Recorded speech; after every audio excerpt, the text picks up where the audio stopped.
feeling great on my time. Won't let a hater block my shine.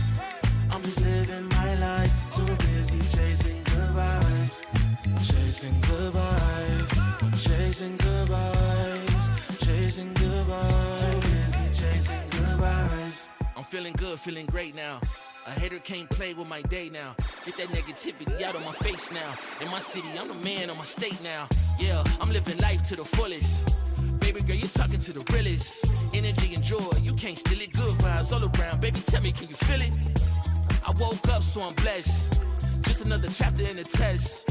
I know I'm doing better than the rest. Got a smile on my face, showing teeth for the crest. It's no sweat, I'm a vibe in my own right. Go time in the sun, yes, I'm gon' shine. So fine, got Betty on my phone line. Feeling good, feeling great, chasing these good vibes. Feeling good, feeling great on my time. Won't let a hater block my shine. I'm just living my life, too busy chasing good vibes. Chasing good vibes, chasing good vibes, chasing good vibes. Too busy chasing good vibes.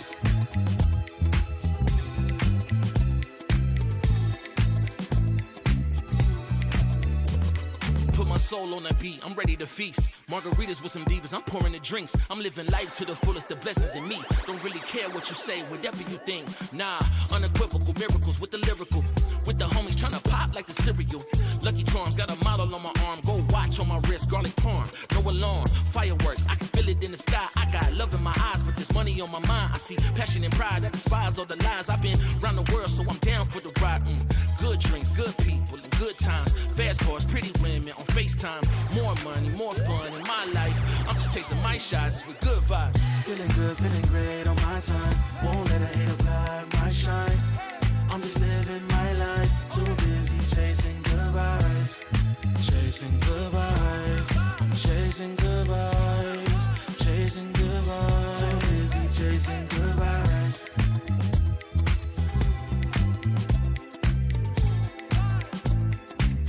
Too busy chasing good vibes.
차고 있던 이건 데자vu 이미 와본 걸까 내 성공을 전부 담긴 그릇이 작아 I can't lose 점수 그건 의미 없는 숫자 내 열의 top 10 걷는 식당 행걸로 채운 옷장 전부 대스탁 상시주의 red dot 경고는 없어 better not 난 사방에 다 뿌린지 마치 red hot Broken and bruised, what's left to lose here on the edge of forever? I never bleed, I'll never fight. Bleed or sacrifice, fight until the final hour. Pain is my superpower. Keep my head up high, run through rain or shine. Cannot sleep without the sour. Pain is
wake up and dance.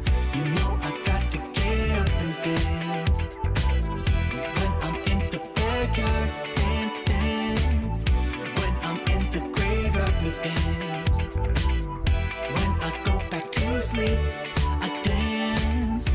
In the realm of dreams, I dance. When I'm in the boneyard, dance, dance. When I'm caught off guard, I dance. I got a feeling I can't shake, but I'ma try to shake it anyway. I got a move that I can't break, but I'ma break that thing anyway. Not gonna tell you twice, we're gonna dance all night. Not gonna rush the beat, we're gonna move our feet. Not gonna tell you twice, we're gonna dance all night. Not gonna rush the beat, whoa. You know I got to wake up and dance. You know I got to get up and dance. When I'm in the backyard, dance, dance. When I'm in the graveyard, we dance. When I go back to sleep, I dance. In the realm of dreams, I dance. When I'm in the boneyard, dance, dance. When I'm caught off guard, I dance. Feet on the ceiling, feeling great. Don't tell your mama we shaking, babe. Break the rules and do your thing. Bring your shoes, yeah, bring your date. Not gonna tell you twice, we're gonna dance all night. Not gonna rush the beat, we're gonna move our feet. Not gonna tell you twice, we're gonna dance all night. Not gonna rush the beat, yeah. You know I got to wake up and dance. You know I got to get up and dance. When I'm in the backyard, dance, dance.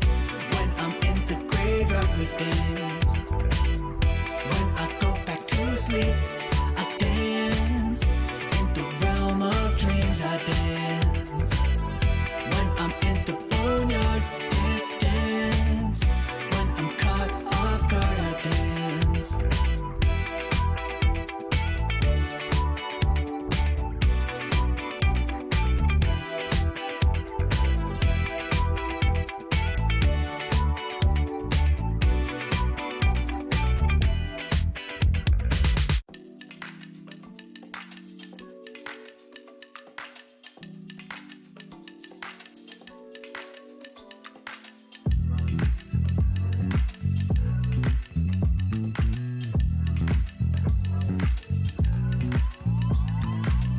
I know you're stressing, right? You need some meditation. Don't let them ruin your vibe. No time for rumination. Let's leave it all behind. Take a flight, aviation. Want you, girl, by my side. Let me show my appreciation. I want you here with me. I miss your body, baby. No, I cannot believe that you're still single, lady. Wishing I could retreat. I want you here with me. Be my lover, be my, be my, be my, be my trophy, be my, be my, be my, be my woman, be my lover, be my trophy, be my, be my, be my, the only one I want. Be my preliminary. Let me caress the way I think it's necessary. Monday, Tuesday, Wednesday, babe. 7 days, are you ready? I don't need to say you know it, girl, you're extraordinary. I want you here with me. I miss your body, baby. No, I cannot believe that you're still single, lady. Wishing I could retreat. I want you here with me. Be my lover, be my, be my, be my, be my trophy, be my, be my, be my, be my woman, be my lover, be my trophy, be my, be my,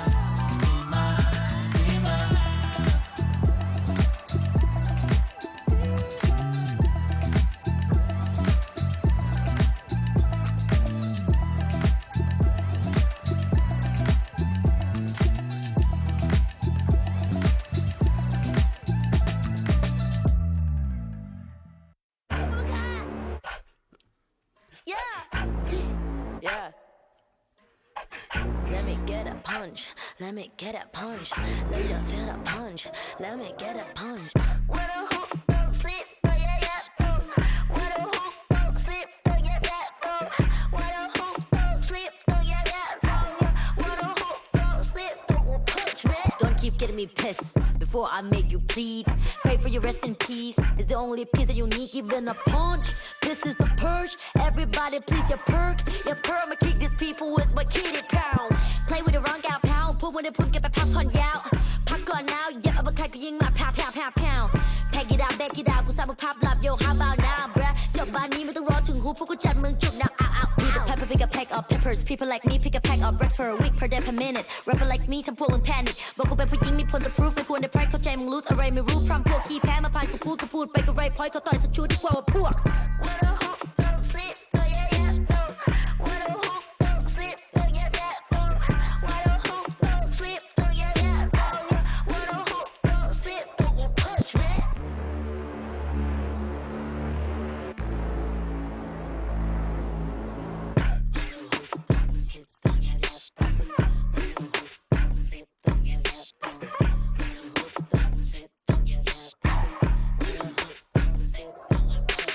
All problems are proved in one punch. All battles are beat in one punch. Put you to sleep with this one punch. ไม่สะเทือนกูสักนิดกูขอสกิด one punch. ชีวิตที่กูโดนมามากกว่า one punch. วันนั้นที่กูเจอกูสักกับคนมา one punch. One day, one life, one dream, one punch. If you have one shot, better have one punch. Eminem said, Millie Rabbit, and the road short. You just catfish. Kevin said, พ่อแม่คือความจริง Summer and phone ที่คือ passion ผลลัพธ์คือ I'm the best, right? What a hoop, don't sleep, oh yeah yeah, oh. What a hoop, don't sleep, oh yeah yeah, oh. What a hoop, don't sleep, oh yeah yeah, oh. What a hoop, don't sleep, don't punch me.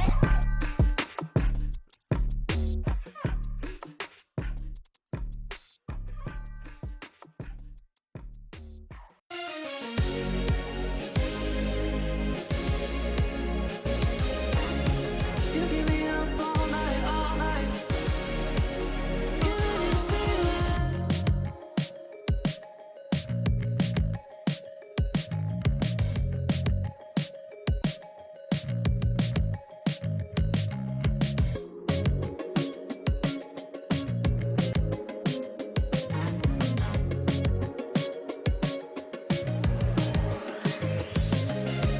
You keep me up all night, all night. You keep me up, you oh my God. You keep me up all night, all night. You keep me up, you giving it feeling. You keep me up all night, all night. You keep me up, you oh my God. You keep me up all night, all night. You keep me up.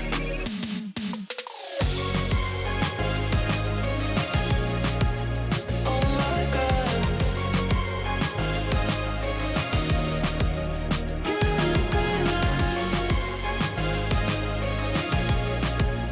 Oh my God. Giving it feeling.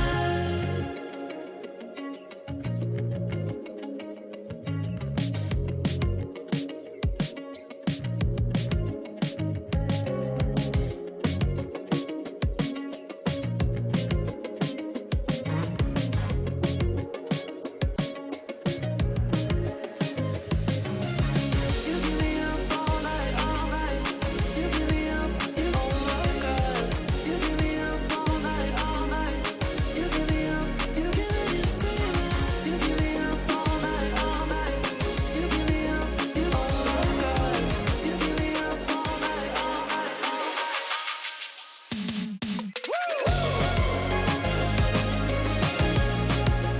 Oh my God. Giving it feeling. Oh my God. Giving it feeling. You keep me up all night, all night. You keep me up, you oh my God. You keep me up all night, all night. You keep me up, giving it feeling.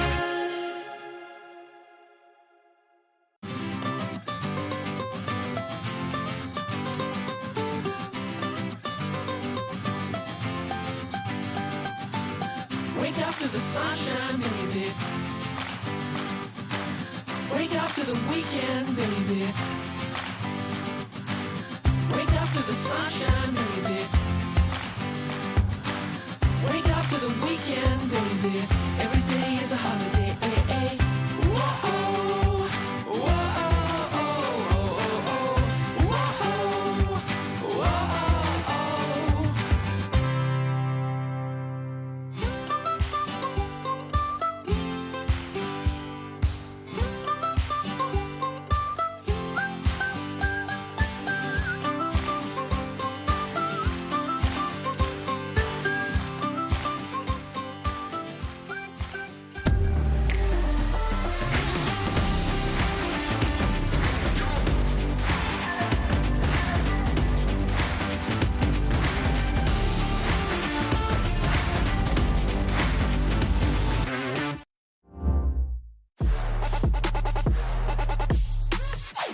Red Bull gives you wings.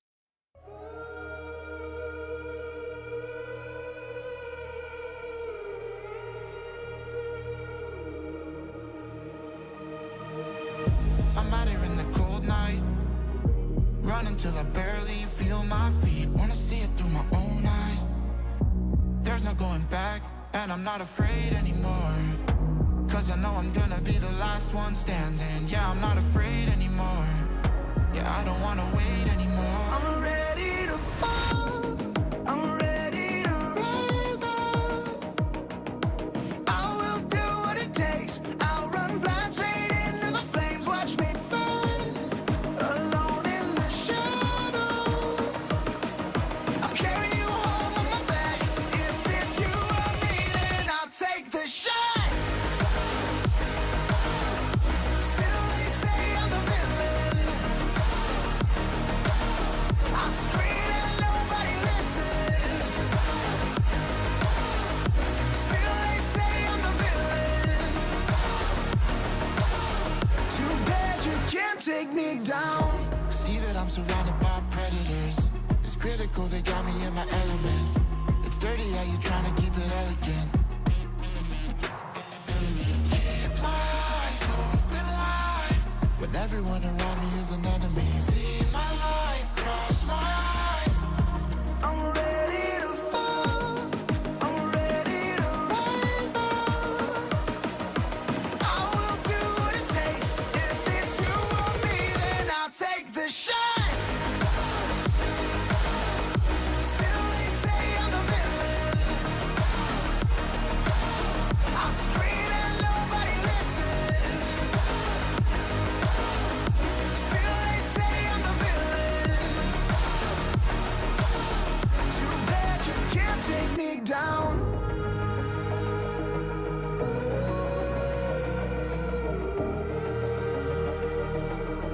Too bad you can't take me down.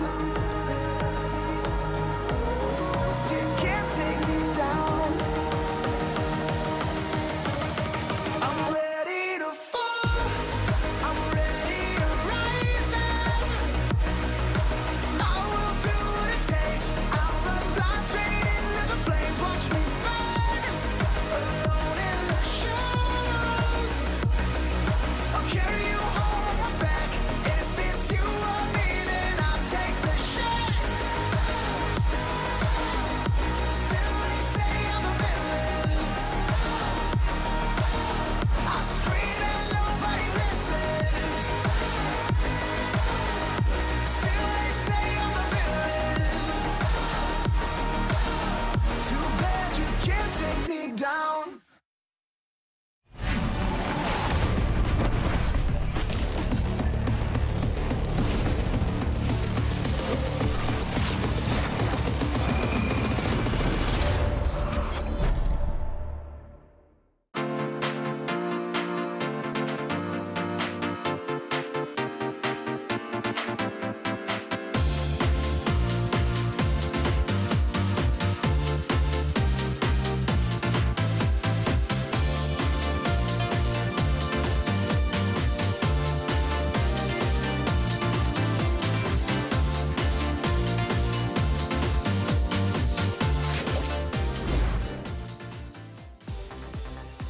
Welcome everyone back to week 2 of VCT EMEA. We had an incredible first day here in beautiful Berlin, Germany. Even if this footage is very deceptive, it's again very cold and rainy here. It's still a great place to be. We're at the Riot Games Arena, and I'm thrilled to once again be joined by Minnie and Cuckoo.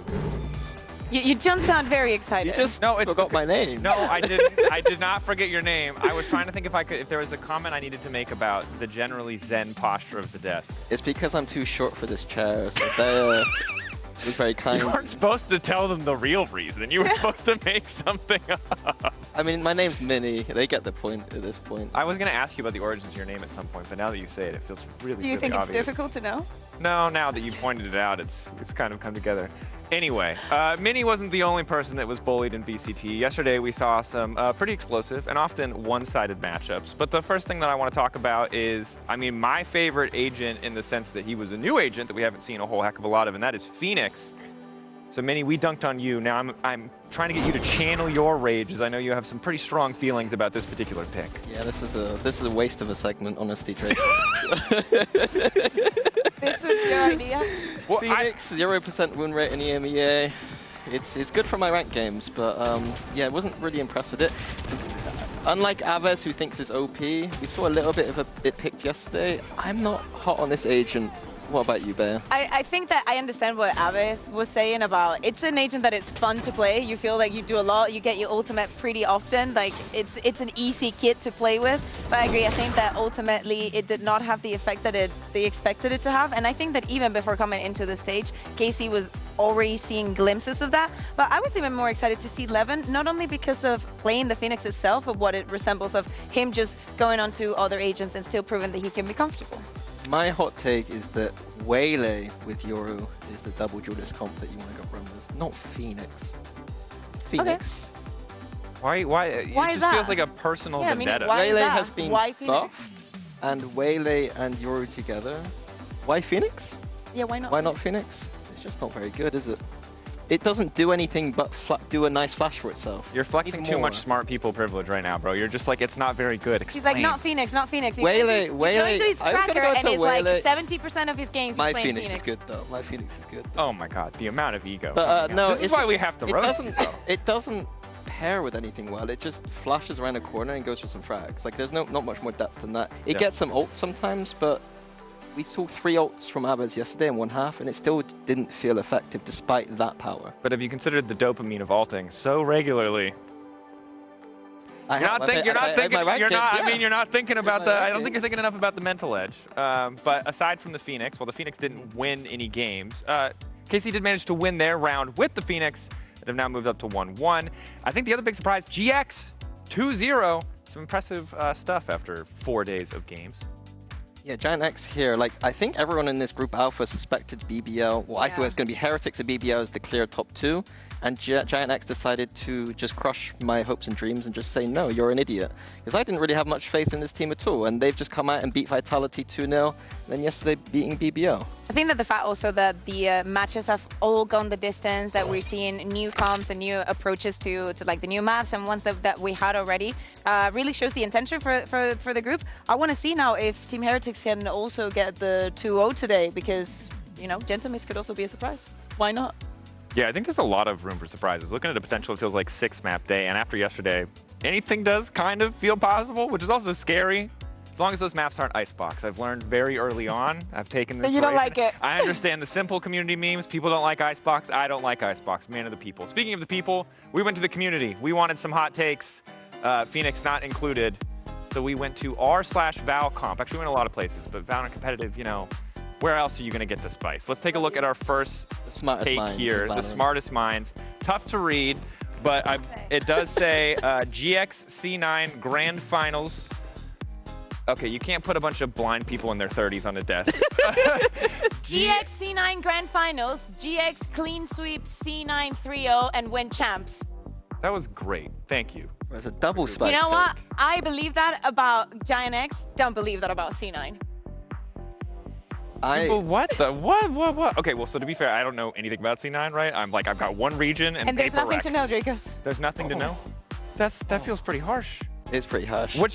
Okay, so we believe in GX. I'm willing to hop on the GX It's not hype really train. harsh, really. I think everyone else is going to be probably on your side here about C9. Are you on the GX hype train? Because you said earlier that they've made you look foolish. He's on a different I've not train, bought a Dracos. ticket yet. I've not bought my ticket. They're only going up in price now, man. You're gonna be. Yeah, I'm gonna be coming miss in it. late. I'm missing it, I think. You're the kind of guy that didn't buy the monkeys on Gots thing either, or didn't Sideshow on Paper X is me with Giant X. I mean, you might regret it. That's all I'm saying. It's certainly a bold take. Community hot take number 2. This one, they got a prompter. Love you for that production. Martine's 1v3 versus Apex on Lotus yesterday was the best in the partnership era. So 2023. That's 1v3 specifically? The thing is that on C, specifically on Lotus, guys, what you should do is C on Lotus is the best site in the game to clutch out, because we've had so many 1v3s. We've had the Nats one, we have the Boaster one. Do you not remember the Martine one with the operator? We have video, production. Look, this one. This is the best 1v3? Didn't mean, I Alpha, think do you remember Alpha getting like a 1v3 here? Mini, come I on. mean, You can't just it bring could up be as well, Fnatic yeah. every time we talk about I'm telling you, stuff. I just think that we need to do a compilation of all the clutches that we had on Sea Lotus. It's Yeah, good. Is this top 5? No, it was a nice clutch to in an important moment. This was an important moment as well. Yeah, that's what I'm Yeah. saying. It's a pretty important moment, okay. but group stage, I don't know. No, no, give it I some want to give context. this Reddit user the benefit of the doubt. They were probably just living in the moment of hype. Yeah, you know, yeah. It's a Of tense, all it's a time. tense round. But I think that maybe of all time, that's a little bit outrageous. It's supposed to be a hot That's not take. gonna go. It's the partner It's supposed to be a hot take. 2023 And onward Martin was the not search. having a the best bad hot day. take. Martin was not having the best day, and I think that this gave him. No one remembers that. No one's Okay, gonna hold look on. back at that For the and be record, like, if you're upset, it's a good hot take. It might be completely wrong, but they technically did give us a hot take. yeah, it's just not. Yeah, it's Not just not got correct. anything to grab It's onto. basic. Sorry, you're getting roasted by Mini. Hopefully you're excited about that. There you go, some bonus for you. We've got another hot take, this one from Pansy. Let's hear what words of wisdom she has for us. If EMEA doesn't start playing Corrode properly now, we're barely going to make it out of groups. Maybe one team at best. We didn't even cut the mic for the mic drop. No, we needed to hear the mic drop. That's a harsh dose Not of making reality. it out of groups at champs. I guess, Don't yeah. start playing Corrode. Do you agree with that? I don't agree that we won't make it out of group as champs, but I agree with the severity of us not playing Corrode right now. These teams aren't playing it, and what we are playing on Corrode looks not very good as well, in my opinion. So Corrode's a big concern. I think the comparison that Lauren drew, to give her credit, was Pearl. And I know we were very slow historically to pick up Pearl back in. So the stats you're going to see here on the screen, the left-hand side is Pearl. This is specifically 2023, so the year that... Thank you, I mean, I Kuka. cannot see the number Slow to pick it up, and otherwise, this is I'm Corrode, obviously just from since we started playing Corrode, it just came out, so it's not that much. But it doesn't feel like, I'm learning more about my region as we continue to talk about it, and it seems like we are not the region that does the picking up of new maps very quickly. I think that in this situation it's a bit different because the context is more than just Corrode is new. We're going between a stage and another where there's been 2 international events in the middle, and we have a change in like Bind coming back that was barely in the map at the beginning of the year. We have Sunset coming back as well as Corrode. So I think it's a mix of all of that. I understand the previous concern, absolutely, because Pearl it's never been a good map for us. And I think that take is slight copium. I don't think that anything we've seen so far, the 2 matches we've seen, I haven't been impressed with anything from EMEA, and I'm a bit annoyed that everyone's banning it, to be honest with you. What team would you like to see playing Corrode? We need to see the good teams play. We need to see the Fanatics and Team Liquids, the Heretics playing Corrode, and see what they've been cooking. Well, we've got the Team Liquids and the Heretics today, so we'll hope for a little bit of Corrode. Also, Icebox going for champs. I've already learned that's a big thing. That seems to be maybe a wee bit of a crutch for the region as a whole, but I guess we'll find out. We're not at international quite yet. Of course, we do have a match ahead of us, and so before stage 2, we viewed TL as heavy favorites against Na'Vi, but Na'Vi last week, obviously going back to basics. I think we should pay this team a little bit of attention. How are you both feeling about Na'Vi? I've always been a Na'Vi fan. I think that is me and maybe 3 other people, but I'm very okay with that statement. You know, I'll follow them whatever it is they go, even if it's just the absolute floor. I think that last week I love to see, first of all, Hero and Ruxic being absolute superstars, feeling super, super comfortable, and Angel just not being a silly goose, which I like. Yeah, I think historically Na'Vi are this team very close to Overcooked, and they're just bringing it back to some basic Valorant. Double initiator, which isn't my favorite, but it just makes them focus on their strengths. By focusing on comfort, it allows players like Hero and Ruxic, who are fairly new to VCT, to just be comfortable and frag out. And it lets Angel do what he's best at, which is IGLing and mid-rounding. What do you think I was going to say there, Claire? No, I agree. I think that for Na'Vi is always the question, right? And I think it's also in many people's expectations, like, are they going to be as good as they were with so many of the changes that we've seen? Yeah, it's definitely an incredibly good question. I will say Angel did, I believe, hit a Raptor as KO on Corrode last week and blind himself, so we'll see how that looks. Of course, TL on the opposite side were at least super dominant Bind last week. Kukuka caught up with Nats to find out the keys to their success on Bind specifically. Let's take a look.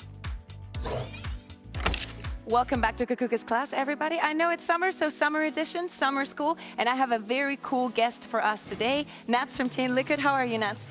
Hello, doing good. Thank you. What about you? I'm good. Thanks for asking. So in this classes, we want to speak about certain topics, and for you, I think that we need to speak about how you've been one of the protagonists of our region, and for your IGLing, which is something that we maybe could have not seen coming. So it's very good to have.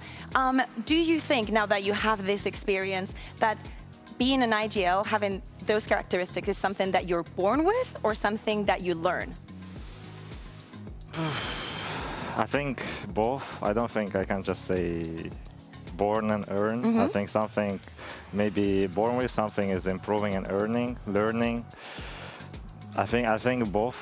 But I think it's better to ask people around me who I'm working with, not me. But that's my opinion. But you've worked with a lot of good IGLs as well. So what qualities do you think that are necessary? Doesn't matter born or learned. What do you think you need to be a good IGL? Leadership, making people follow you, trusting you. If we speak about leadership, if we speak about, I think both, because even if we specifically speak about IGLing, in-game knowledge. Yeah. Okay. Yeah. So I would say these three the most important. Who have been like your biggest reference when it went to learning to become a good IGL? I don't think there is anyone. I'm just taking from stuff from everyone. I played with Redgar, I played with Enzo, I take some stuff from them. I also got some stuff this year from myself. I work with the coaching stuff that I have right now. I think from everyone, I don't think I was like watching to someone and I want to be like him. I want to be myself. Okay, I like that. We're going to take a look at some of the clips. You don't have to reference this, they're just going to be playing in the background, because last week when you were playing on Bind, on the attack, you planted the spike 12 out of 12 times. Pretty impressive. So I assume that there is a lot going behind that, right? Like, we saw a lot of set strats. And speaking about the IGL, and how many of these strats are pre-planned before you go into the game? Sometimes pre-planned, sometimes on the fly. I didn't know we planted the spike 12 times. That's amazing to know, by the way. Yeah, good for you.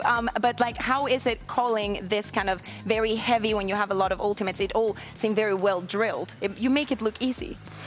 That's why I said the in-game knowledge. I think everyone needs to understand how to work around certain abilities. And that's why I said that's one of the important parts of the IGL also. And that's why I said, on the fly. How much micromanaging you do in these situations? Depends. Everyone in the team has a room to speak, so it depends purely from situation who has an idea, and like I cannot say some rounds full micromanaging, some rounds not even speaking. Who helps you the most with the mid rounding? Because I assume that is also a big part, and I don't assume that you do everything. Mid-rounding, I think again everyone. I don't think there is someone specifically I can name who is doing like full mid-rounding. Everyone coming up with ideas and we're making decisions. Okay, so if you were to speak to now to someone that wants to become a good IGL, what would you say to them? What words of encouragement or what advice would you give to them? Be patient. Try to understand the timings when you need to show your leadership, and create a trust in the people that you work with. Okay, I love that. Thank you very much, Nats, and best of luck today. Thank you so much.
Here we are, Team Liquid versus Navi. Navi obviously fighting to get every single win they can. Team Liquid, a lot of champion points built already, looking to qualify for champs as soon as possible. Both these teams coming off a win, looking to get a little bit more. And as we enter map select, Corrode kicking us off first. Yeah, and we see Team Liquid that decided to ban the Icebox. They lost it last week, and on the side of Na'Vi, they looked pretty well. So they changed from the Haven onto that. I like this flexibility. And Corrode is going to be the first one. There is some tape on what Na'Vi did last week, but for Team Liquid, it's going to be a complete surprise. Yeah, Na'Vi looked strong on it last week, but as you said, footage. Big question for me is Waszczek's going to be playing, because he was playing a lot of not Fade or Sova last week, and I think this week I'd like to see that a little bit more, especially on Corrode. Yeah, I think that with Corrode being the first one, definitely looks very excited. I mean, expect Na'Vi to just replicate what they were doing last week. Angel was very happy that they got to play the map, that they got to show it off, and it looked very good. We get Xiao on Fade, so I think, Minnie, I agree with you. It is only fair that we also see Trex in something so comfortable for him as the Fade is. I'm just excited for Angel.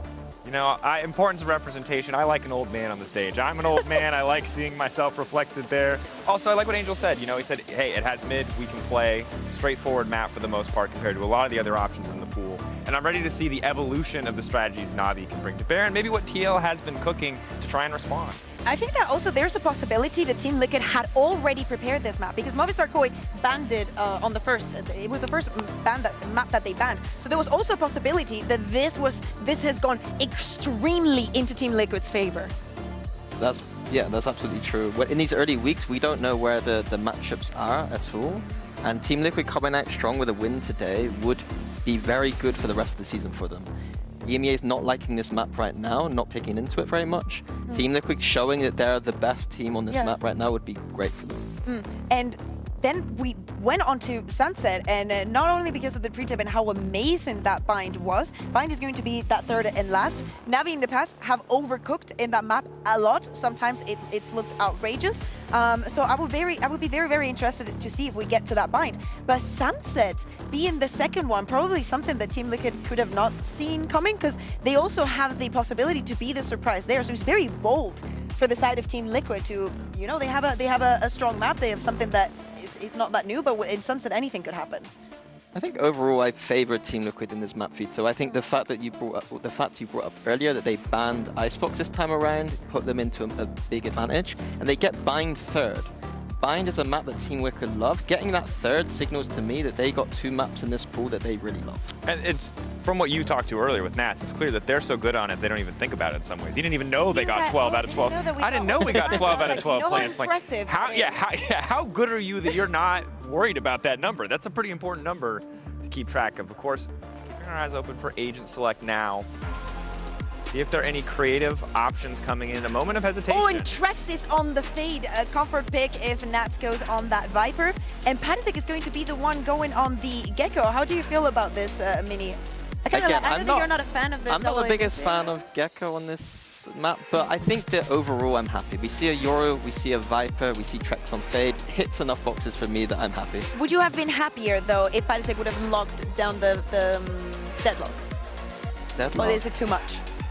It would have been spicier. Yeah. Spicier. I think that I agree. But to me, this makes a lot of sense. Again, really looking forward to the duel in those initiators and Xiao and Trex. But even more so to look at Kiko and Ruxic. Ruxic carrying this team. Not only him, but I think that his individual level is off the charts. And for Kiko, you have to say exactly the same. Bind might be his best map all in through, but just in the controller as it is, and with Omen having the mobility that it has that duality of being able to just go with Camo and go absolutely crazy. Yeah, there is a great head-to-head here. Kiko right now is the highest rated player after week 1, and Ruxic was up there too. I think that's a great head-to-head to look out for. For Na'Vi's side, I think it's about how good... They beat Apex last week fairly convincingly on this map, I believe, but how much was that Na'Vi being good versus Apex struggling on the map? And I think we need to see that. Important to get more tapes to kind of understand where we're at, but I like we saw yesterday, obviously, the importance of smokers in the controller role overall. Kiko and Ruxic going head-to-head once again. We get Trex on the Fade, we get Xiao on the Fade, something we didn't get to talk to early on, despite us being kind of, excited at what we're seeing. I will say... It's a good day for EMEA. We get Corrode, we get Trex and Xiao on Fade. Something to point out last week is I believe this was the map in which Angel had a rough game, I believe on Sunset KO, and then the game after dropped like plus 18 on this map.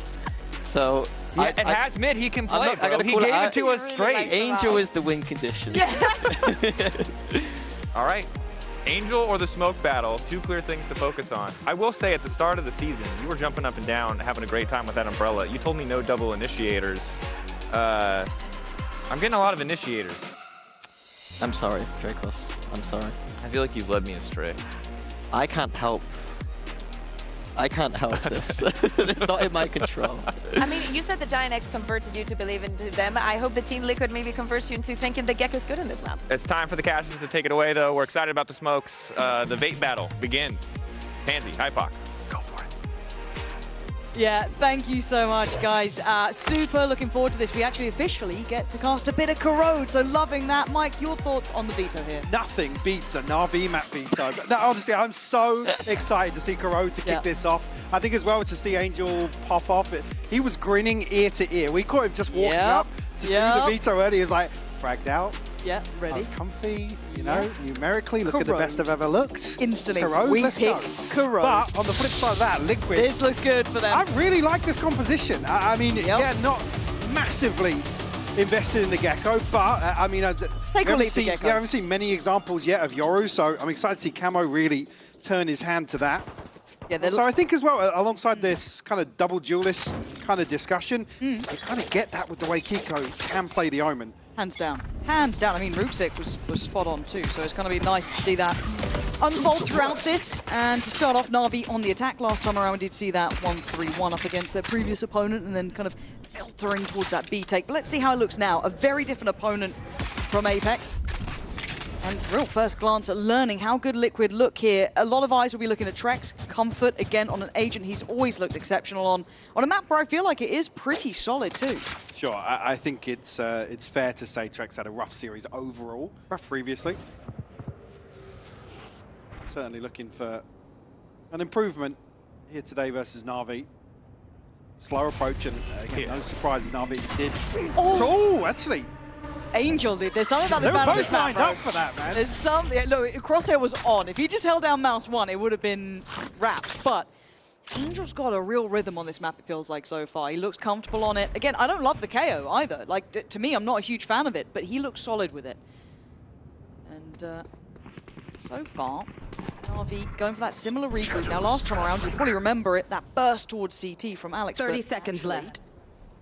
Maybe a little bit of an adjustment here. They do need to start building towards these sites, though. Flash goes in on the corner. Trex is here. Lots of steps, lots of calls. And he's only going to get one. That is now the gateway open, right? That A site is ready to be taken. 13 seconds, yeah, it's late, but they'd already pulled those rotations. 10 seconds left. You're almost expecting another player here from the side of Liquid. They really plugged that gap. Angel found the opener. Bad stick now. Clear back through Link. A little bit of a gap here, and you can see on the X-ray, he's got company. It is a nice start. I thought Nats might have been a little bit late to touch further back, but it's fine. Alex, in the meantime, does take away Nats, so now bring it down to this 1v2. Kiko, an exceptional player, but 2 to find is difficult, and they're playing deep on this. I quite like this, playing off this kind of doorway plant. Time running really low for him here. Just going to maybe try and look for a half in the first smoke, but reveal prevents that. Going to see the barrel, but it doesn't really matter. At this point, Na'Vi handling it very well. This is something I want to see more from Na'Vi too. Their willingness to play out this map, punish those rotations. Look, this map, we know it takes 1,000,000 miles to get anywhere, to take that safety route through CT. If Na'Vi are going to be slippery about this, kind of pumping over towards the other side of the map, taking that mid control, it's brutal to handle, but it could suit them beautifully. Well, I think we saw Na'Vi do very well was kind of actually almost bait out some of these engagements, wait for maybe their opponents to clear some of this neutral space across the map, but whether or not we see them kind of, I'm seeing a pause timer.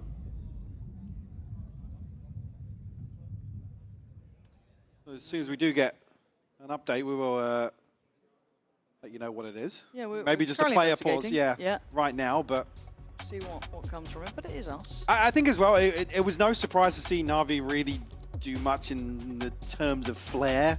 Yeah. I mean, there was a nice set piece towards B, as you noted, the push through to elbow from Alexi, but outside of that, it was very kind of cookie cutter, you know, find an opener and work the map effectively, which is something that Angel as an IGL excels at. Well, that's it. It the plays to whole his strengths. split kind of mantra that he adopted himself It applies very well here. Didn't always work on split. No. But we're off to a good start on Corrode. The theory seems good. I think the composition is good enough. I question mark the depth of the jet at some point. Eventually, I don't think you need as much dive necessarily here. I like how Alex used it, but I do think if we start seeing the vices coming out, we see, you know, anything to kind of deny that space. Yeah, I mean, it gets tougher, but I'm happy with it for now. As much as I haven't liked seeing KO kind of, it's gone red. It's gone red. The groan from the crowd was perfect. Nice work, guys. Have we added more red lighting in here? It feels like we have. Brighter. It feels like we have. We blend into it. So sorry, folks. Got to get one in. I thought do it early, but we can kind of chew the fat, I guess, about this. But yeah, I think the simplicity to Na'Vi in this map and kind of just playing your fundamentals works really well. Yeah, just to come back to that, actually, I'm okay with the jet. If it's a KO, you're going to run. Absolutely, yes. So yes. There is, but again, the knife, again, it's sort of just results based. It's whether or not they can really find value from it. It's not as clear cut as some of the other initiator utility, but also alongside that, the flash, for how many, we were talking about this, for how many 50-50s there are, and there's some validity to it. Yeah, but the flashes have to be perfect. They do. Now, if you're going to give a flash to any player on this team, that kind of works like one of those previous game flashes. The man who's been doing it for 20 years. Yeah, you'd give it to Angel, because, look, we've seen some of those flashes in just yesterday's games being absolute shockers. So, anyway, all the waffle aside, we're back underway, so thank you for your patience. And it looks simplistic, and it looks like it's directed from Liquid.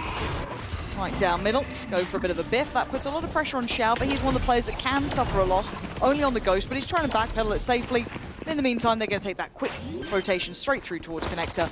As Alex, once again, he loves to pressure here. And it looks like there might be something that's been considered already by Liquid, as we do have Nats waiting very patiently. Which does get checked on, and the trade's there. So diligent work from Hero to make sure the trade's effective, and it looks like rinse and repeat here. Alex tearing up that CT side. Now, Angel can't cop too much more damage. You don't want to start losing these rifles. Now someone else to take that contact, potentially Rooksik, maybe even Xiao, put his life on the line here. It could get a little weird here, though. Certainly could. They are on the side. Someone needs to sacrifice to check, but they've noted Trex. And Na'Vi, solid in the post plant, 3 stay alive. Damage done. Xiao still going to have the Ghost. Ooh, didn't get the rifle? No. Huh. Again, I mean, sure. Yeah. Secondary objective here for Liquid. We do have a chance to check in. I mean, Rooksik, obviously seen here really kind of dial into the Omen overall, but has been very impressive. Yes. Particularly on Corrode on the previous showing as well, but one of those players that I guess post coming into this roster that there were probably questions about. I think probably found his footing. Yeah, I think so too. And again, you kind of got that on both sides mirrored here to an extent. I think Kiko has over-delivered in certain areas in this role as well. Well, over-delivered and actually a change across to some of the compositions we've seen Liquid employ. I like this from Liquid though, to try and maybe stake a bit of a claim towards some of these extremities. But Na'Vi are no strangers to taking their time here either, Mike. These re-clears are going to be very diligent, very timed out. Well, I say this and it's going to go probably terribly wrong, but you know what I mean. They should be going through the checklist. Well, I mean, look at the minute mark and look at the mini-map, the position of Na'Vi. Despite not committed yet, so Liquid's probe to just probably dig out Hero, to be honest with you. Nice back here for Angel. Don't think he caught a glimpse of Patty then around the smoke. So Alex will be taking space towards A, but it is a fake. And again, remember these rotations. Yeah, brutal. Still a bit paranoid about this elbow approach, but Padatek trying to shoulder middle. I was going to say, on the back of that, no real progress made in mid. 30 seconds left. Padatek's still there, so he's not going to be able to slow this down. There's still 3 members of Liquid committed here. 20 seconds left on the clock, Lauren. And I'm looking at the util they have. Xiao doesn't have the Haunt. They don't have any more Prowlers. This is guns in hand sort of fight. Liquid actually could really dig their heels in, make them cost every single corner. 13 seconds, you got to go. Kiko holds down for 1, plays in Trex. Well done. 9 seconds though, and Liquid still standing strong. It's Xiao to break back in, but time. 4 seconds. He's run out of time here. Nothing more to be done. I think Na'Vi hesitated a little too long there. Yeah, definitely. Got to be mindful of the clock in these situations. Like I said, if Liquid don't really give them that engagement and give the opener, and I almost wish falling victim to the clock. I wish they'd gone for that V hit. I think they pulled that fake well off the back of Alex's dash. Yeah, I think maybe because nobody bites on the other side, there's maybe a question mark from Na'Vi, but certainly here. In hindsight, Harry, looking at the mini-map, sure, but there was just no commitment of the spike either way. And like I said, you either want to see that progress towards top mid or at least somebody pressuring towards B. Again, that horn sound being dealt with pretty early on. I'd like to see a little bit more variation to it because, I mean, it's clearing that no one's pushed down deep yet, but at this point, they're now unawares as to what the hell is going on. Will come up once the smoke expires, but Liquid still not forcing the issue. Really trying to cycle this utility now. Keep Na'Vi guessing, but like I said, minute mark. Still no real progress or commitment. One suppressed. And this is the question about the knife, really, is the value there. What does it really tell What's it you doing? in terms of that placement in particular? I guess it does then boil down to Liquid having to hazard a guess as to where they want to be. Once again, Na'Vi showing intent towards middle. Looking like a B finish because of where Alex is, but we're at 30 seconds again. No, Liquid are just going to sit on the sides at this point. They've done their posturing in middle. They don't need much more. Paranoia's there, 25 seconds. Kiko's going to note this. I think he's seen Alex, but Alex wins out. Kiko gets a little caught in that scenario, but Panatek still holding strong. 18 seconds. You got to pressure the site here. Panatek given individual fights, and he comes alive. Does very well to buy some time. The plant's in play in a 3v3 now. Liquid are knocking at the door. Yeah, he's going to hear that step. It's not clean, though. It's okay. The kill. Yeah, Hero just about adjusting in time, but that got way too close. That's positioned towards elbow. Has been here the whole time. Find something on the back of this. Going to find one. Great about the second as well. I mean, it's now down to Xiao to handle, and he has. Clean with it with the Red Bull clutch. Got a little bit dangerous there. But again, I think we need to kind of look at this tempo overall, Mike, because they're walking into, I don't want to say a blind side, but they're leaving it so very late. I mean, they're walking into stack sides. I think this, that was what I did. I saw it on the X-ray and I was like, what did it hit? But again here, I think there's maybe a little bit of hesitation from Nats in elbow here. This whole time the Panatek's under this pressure in towards Hart. I think maybe Nats expecting a swing to come his way. Even a chance here when you find that first kill for Trex, maybe just to peel away a little bit. A beautiful clutch from Xiao, regardless. Oh, this flash and the horn off. It's a really nice idea.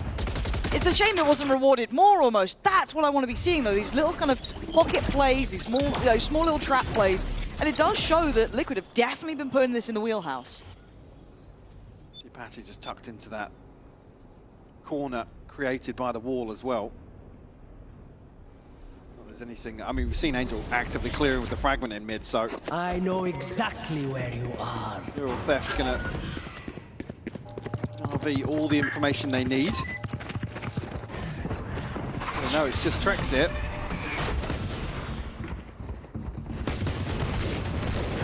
Frost going to be contested, and Na'Vi went out in both scenarios. I thought there could have been a bit more pressure there, but there was always the eventual swing from Alex if needed. And Na'Vi, got to say it, methodical, Mike. I question mark the timing and the tempo sometimes, but thus far, they're 4-1. Yeah. They are looking solid here. Clean anti-eco from Na'Vi. Expect to see a good timeout potentially here. I'm kind of with you, yeah, it's a shame they're not rewarded further for this, and actually concede a kill as well. The layering of the flash over to make sure the reveal does ping. Well, Liquid, we've got a couple of tricks up their sleeve.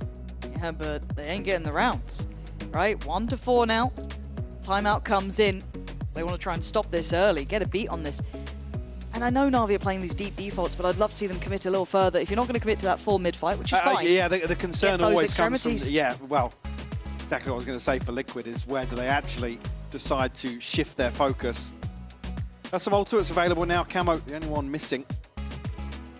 The side of Na'Vi is just the Neural Theft, which you saw invested in the previous. So stacked in terms of this ult cycle on both sides as we enter round 6. Yeah, and it doesn't help that Camo's just not firing back yet either. It's not necessarily a big issue, necessarily. It's not one of those that's like a big red flag, but You kind of need him to get a little impact going now. Oh, crazy stats. Angel and Shao been on rosters together for 1,895 days. How many years is that? Together longer. I think we probably have been casting together longer, yeah.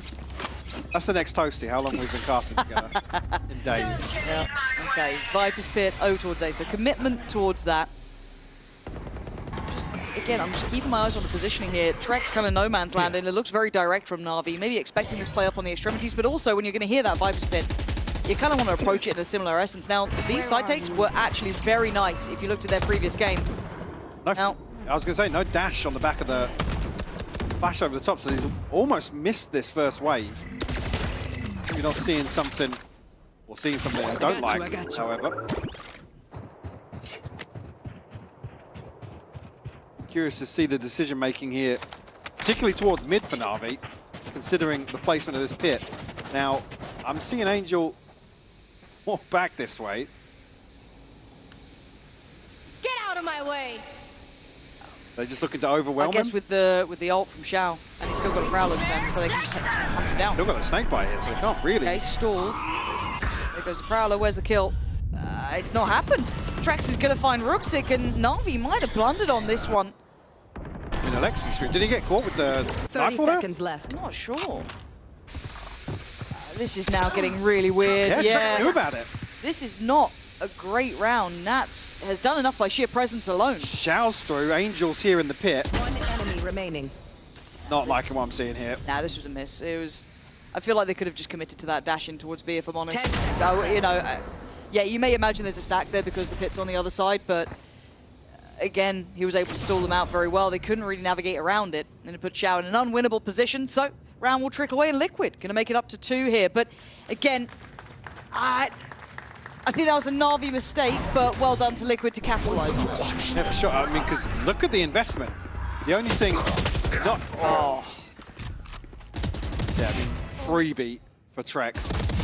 And also here, considering the possibility somebody else to slip through, but this investment from Na'Vi was everything but Angel's ultimate. God, yeah, it was everything.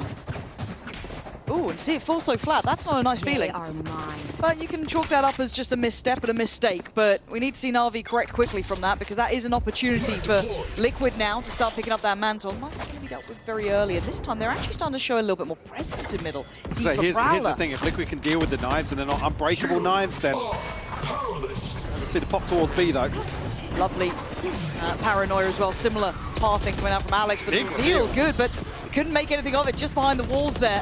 Alex now having to turn around and try and help as this connector play back in from middle is going to be right with Liquid players. Plants can be coming in as Camo stepping forward, trying to take a bit of space back, bit of safety back, flash to follow.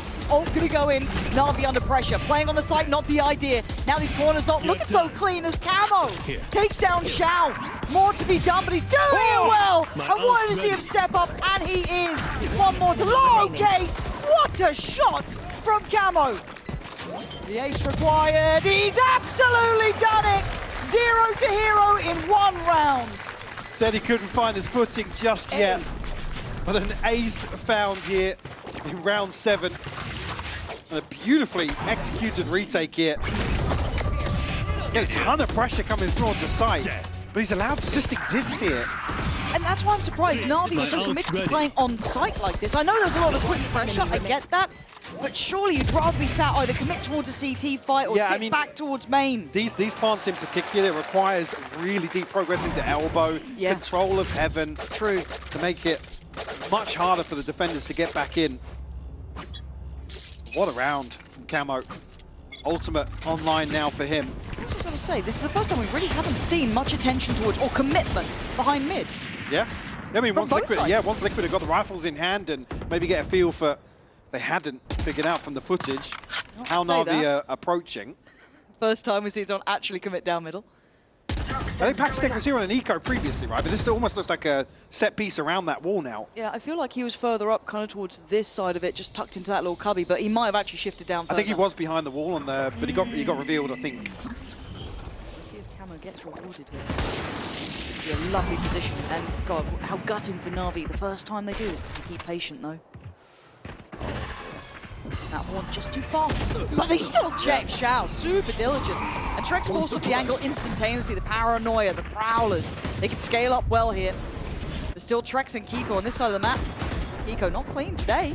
Normally you'd almost back him on that every single day of the week. The guy is sharp as hell, but Liquid keep them further afield here. That's better. That's the man you know.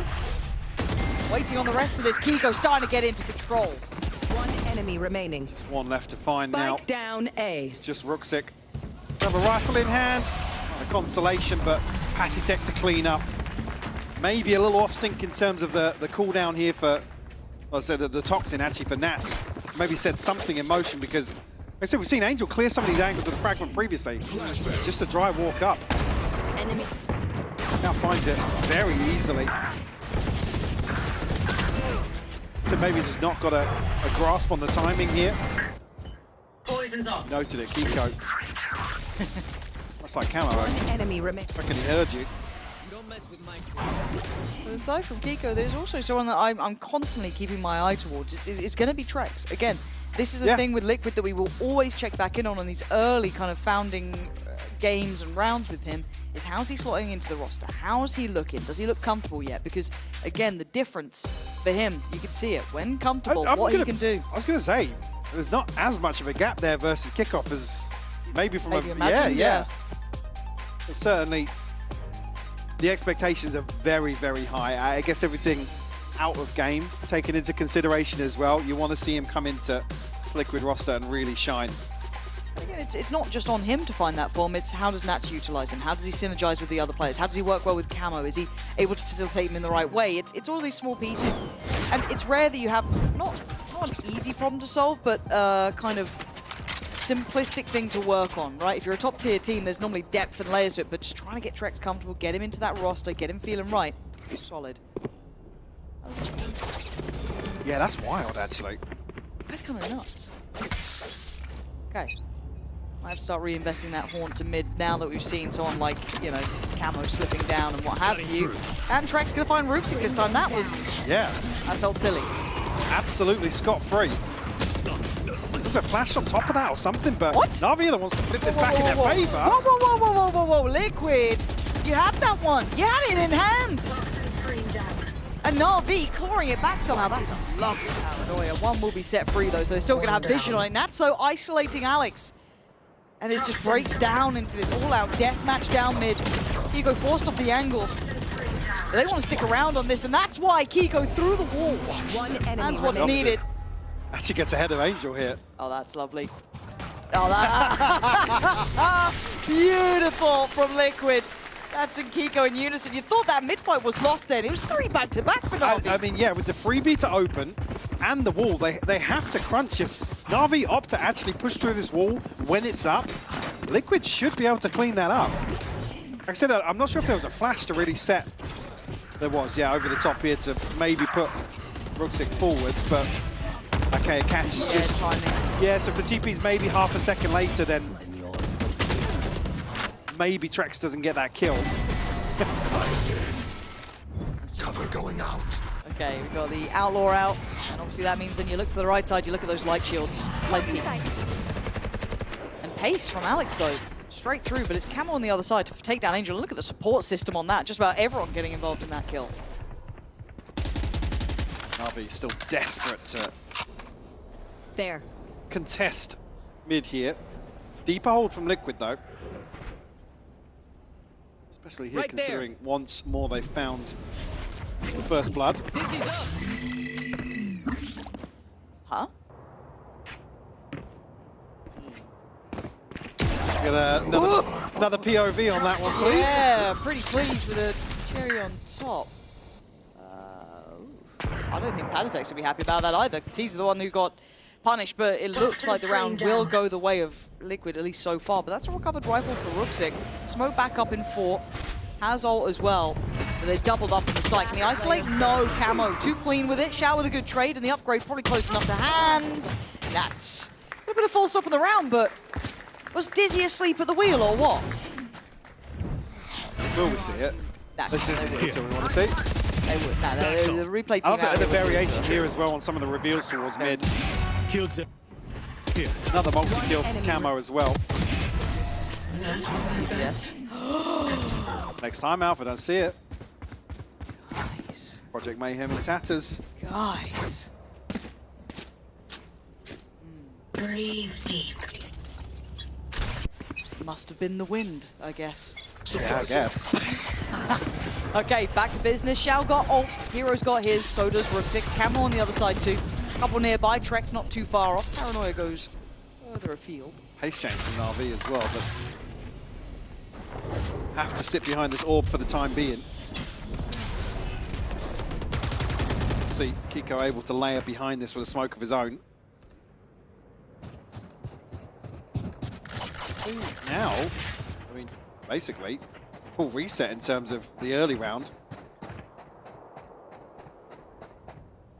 See a ping towards elbow here. Camo's already setting up another TP to rotate.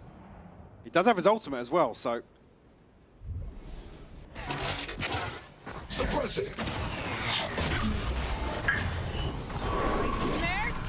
One, I think Paddy got caught by that. Two, but Nats not allowing that entry, and Paditek lovely as well. Really nice positioning from Liquid, even with the ult and the dash in, everything.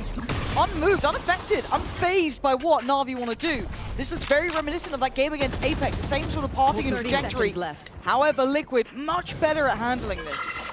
Want to get a little cheeky with a TP from Ruxic, but 20 seconds left now. Going to be forced to hold on to these rifles.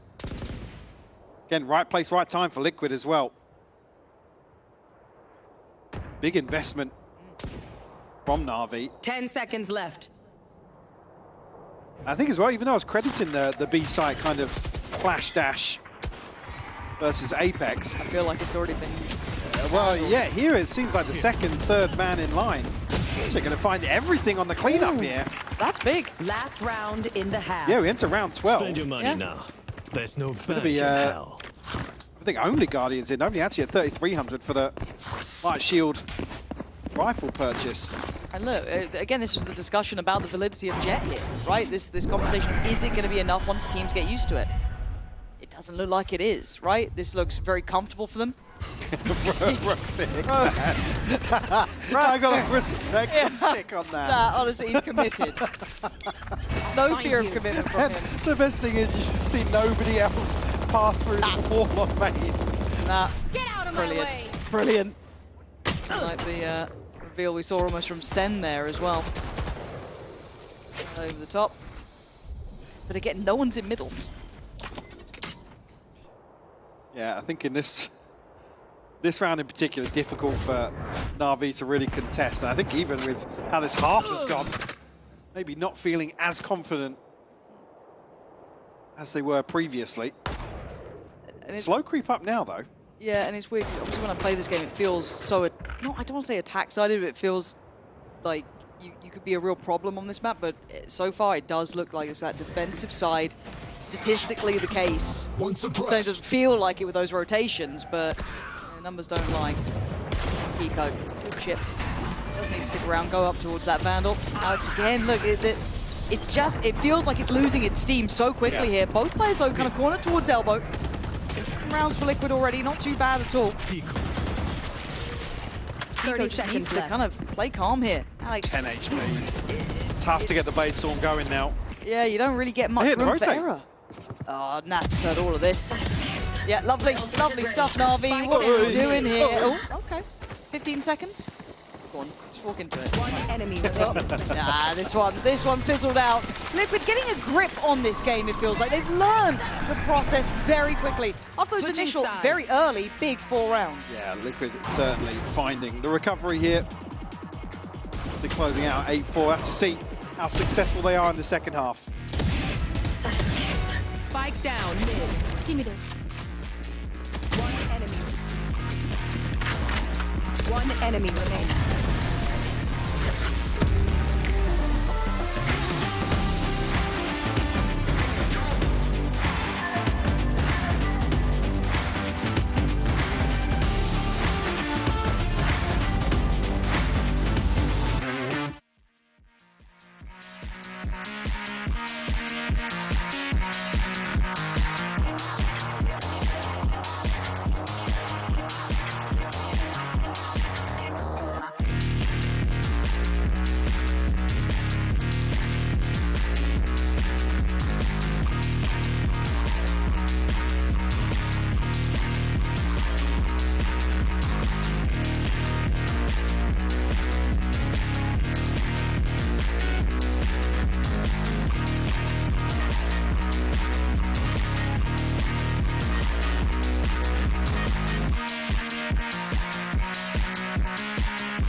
8-4 on the half. Things started off great for Na'Vi, but Liquid got back into control. Round 6 onwards, it was clean. I think maybe the criticism being it was a little one-dimensional previously. This is the round review from what we were a little curious about. That's not helped. Well, any knowers? John Riot in the building, unhappy We've now. had some weird interactions with just VALORANT recently. Yeah, we had the Raze ult that goes through the box on, was it Lotus? The KO ult that gets shut down in I think it was Ballsy, right? Yes. They're just like, nah, you don't get a second chance. I mean, look, I was laughing at the dart, but he did also have a bounce on it. He had the bounce on the dart. Yeah, it's not been a good week for utility in EMEA. No, that's for sure. but you know what? A great opportunity for feedback and great content. Great content. Great content. Yeah, I love the way you saw it from that way, and I'm just like, oh, but maybe they can fix it. 8-4. Righty. Let's see what Liquid look like on the attack. Well, one of them's having a little look at the map. It looked like. And this is where I'm excited to see if they do have anything around camo in particular. See, now having cutting through variation of the composition. Straight in, flash through here. Really early on the flash coming out from Angel. They haven't pushed on this. See a knife to shut this down immediately. Poison orb emitting. Looking very populated here. Yes, it is. And Hero's got his rat traps down, but it doesn't seem to matter because Heretics already killed him. Sight now swarmed. Liquid take control here. You're looking at the fight back from Na'Vi, but Liquid turn their attention towards the connector, and it is just a brawl. Very, very messy between the two. Good reveal on that, but no one able to close it down. We'll get this plant off, spam. Yeah, can someone do plant? No, not yet. Pausing. Trying to tempt them closer. Well, hang on. Where Nats is not here yet. This is really rather deadly. Oh my word, you're a lucky boy, Alex, to even stay alive that long. And Nats there to finally help out. That. Sheesh. Didn't love it. Didn't love it, but it's around on the board. I mean, the timing of the knife here was actually here. I was going to make a point really for Angel in the first half. The man you kind of want to mark with the knife is either the Sentinel or somebody to kind of, I mean, potentially Trex on the other side of things, but 30 seconds here, probably the most valuable knife we've seen in terms of preventing this pop in the pistol, but have to keep an eye. Same thing in the second half. I mean, sitting at 4-11, a very, very different numerical performance, I guess, versus Apex. Enemy kill. That was nice, though. That was very nice. Shao needs to be calm about this one. If they want to do any more. They've got a sheriff on Ruxic, but it kind of does come down to Alex to do a little bit more with this. I've never been rewarded in this spot. No. Not once in my life. It's not a good spot. Oh, that's a pixel. Hello. He smacked his head again. Oh! Alex has hit a banger. All right, Alex is better than me at Valorant. Who'd have thought it? Yeah. Does make good value of that. You can see that Liquid are kind of capitulating here, right? Held off a little bit, looking a little bit fraught, a little frayed at the edges, but ahead of that. That was some damage on no kill, yeah. Oh, Wingman off to do his job, but, well, he's lost his buddies. And now he's down in camo trying to save the day, Na'Vi. Turn it on a dime with a pace safeguard Thrifty. Lovely work from them. And a little hesitant on the step out from Liquid there. Very. Almost, I mean, yeah, hesitant on the step out, but then almost a massive overstep walking into some of these tighter angles. Oh. Hello. Hiya. I mean, the second here, that's when it gets really worrying because of the damage done previously here. I mean, Angel's able to hit a jumping right click.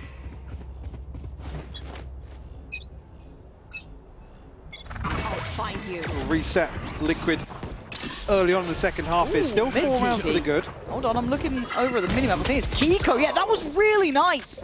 Hope we can catch that one back. A little set piece up middle to scale up with. It worked out well.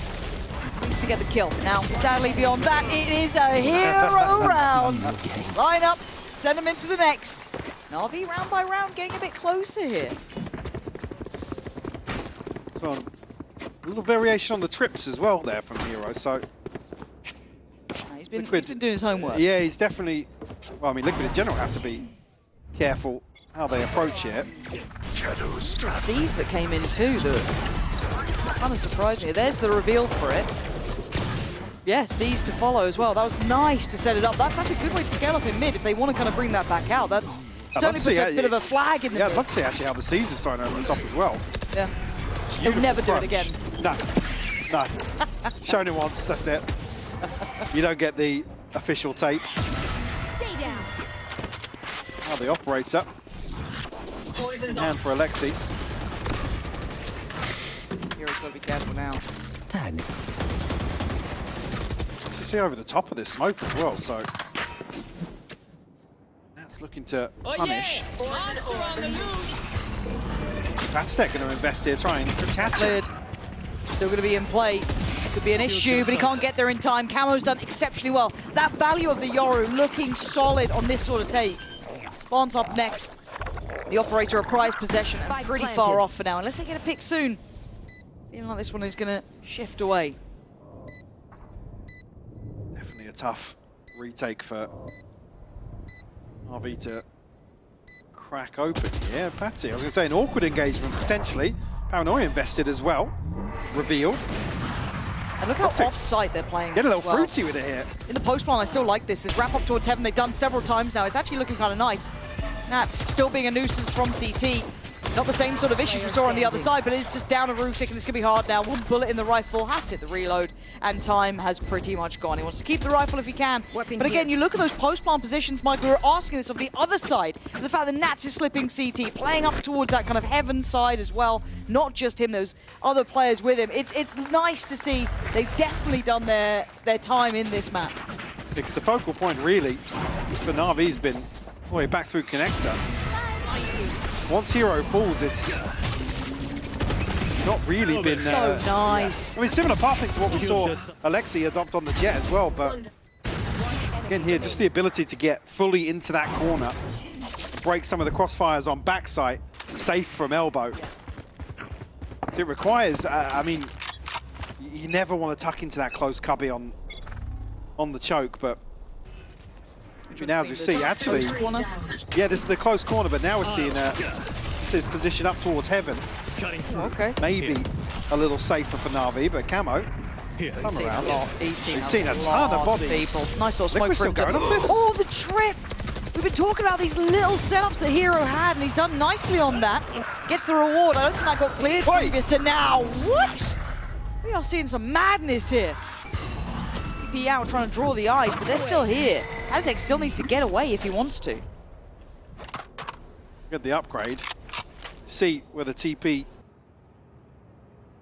Kiko all the way behind A site. Again, the size of CT in general, there's a lot of distance. Yeah, basically, yeah. There's a lot of distance where it's difficult for the defenders to really hear where that Omen TP is. Now, Ruxic does have ult, so they don't have to be in a massive panic about this, and they're going to have Chow, yes, nearby. The issue comes if Kiko wants more space. No, not the case. 30 seconds TP left. gets taken, so we're somewhat equidistant to each other if you're looking at Xiao, and now the TP through Ruxic. Plenty of steps heard. Prowler sent in. Gives away position. Xiao has to fall off. Prowler back in. Kiko now noted. Exchange of util here. Back and forth. Seas does land. He's in a bit of trouble here, is Kiko. In the meantime, we've got a gap close coming in as well. Look at the wrap here. And it's going to be Ruxic rewarded. Taking that wrap around elbow. Denying that little approach towards sight. And look at this pacing. They had no idea because of the util coming up from the fade. It is a mess here, but Palitek left in the 1v1. HP on his side. Nicely handled. For a second, I had to doubt myself. Like, which team's who we were watching for Where a did they second. get a gecko? Well, the wrap back through mid, like you said, on the back of the Defen. Absolutely beautiful. So there was a moment here where I thought Liquid was just going to brute force. That shot is absolutely ridiculous, by the way. Oh, that was the kill. Well done. Yeah, this. And I guess, as I said, he could just W-key it, right? They were caught by the util. They were held back there. Why not go for it? Nice! Bloody hell. Bold play, too. Yeah, Bold very. play. RV now pumping the brakes. Rightfully so. Liquid have shown probably been preparing this to an extent. A couple of really nice set pieces we've seen, particularly towards B once more. Again, not as heavy a focus towards mid either, and I guess Na'Vi haven't found a way to capitalize on that just yet. Obviously, the finance is going to be a consideration to make here in the second half. Trailing 3-2 now, Liquid at 11, and Na'Vi's purchase not looking fantastic. Shiko alongside the knives, probably. I mean, this does feel like a different version of Kuroth than we've seen from other teams. As said, with just that like slightly different look at middle, or lack of look at middle, a lot more kind of site exploration. But it's nice to see the evolution and how these teams want to play it. This is kind of what I've been wanting the whole time, is see EMEA get reps on this. Na'Vi haven't been afraid of it, and it's good to see the Liquid look pretty solid too. Gonna strengthen that veto for them going forward for sure. Let's see how these knives come into play. Right now, going to be in the right side.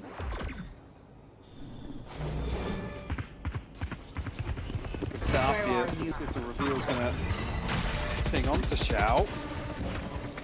Snakebite inside the smoke as well, I believe. Going to have to sit back and spectate for the time being. Yeah, he's being kept alive, but it feels like a smoke. The angle's not looking nice, but he's still actually managed to dig out camo from this. Gets his reward as Alex now tries to take a step forward, falling off the back of the Prowler, catches Nat. Has to rifle loose, but 10 HP not enough. Trex now joining, Xiao still firing on the site itself. How is he the one who stayed alive this long? Well, second as well. Oh, you thought that was third! Oh, that was close. Hero. Have to give position. Cage there. The Kiko's the problem. Trex is down low. Oh, he's going for this. As a tap. Oh, they just get him together in the end. Team Liquid in unison, handling it well enough to push up to 12. Yeah, got a little close up against Shiko, but still, the round deficit for Na'Vi now becoming a big point of interest. Again, the finance is going to be rough. It's got to be clean in the next few rounds if Na'Vi want to close the gap. Patatech was, I mean, Nat's one away. Decent progress for Trex, but consideration to make here. Considering Angel and Xiao both have their ultimates on the other side. See aggression here from Na'Vi. Rooks are going to be, going to see very careful on the retreat, but it's like Liquid immediately going to pivot back over towards A-Link. Yeah, trying to just take up towards Link, get a player posted. I love that quick response, actually, on the back of feeling that pressure outside B. They know there's a weaker side towards mid. Unfortunately, don't progress any further. And how far do you go fact-finding for Alex? Because Trex is down there. Super, super passive. Again, this kind of 1-3-1, holding the extremities on both sides, but the fight's here. This Trex been focused the whole time. That's a pixel. Oh, man. Not getting the kill is wild. Yeah. Trex gets to live on 49. Big to note the operator as well, though, in this scenario. So if Liquid want to try and get behind this, will be revealed once more. Flashed once more as well. Yeah, this is hard to not just keep backpedaling on Alex. Alex just wants to be able to play. Let him play the damn game. 30 seconds Angel left. gonna lead the way, it looks like. Gets a fair fight on one, but quickly traded by Camo. And Alex, who's been blind for the last 4 weeks. Desperate to work in, but Kiko navigating around. Oh, God, it's a brutal round. Your heart goes out to him almost. And there's the pit. Oh, this is a nice reaction, but no Prowler to really be rewarded off it. So Camo fighting forward now. He's just holding this down. Seized up, though. Gonna be clear. Hero making a go of this one. Nat's now last man alive. If you want someone cool under pressure, it will be the man on the screen. The timing not there. Well handled by Na'Vi. The final moments of this round. Certainly. Should have been closed out by Liquid here. See Na'Vi considering the reposition back towards Heaven because Nats has been so present towards Elbow. 30 seconds left. Just can't capitalize off this pit. Timing on this crunch, brutal towards Elbow.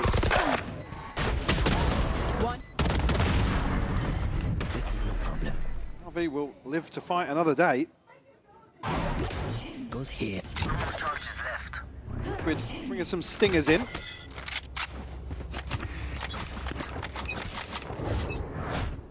Just looking to burst onto B here, but towards the earlier setup we saw from Hero. Here. One suppressed. Comes the layering. Hard to find a comfortable position on the side, but it's enough to stop them at least on entry. He just pops his ult as well. Maybe hitting the panic button here just to stop them from committing towards this Stinger rush.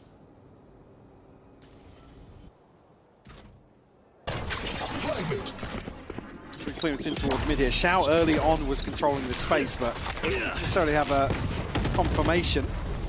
Camo. Oh, he nearly got rewarded for it. He still is. He absolutely is. Camo with a big pickup on 2. Hero's doing so well with Shao though.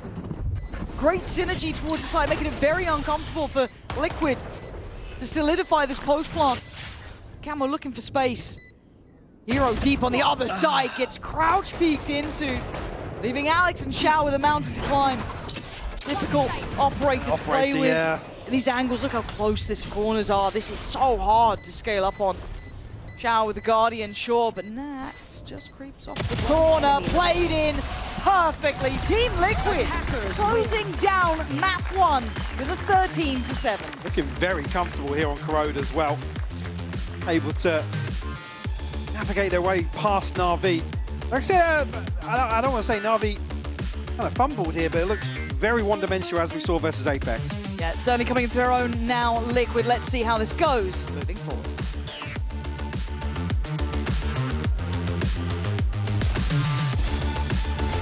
Wait, I did it! 30 bots.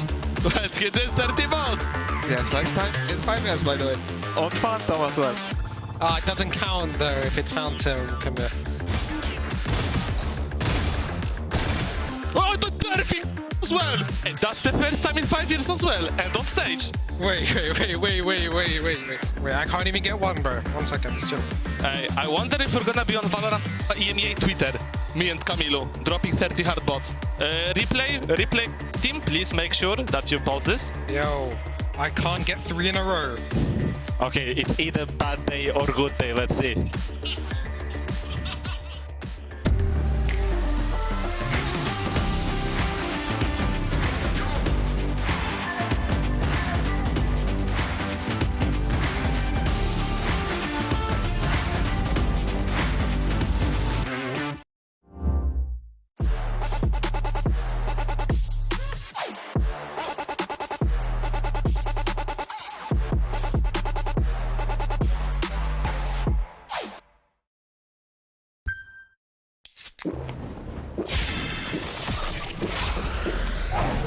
Red Bull gives you wings.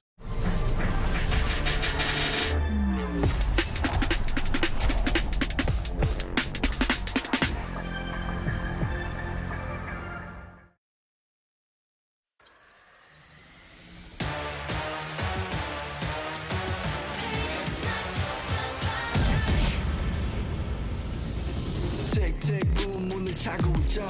이건 데ja vu 이미 와본 걸까. 내 성공을 전부 담긴 그릇이 작아. I can't lose 점수 그건 의미 없는 숫자. 내 열의 top 10 거는 식당. 해골로 채운 옷장 전부 대스탁. 상시주의 red dot 경고는 없어 better not. 난 사방에 다 뿌린지 마치 red hot.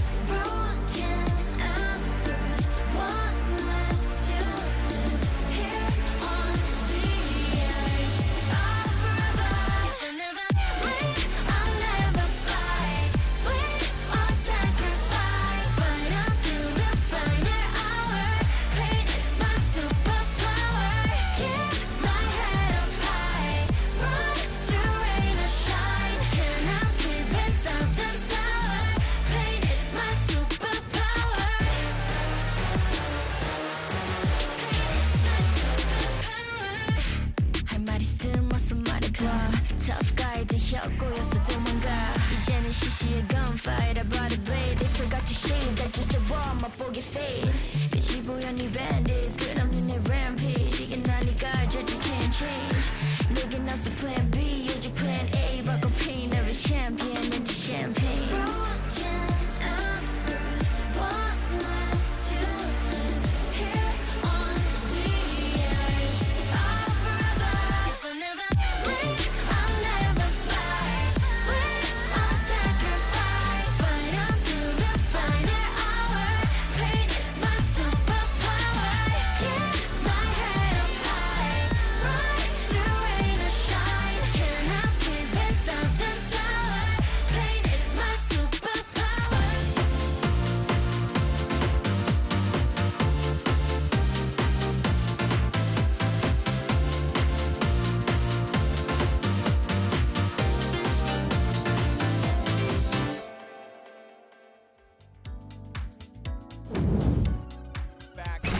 VCT EMEA as we take a look at Camo's performance highlight presented by Herman Miller Gaming. Incredible stuff in this round, and overall a pretty damn positive map for Team Liquid as a whole. We watch the rest of this play out, you know, it's stuff like this that makes me really appreciate how completely great he is at VALORANT and how absolutely terrible I am.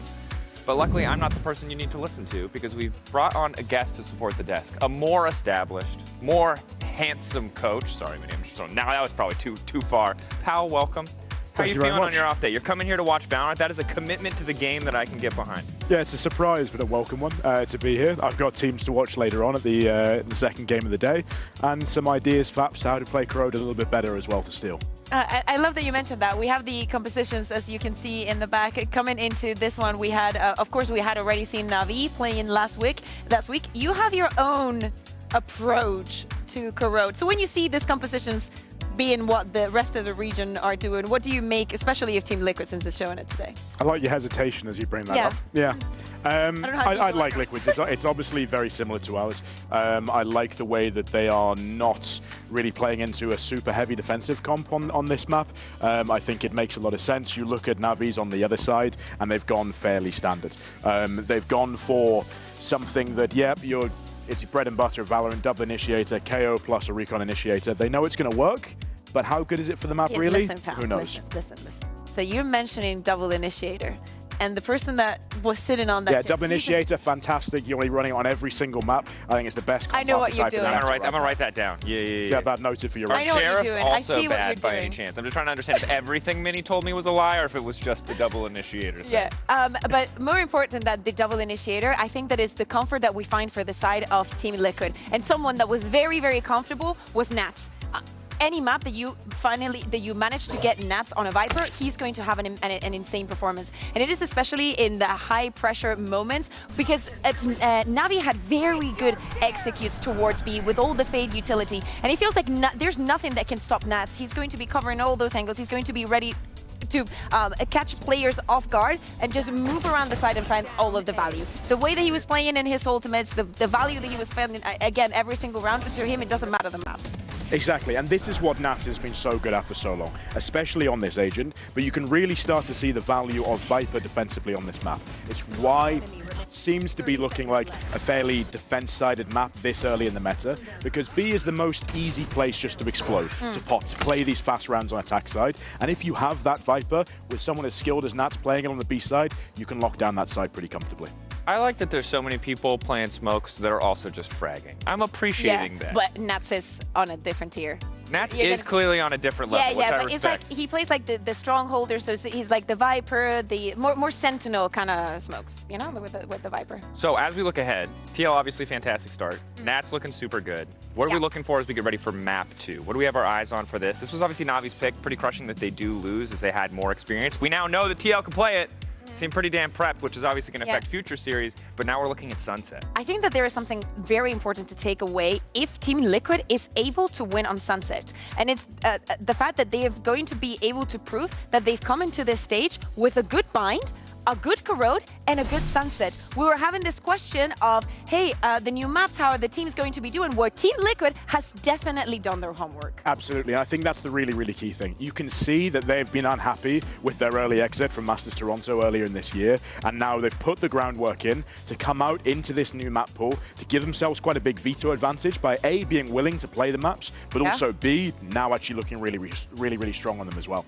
Yeah, it feels like that is that boogeyman, right? Where it's like, once you prove you can play the 2 new maps that have entered rotation, it's like, oh, well, now our prep is so much harder. Because so many teams in week 1 were just handshaking. You'll ban Corrode, I'll ban Bind, and we'll just play normal little icebox, the gentleman's agreement that was brought up, Fortunately, neither Neil nor I are gentlemen, but it went the way we wanted to.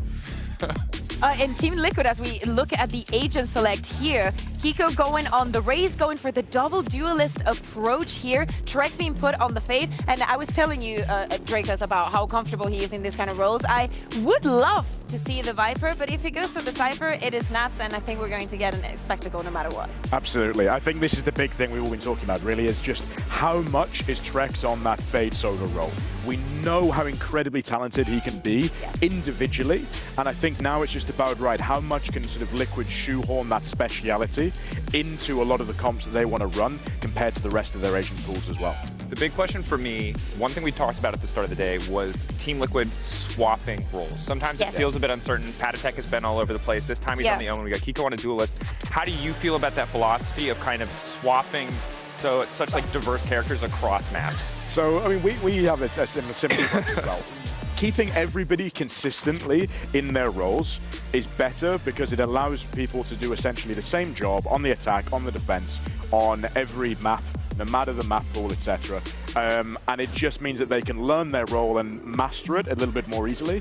However, sometimes just with player comfort, you need to be able to throw things around, mix things up a little bit, and do just what you need to play a good version of the map instead. I think that also for like the history of VALORANT, Patatek has been a flex player. Like he's been around and this is something that he does. We expect him to be filling out the roles and actually doing so very consistently.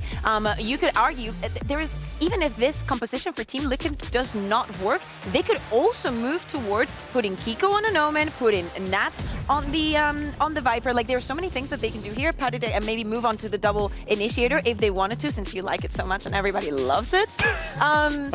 But we have already seen what Kiko can do on the smokes, and it is time, I think, Dracos, that you also can see what this guy does on the race, because yes, he's a brilliant smoker, but he's an even better duelist. Like, yes, it's out of this world.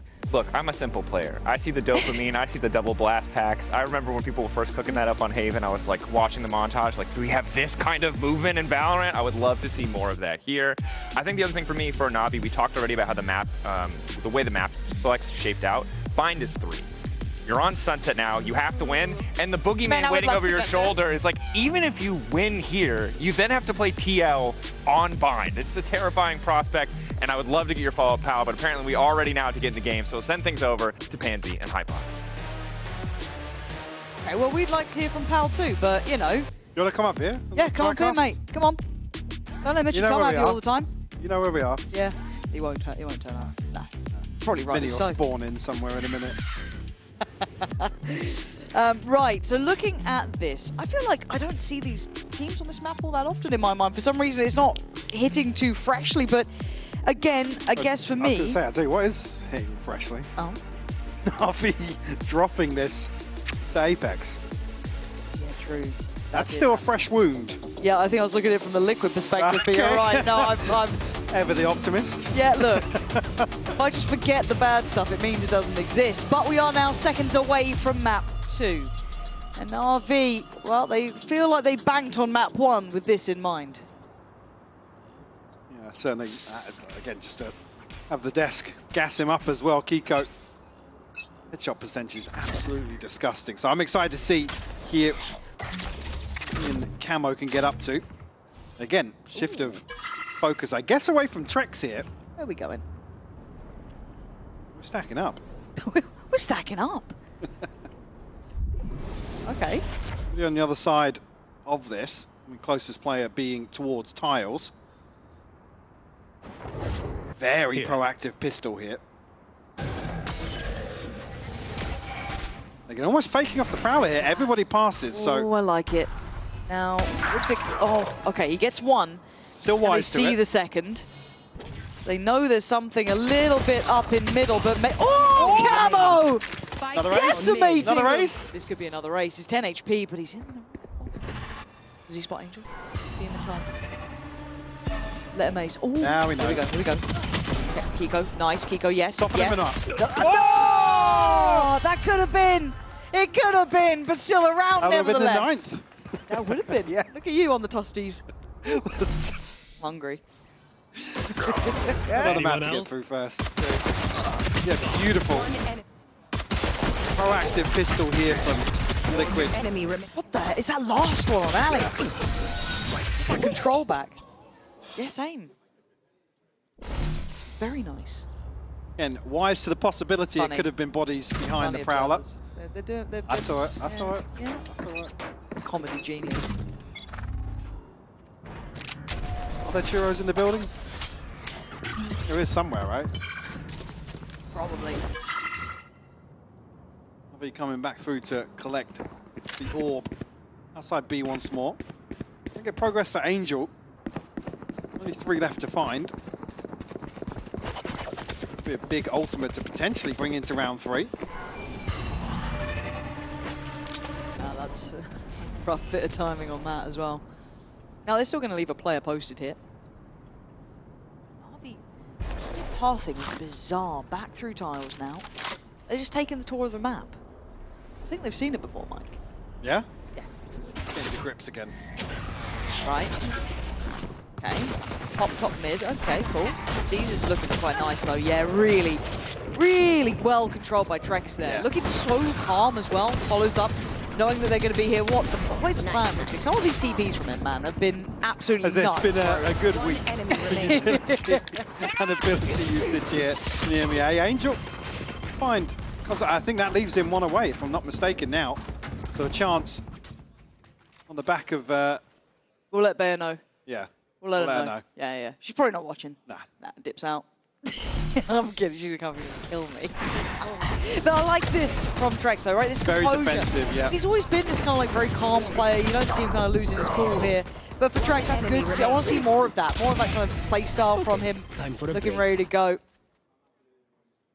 Where'd that hand come from? I don't know, but it scared me a little bit. It scared me a little bit. There we go. Back underway. Where are you? It's the bonus. Look at this one. Still got the Guardian there. Phantom. Camo. The Outlaw. How many light shields do we have? Only 1, actually. On Angel. Tootsie seen. And Kiko. Gonna find that. So Alex going down early. That's not a pretty way to do it, but Ruxicon's just taking damage. Yeah. Tanking that. Has felt safer inside the smoke and the fragment. Paranoia sent through. Doesn't catch up to Trex, so still a chance, but the pinch is perfect from Angel. Yeah, Camo allowed to survive for a little bit longer, but it was all a matter of timing, and he heard those steps behind, decided to commit to it, but the plant going to come in now. 3v2. Kiko, planted. HP affected earlier on. Nats with that slow walk back with the Outlaw. Angel playing over towards default. That's a lovely paint shell to push him out of position. Really nicely done, but what's the next step here? So it looks like Almost Na'Vi going to trade places. Yeah, Na'Vi very aggressive, but conceding all this space towards site. And where's the plant? It's not a brilliant plant for them to try and play this off from. Now, I guess the side note is that they still had that dart. Kiko, this one's looking pretty much wrapped up with a bow here. Well handled in the end. I got a bit nervous for Na'Vi. And it was a bonus, so it did cost Na'Vi a good couple of these weapons, but I just get a bit scared when I see them doing stuff. I don't know why Na'Vi makes me so nervous when they do. Zoom here to find the first attack for Kiko. Beautifully done, but maybe Vastek a little overzealous, committing. Yeah, as soon as Na'Vi kind of trade places with Liquid here, maybe feels a little uncomfortable, but this time around the TP, probably breaking that setup a little better. Yeah. Did note, obviously, Angel have his null command here. That's probably why we see Nats where we do. Makes sense. Or he's AFK, so I do imagine it's that version of it. And Liquid going for an early crunch. It's Alex to try and battle it back, but as it stands, a 3v2. Now that TP. Tickety boo. Not so sure about that one. Cage triggered. Hero now going to try and find something towards top mid. That cage drops. Yeah, okay. Hero does take a second look back towards market. But Na'Vi kind of have to give away the game wherever they go at this point. That's not going to try and group this towards wraparound on B. See Na'Vi waiting for an engagement, and finally comes through from Nats. Hero will fall. Alexi now 57 HP. Try and find the plant at least. Gone. So yeah, Nade might even just finish the job here. Kiko will find it. 3 on the board, 3 rifles carried across. They're going to from my off to a really good start here, Liquid. Yeah, and even just kind of Nats playing quite safe towards top middle, even not, knowing that pressure could come that way. Kiko not overextending. We're seeing a lot of these very composed plays, kind of re-hit as well, worked out relatively well. little awkward in terms of the engagement here from Na'Vi outside A. Last player standing. See a timeout called here very early on. Frustrated there. Ruxic, I mean, top of the board, but doesn't seem happy about it so far. Maybe a little bit of frustration showing. As I can imagine they're hoping they at least get Corrode under their belt there. Now coming to Sunset. It's quite hard to shake off. Do you? How does that make you feel? Honoured. Really? Yes, very. Disagree? No, it's just... Okay. It's not always negative, Mike. It is. No. Oh, no, Thea. No, I was speaking to Mike. Thea's here. She's We're doing all that for the casting now. Did you see the sign? Someone had a nice sign for you in the audience. I don't know where, but someone did have a really nice Kukuka sign. Over here? Over that side. I'm pretty sure. Yeah, there you go. Just in case you're wondering, Faye's behind us. If we could just turn it up. There you go. You did say she was That goes there. this way. Okay, well, Na'Vi's buy is not going to be pretty into this round, so whatever the timeout was for, won't be this really. Maybe just an overall kind of check-in. Yeah, I mean, obviously next round, probably going to see Alexi and Hero close to their ults as well, so Liquid happy to stand their ground once more outside A here.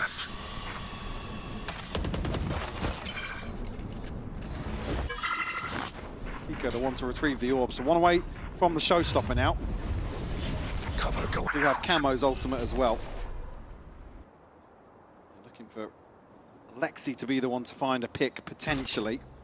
And I want to note how deep they're sitting in middle as well. Look at how Liquid are holding that top mid. There's 3 players, none of them actively wanting to look down towards that lower side. Yeah. And rightly so, right? Liquid, you know what I mean? Reading Na'Vi's playstyle perfectly. They're happy to concede the space, almost knowing Na'Vi are going to drift around the map and look for someone, something.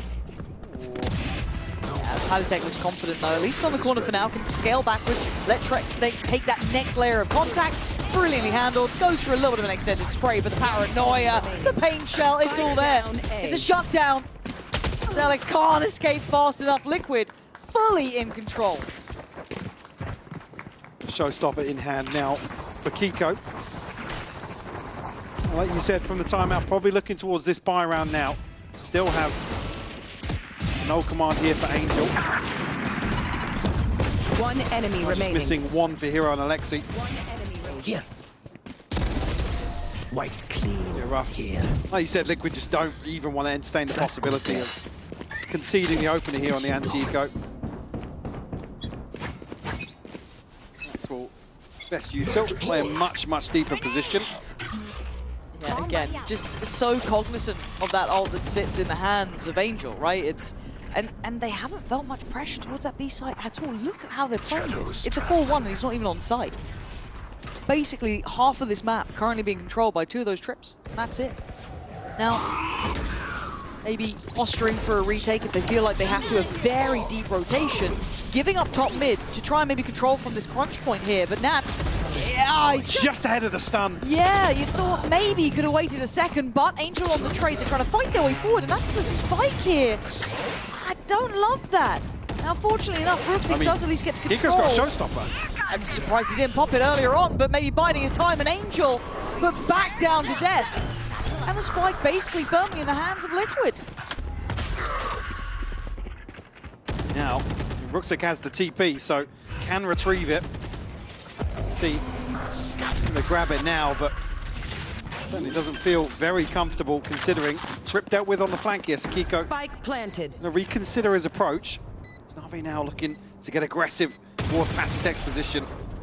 That could speed up the other 2, right? You get that contact there, the temptation and the want would be then, okay, speed up through market, but they're still being cautious because they only saw 1. I didn't catch the plant. Is it default or is it over towards stairs? I think it's on the right side. Oh, okay. Right side by Pillar. Hero and Ruxic still focusing towards CT. They've picked their poison, but there's got to be a speed up here from Liquid. They've left this very late in the day, maybe trying to clear as they go, but actually it's fine because apparently Kiko can just knock down the door. Confuse, no problems with that.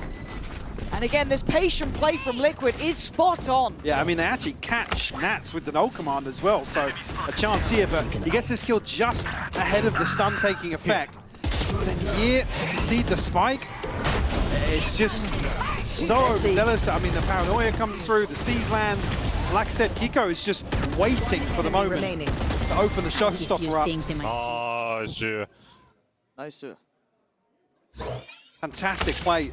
Beautiful read of the map as well from Liquid. You see once they don't get the bite on A, 3 people towards top mid. And again, this setup, this start is, it feels so bespoke to dealing with Na'Vi, and you can see why. Panitek, your reward on the back of the reveal. That's a nice synergy starting to come in. Kiko does get handled, but it's a shutdown again. This 4-1. They need to know about this now, Na'Vi. They can't keep running into this head first. That's actually through Hero's cage as well. The reveal takes effect. Beautiful punish once more. Yeah, on Fatstek's POV, just fish in a barrel for him.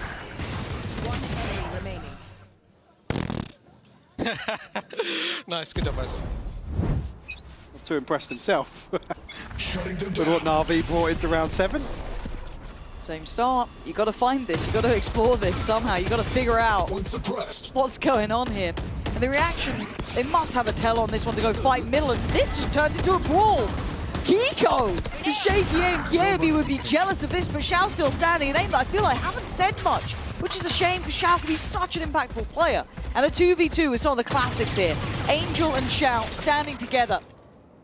Kiko, the big reposition, quietly doing so as well. One off a showstopper again.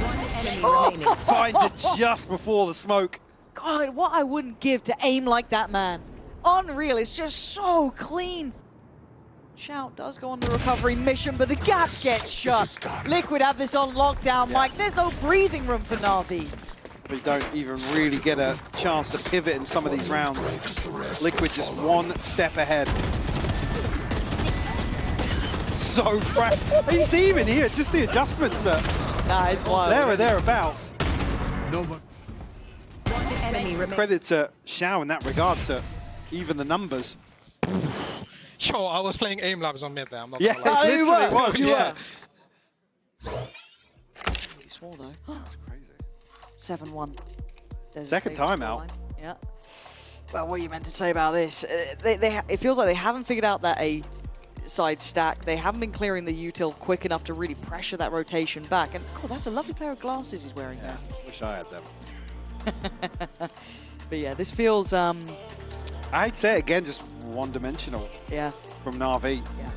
Again, it's so reliant on, and again, if you look at the early round util, unless you're kind of finding Nats with the knife or something a little more tangible, they're not really getting much off it.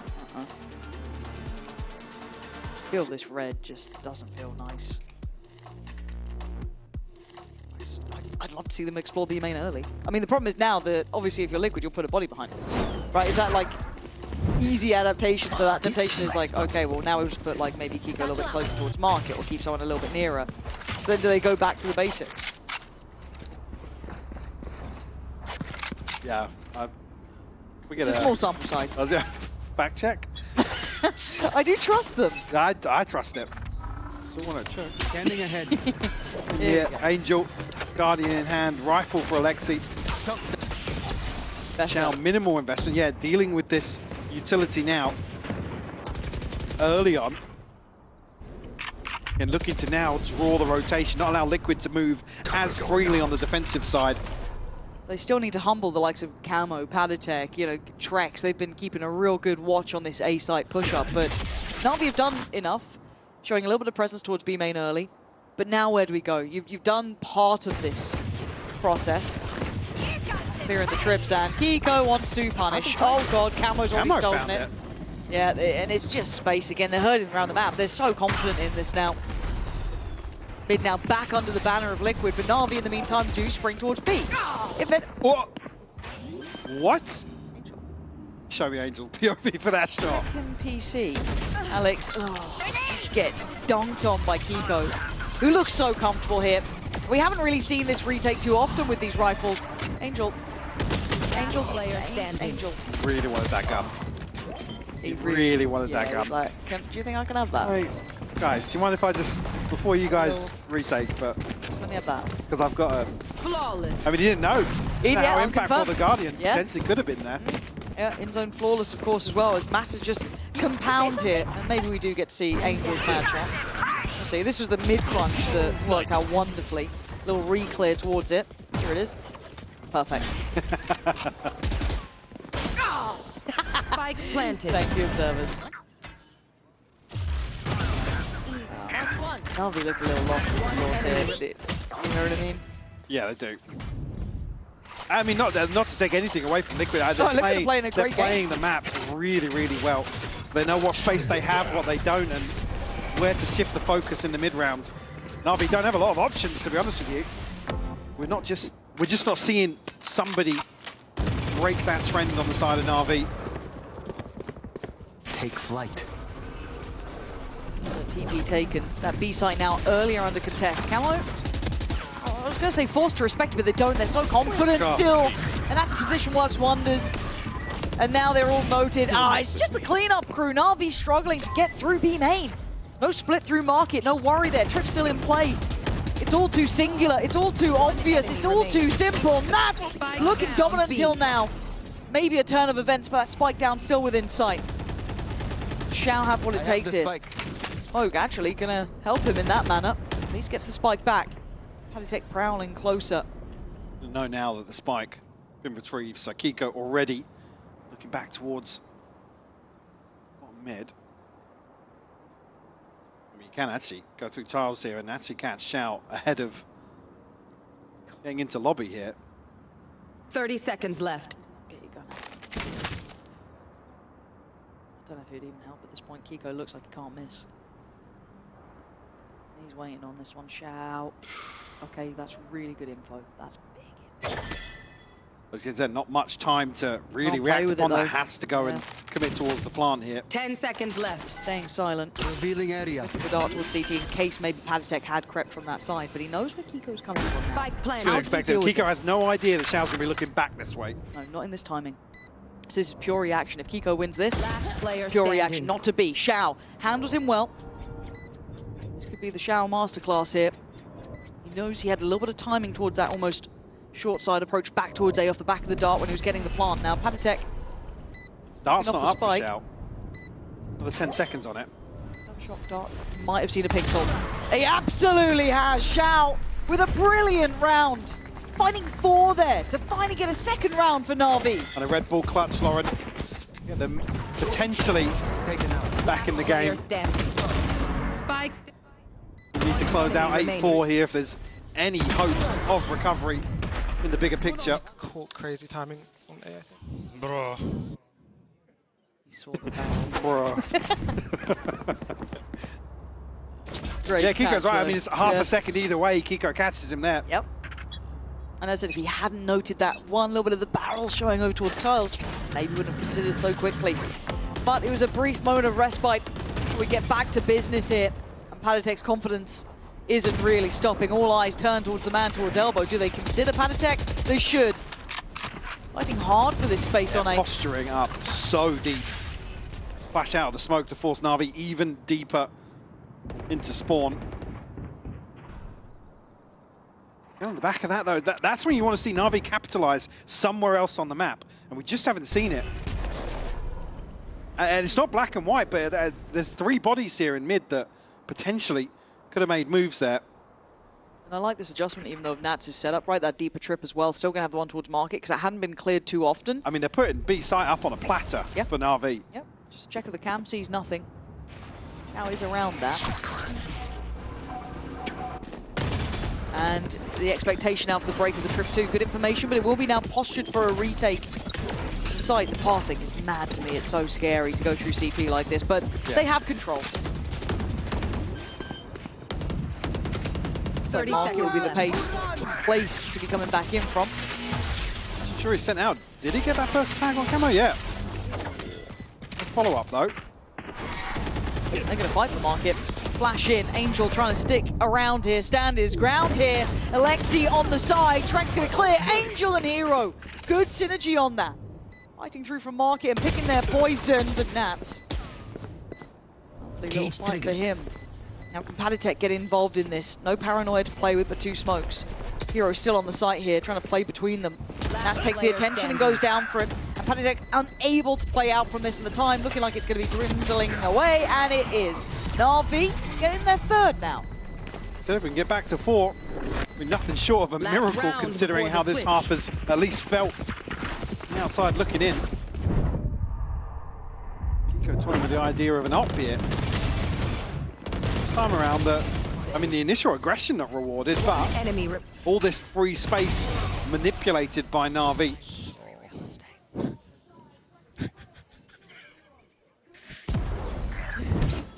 Okay, 8-3. This goes here. And they're just not giving up this 4-1, are they? Yeah, they've pulled Chow across towards this now to kind of have to be the player to, you know, show some presence on B, remove the trips. Shock Dart goes in. It does cause a reaction. It leads me to believe there's still question marks from Na'Vi about how Liquid is setting up in the early round. Mid-walk. Lexi. Oh, so quickly cleared. And they get away scot-free. Where's the trade on that? I'd be fuming. Calmer than I am. You flamed me for similar. You've deserved it. Ruxic has made progress to an extent. Camo. Yeah. Here. Very tagged up on the other side of things. Ruxic tucked in again. Here, Trex on the walkabout as well. Leave him alone. No, wait, Kiko, hold on. How have you made this look possible? That looked like it was all going Na'Vi's way. I think Angel's lived around this spot for a year at this point, but he's slowly walking towards that A side. They have got the right place here. I mean, Patty commits towards the TP here. Unfortunate timing. Kiko and Patty once more. Left. Last 2 standing here for Liquid in round 12 against Angel and Xiao. An ancient duo. Ancient. I don't mean age-wise. Spike planted. Angel. Angel, that's a nade. Bro, please, That's I'm a trying to nade, help brother. you beat the allegations here, but that's a bad one. Don't, Chow. The problem is that everyone else has been cleared pretty much.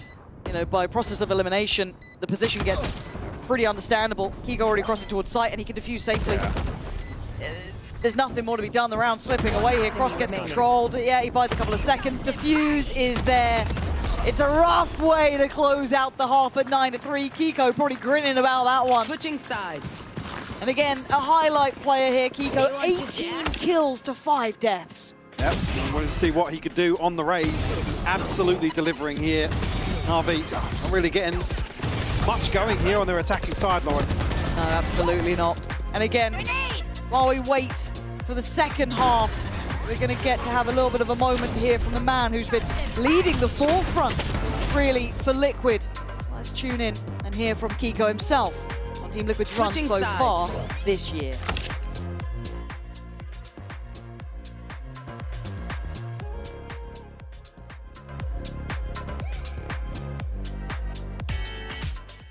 The coaching staff this year is very good. I think that Lohan, Yao, they do like a lot of work behind the scenes for us to make it easier for us. And for me, I think that I'm working a lot more efficiently and smarter than last year, I think. I think last year was a big learning experience from Tier 1 to Tier 2. And I think, yeah, it was just an experience thing. Nice, Ayaz! I think it would prove to us that we're actually the best in the region, finally. I think that we come close in the first one, and we just had a little bit of, I would say, a little bit of a learning process since then, and not even making it to the finals this time. This, for when we qualified to Toronto, was a bit disappointing for us. So I think that winning Split 2 would, I think, prove to us that we're finally the best.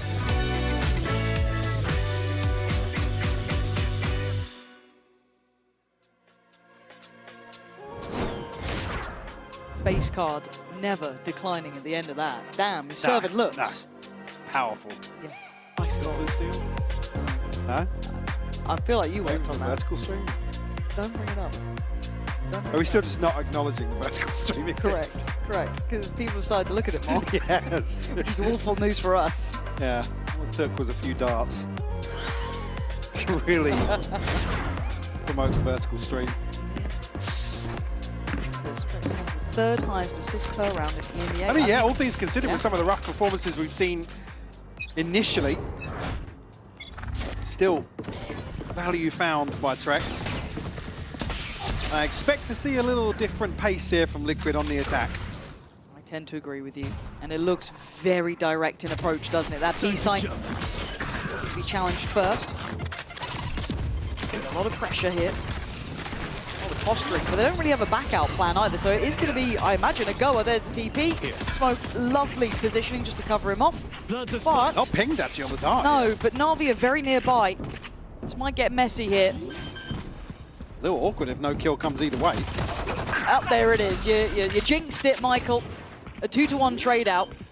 Camo going down. Ooh, Kiko again, man. Liquid baiting them into these peaks. Yeah, Off the blue tap. steel working well. Angel, what you got? Sheriff and a frenzy for Ruxic. Come on, Angel, hit some mad ones. Praying for it. Do not resist. Suppress it. The penny. Yeah. Took a moment to drop there, Yeah. but Liquid on the cleanup. Find double digits with the pistol. Again, able to wait out some of that util long enough in main, and in that second smoke, just catching the lineup. Yeah.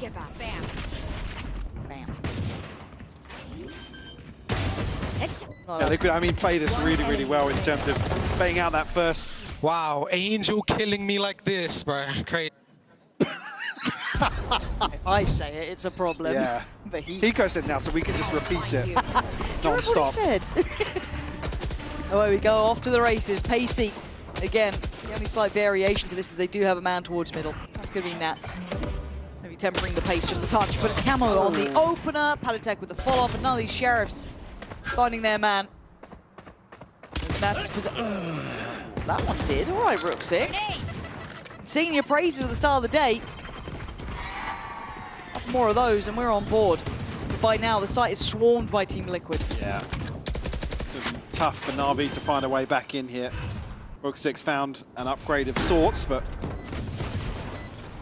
the 3 rifles here for Liquid certainly doesn't swing the odds in their favor. A man down either.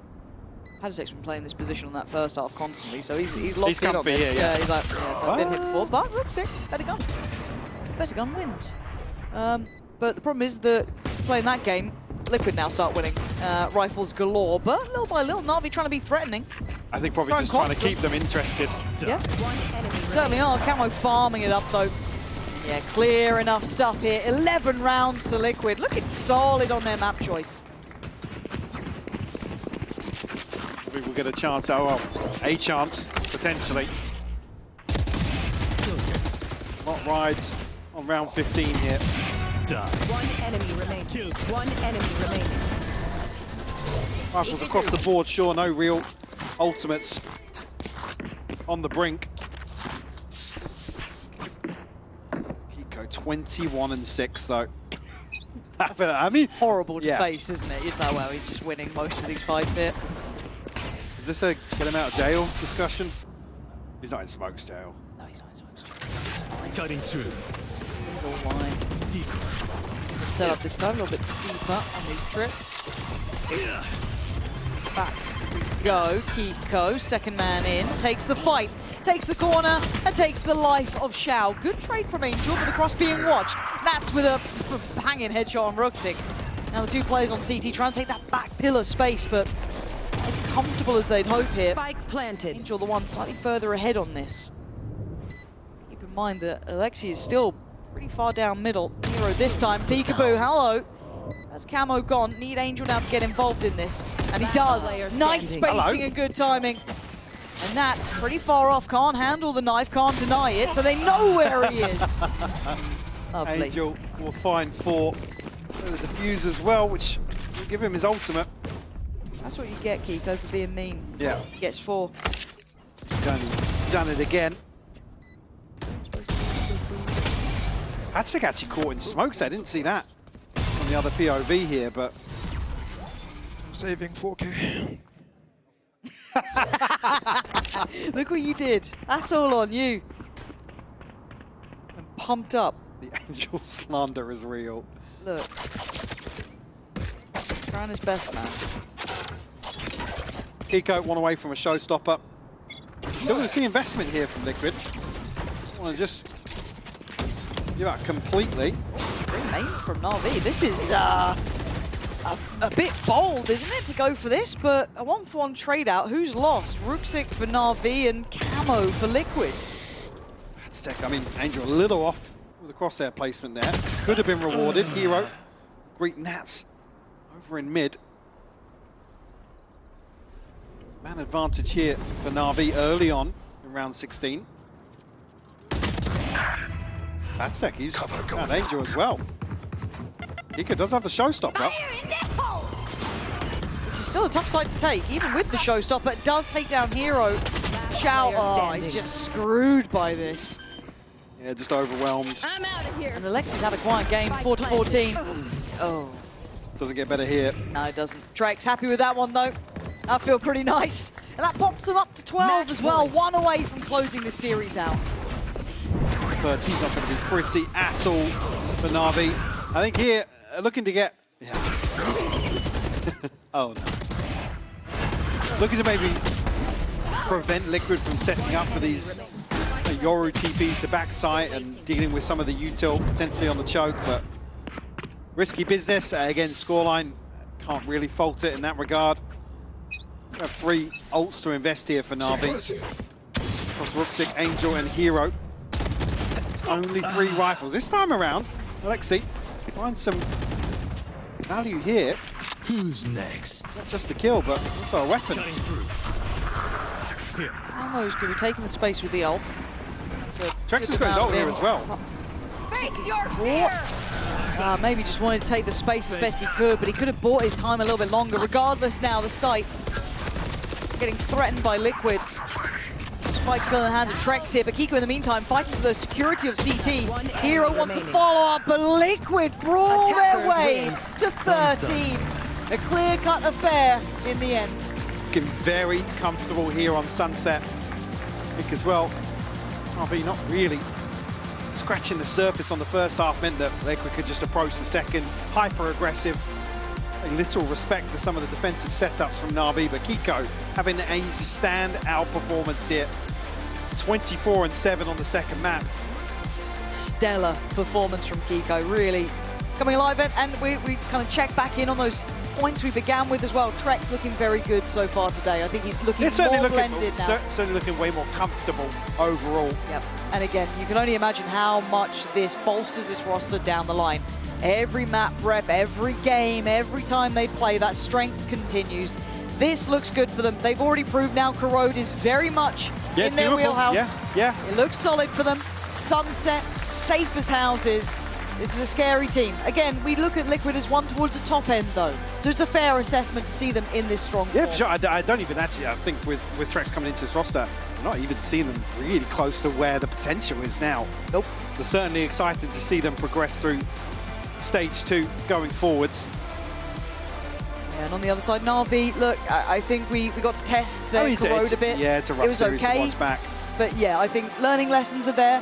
You know, you're able to get away with it a little bit earlier on up against previous opponents. Now, okay, we've hit a limit. Time to try and adapt a bit further. Sure, and whether or not we get the chance to see the second iteration potentially of Corrode for them. Any variation going forwards. Yeah, and even actually, we've been talking kind of map pool and Corrode coming into this. I think actually this is a bigger win for Liquid to actually show out. Again, opponent picks into us, but we'll have to see if they lean into it at all. Spot on. So we're going to hand it over towards Draco, standing by with Kiko. Thank you very much, Pansy and Hypoc. I am joined by the victorious Kiko. Berlin, give it up. Come on. Give me some love. Give the love. It's well deserved. Look, 24-7. Yeah. This was a popping game, and the analyst desk was curious to know because everyone loves clickbait content and tier lists. Are we putting you in the smoker tier list? Are we putting you in the duelist tier list? Like, where do you go? Where do you live these days? I don't know, to be honest. I'm playing everything. I don't know. I think duelists are the most fun. Smokes is, also fun. I think that they're both very aggressive roles with the Omen. So it was like, it's pretty fun playing both, and yeah, it's nice. So far, we have 2 in the like smokes plus raise category. It'll be you and Jing. So maybe you can contest him for #1 as we go further. I want to ask about Corrode. The casters were talking about it. Look, it wasn't your pick. We got to see you guys play on it. It looked pretty fantastic. How do you feel about the new map? How do you feel about like TL's read on the map overall? It's an interesting map. I think that we're reading it well, and I think it's just the first official we played on it, so it was a little bit jittery. But other than that, I think we're pretty good on it, and I think we're happy to play it if anyone picks it. So I don't want you to give away any strats, but do you have any like personal philosophies or anything that you really like doing on the map, or something that you think that you guys are doing particularly well? I think Omen's pretty fun on the map just because you can TP into their spawn, TP heaven, TP like anywhere, and it's just like they can't hear it on stage, so it's pretty fun.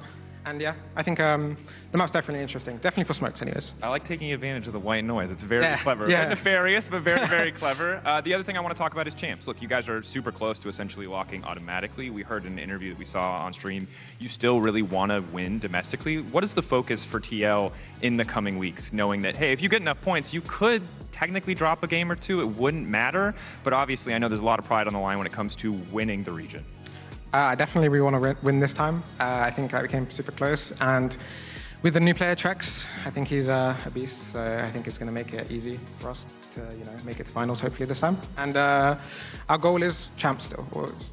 Of course, makes a ton of sense. Last question, Patatek is waiting on the other side of this break, sitting by with me and Kakuka. Any message to him? How would you rate his performance today? Great performance today, Patrick. Nice flashes. Yeah, everything was amazing. Okay, last quick question. Yes. You seemed very salty about Angel killing you. Do you want to elaborate, or do you want to leave that on the stage? I don't know. He's a beast. Every time he wide swings me, he's always killing me on the Sunset map. I don't know. Everyone else was fine to kill, but Angel, he's a beast. He's just built diffy, folks. That is what it is. Our next match coming up. We're going to go ahead and do a quick break. When we return, Gentle Mates, we'll see what they can do up against the Titans of Team Heretics. Patrick, could you speak one more time for me, my kind sir? Of course, Gio. I'm speaking right now. Let's do a quick 2-0 so I can hop on League. You sound amazing. Beautiful, clear, everything. Wow, I'm so excited to play today. You were not excited last time, or why? Because the team was in shambles. And what, is it better now? We'll see the result today. Let's see.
Welcome back, everybody. Clean 2-0 for Team Liquid. Kakuka here, joined by Mini and our one and only Patrick. How are you, Patrick? Hello, good. And you? Yeah, I'm very good. How are you, Mini? I'm good, yeah.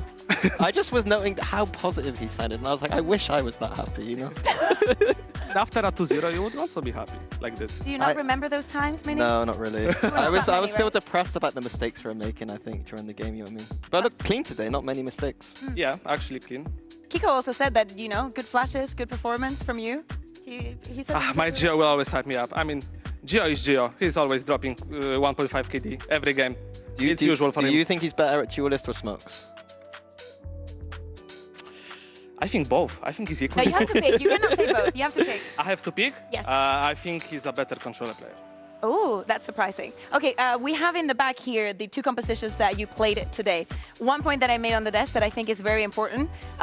You're one of the teams that coming out of the break, even though you have a new player, you have shown the 3 new maps. So you've shown the Bind, the Sunset, and more importantly, Corrode, and you're looking pretty fierce on it. Was that a goal coming into stage 3 to have a strong map pool? Yeah, I think qualifying not qualifying to AWC was a blessing in disguise, I would say. I don't know how you say it in English, but I think that's it. We had a lot of time to prepare, but also we had to put tracks into our system, so that also took some time. But yeah, we were always a 4-map team. Now we try to make it probably 6, 7. Let's see. But Corrode, yeah, it was. We are working on it like for a few weeks, I would say. I'm not gonna lie, I was a little bit scared when Split was leaving. It's like, oh my god, where's Team Liquid going to pick now? When we talk about Corrode, do you think you're the best team on Corrode? It's hard to say because like every team is testing comps, every team is like trying to figure out how to play the perfect VALORANT on this map, and for now it's kinda A-Ram on mid. It feels like it's A-Ram. Some A pressure, some B pressure, but it always comes out to mid fight. What do you think is strong on the map? Like strong. I think Fate. I think obviously Fate. I think the roofs, the design of the map makes Fate like a no-brainer, always in comp. I think also Gecko. I think Gecko is really strong with the flashes, with the utility, because you don't need really to go out on site. You just send the wingman, you let divers go, Yoru, Omen, and they do the job for you, and they just play plus that. You mentioned the Fade. You obviously mentioned the Gecko because that's what you're playing. We see a lot of comfort, right? Like you have Nats on the Viper. Name a better Viper player. We don't have it. Kiko on the Smokes. But I think it's very important that we go back to Trex because last week we saw him playing a couple of different things and we wanted to see him on the Fade. What has been the process, because you were mentioning it, of adapting him into your system? What do you think has been the most important thing? I think it was just about figuring out like role-wise, and I think he's the best player on reveals, and I'm the best player on flashes, respectively. And yeah, I think it took some time for us to adjust certain calls, certain comps, how we want to approach certain things, certain situations. But I think we got better at it, and I think with each week we're going to get even better. So like on Icebox specifically, we saw you, like you switched the comps around, right? You were like Gecko one map and then he was Gecko one map. What was the reason there? I mean, I think it's just about comfort, honestly. And we wanted to also try new things, but I think it's about comfort. And, you know, our coaches, what they told us to play, we're going to play. No questions so asked. with compositions, it's very much the coaches are the ones saying things and you guys are, yes, I mean, sir. We can also chip in and give our, like, opinions, you know, but we just listen to our coaching staff. We have, like, full trust into them, so yeah. Have you been surprised by some of the performances that we've seen, some of the wins, some of the losses? Who do you think would be, like, do you have someone that you think is underrated as a team or overrated as a team coming into stage 2? I know that you like giving hot takes. I'm just, you know, okay, you gave me the ball. I think Giants is underrated right now. I think they're playing really well and they might surprise some teams, but I think they're still not at a level where they would qualify to internationals and be like contender to win it. Overrated, I would say. There's no overrated team. I think Gentlemates. Okay. I think they're really overrated. Ooh. Okay, so you have KC, you have 2 wins now, but you have both Fnatic and KC who are considered also top of your group on the last 2 weeks, right? Mm-hmm. Do you think that is something that plays to you or against you? Like, would you have rather to have the stronger teams at the beginning just because of how good this is looking, like the Corrode, the Sunset? Or do you think you can prove people that they've been cheering for the wrong teams?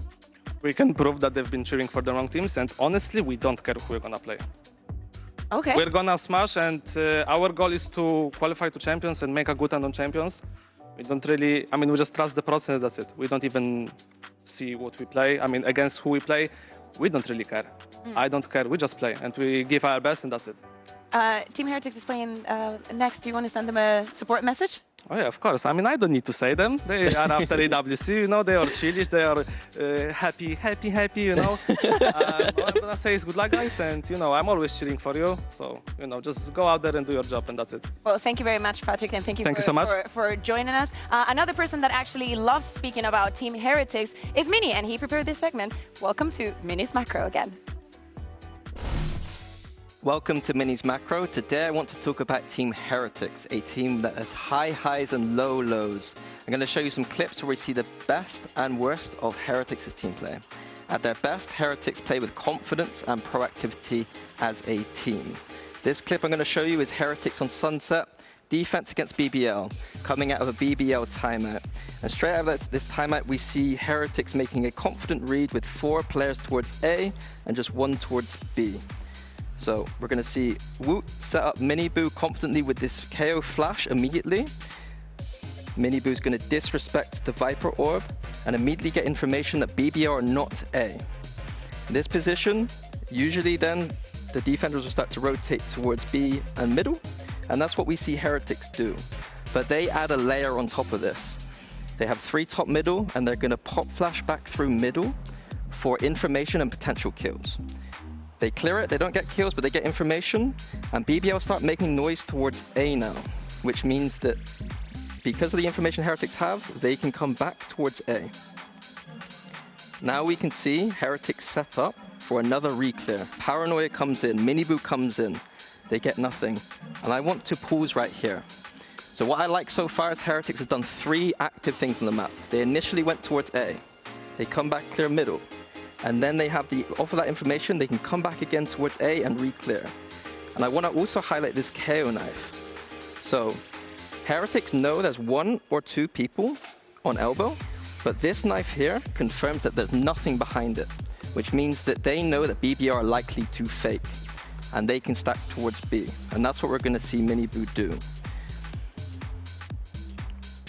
Here, Yampi even throws the Sova ult in as the cherry on top of this fake, but Heretics do not bite at all. We see Miniboo has rotated all the way from A to join his teammates on B. BB are going to group up towards middle and start their B split, but Heretics are ready now with 3 people already on this side of the map. All Heretics need to do now is shoot their guns and they should win this round. So let's see how this plays out.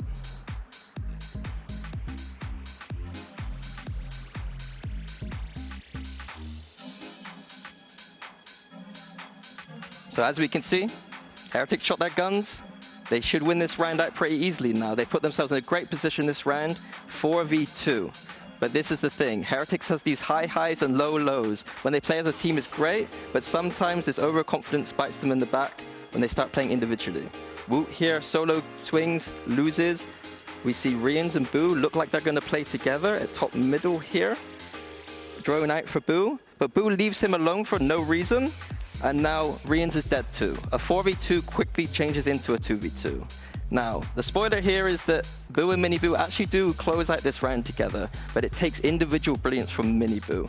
So my argument is, for Heretics, when they're at their best, they're playing together with proactivity and confidence, but at their worst is when they're playing with proactivity and confidence individually as solo players. This needs to stop from Heretics if they want to go far on their road to Paris and even deeper into Champions.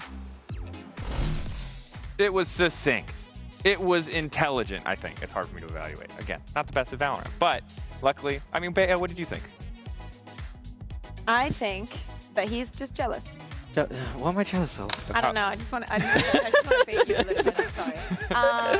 Not sure what I should say, but I know it should fire a shot. I agree in some bits. Some of them being that Team Heretics still has this moments where they lose track of what they're doing. They lose track of the advantages that they've gotten, and they overheat. Just because it's a team that rides the momentum a lot, they feel like once they have it, they cannot lose it. And it's like they lack that ability of being like, hey, still not done, still not over. I will say, though, we go back to that round. Maybe it didn't need to be a 2v2, but they did win the 2v2, and Mini Boo... That's the problem. I think that's what he wants to say. Like, that is the problem. Like, thinking that, oh, but we won the round, and we will not revisit that this happened because we win the round, is what causes the problem. I'm a big fan of results-based analysis. If we won the round, it was a good round. No one needs to look deeper. I'd be a terrible coach. is just acting as spokesperson for me right now. That's exactly what I need. If I defend my client, refuses any and all. My client Mini would never say that. In fact, yesterday, when after Giant X won, I bumped into Pips and I was like, oh my God, Danny, that's great. Like, I'm so happy for you. And he said, no, it wasn't good. It was not clean. And I was like, you just won. Like, you're doing so well. Like, we did not expect that, but We need to have you as a lawyer. You need to do the To Kill a Mockingbird. I'm just a small country lawyer defending my client. Anyway, Mini Boo won that round, won a lot of other rounds. Let's take a look at some of his best moments, because I think ultimately this is still a guy, yes, you don't want to have to rely on him bringing the heat, but it's good that he can bring it.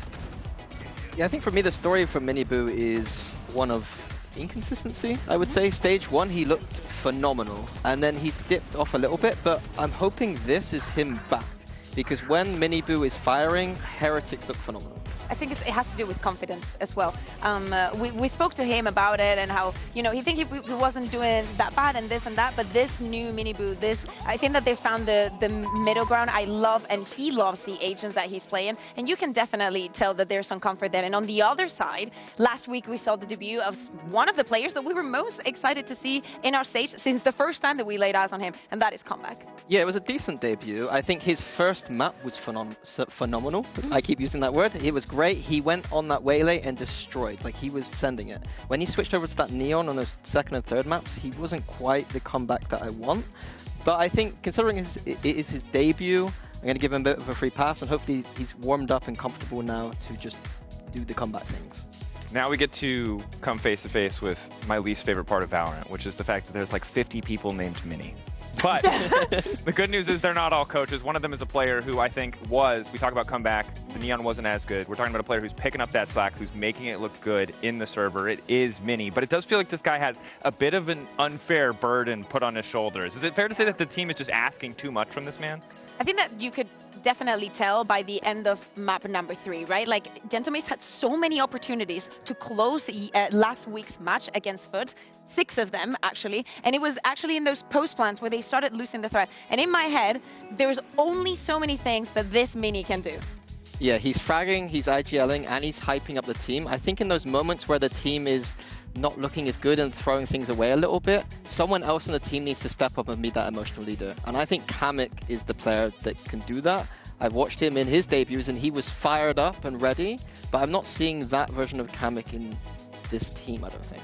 Also, at the beginning of the year, we had Robbie BK, and it was like, yeah, no, it's like, like he was bringing it a lot. And we felt that with Mini being put as an IGL, how smart of a player he is, how he's always been delivering, that we would not feel the lack of Robbie BK. But I think that especially on the vibes, it is noticeable. We need someone to go crazy for Mini, to like be thankful during the rounds. Yeah. They can't be doing what we're doing up here, where we just bully this guy every segment. We need someone to be hyping up their Mini, gassing him up. Mini, you're great. Don't worry, brother. You've won 1 million championships. What do we know? You're the GOAT. Well, that's the thing. Like, it's kind of fun to be in this position. You know what I mean? I quite like it. I think it's because, do you know that we always have this this kind of thing against him because he speaks very highly of himself. Well, yeah, it's true. As the best coach, to be fair, it's pretty easy. As the best scouter in the game, which. To be fair, it was a segment. He probably, you think it. You just used the fact that it was a segment.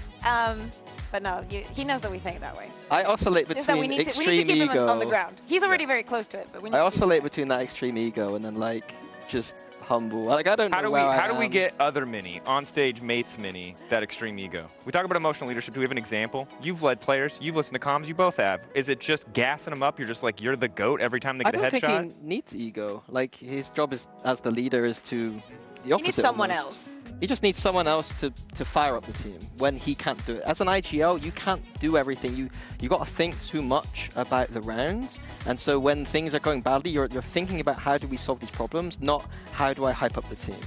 And so someone else needs to step in when Mini's too distracted by the strategy to just lift up the players.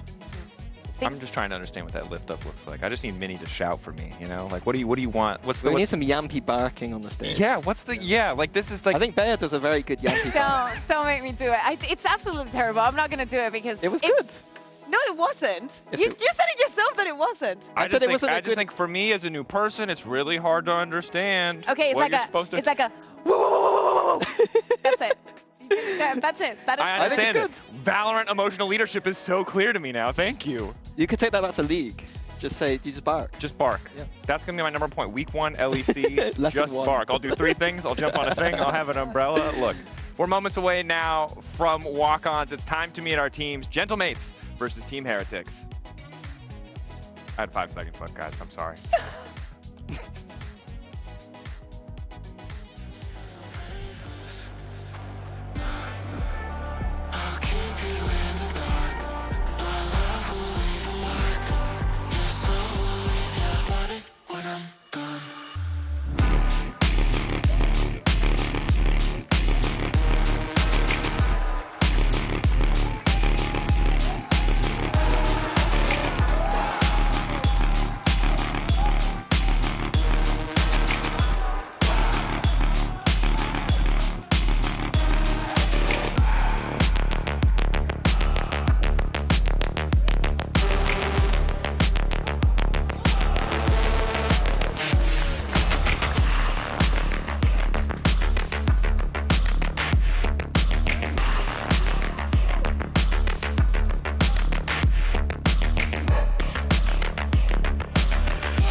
Here we are getting into our second match of the day. Gentlemates, we heard from Patatech before.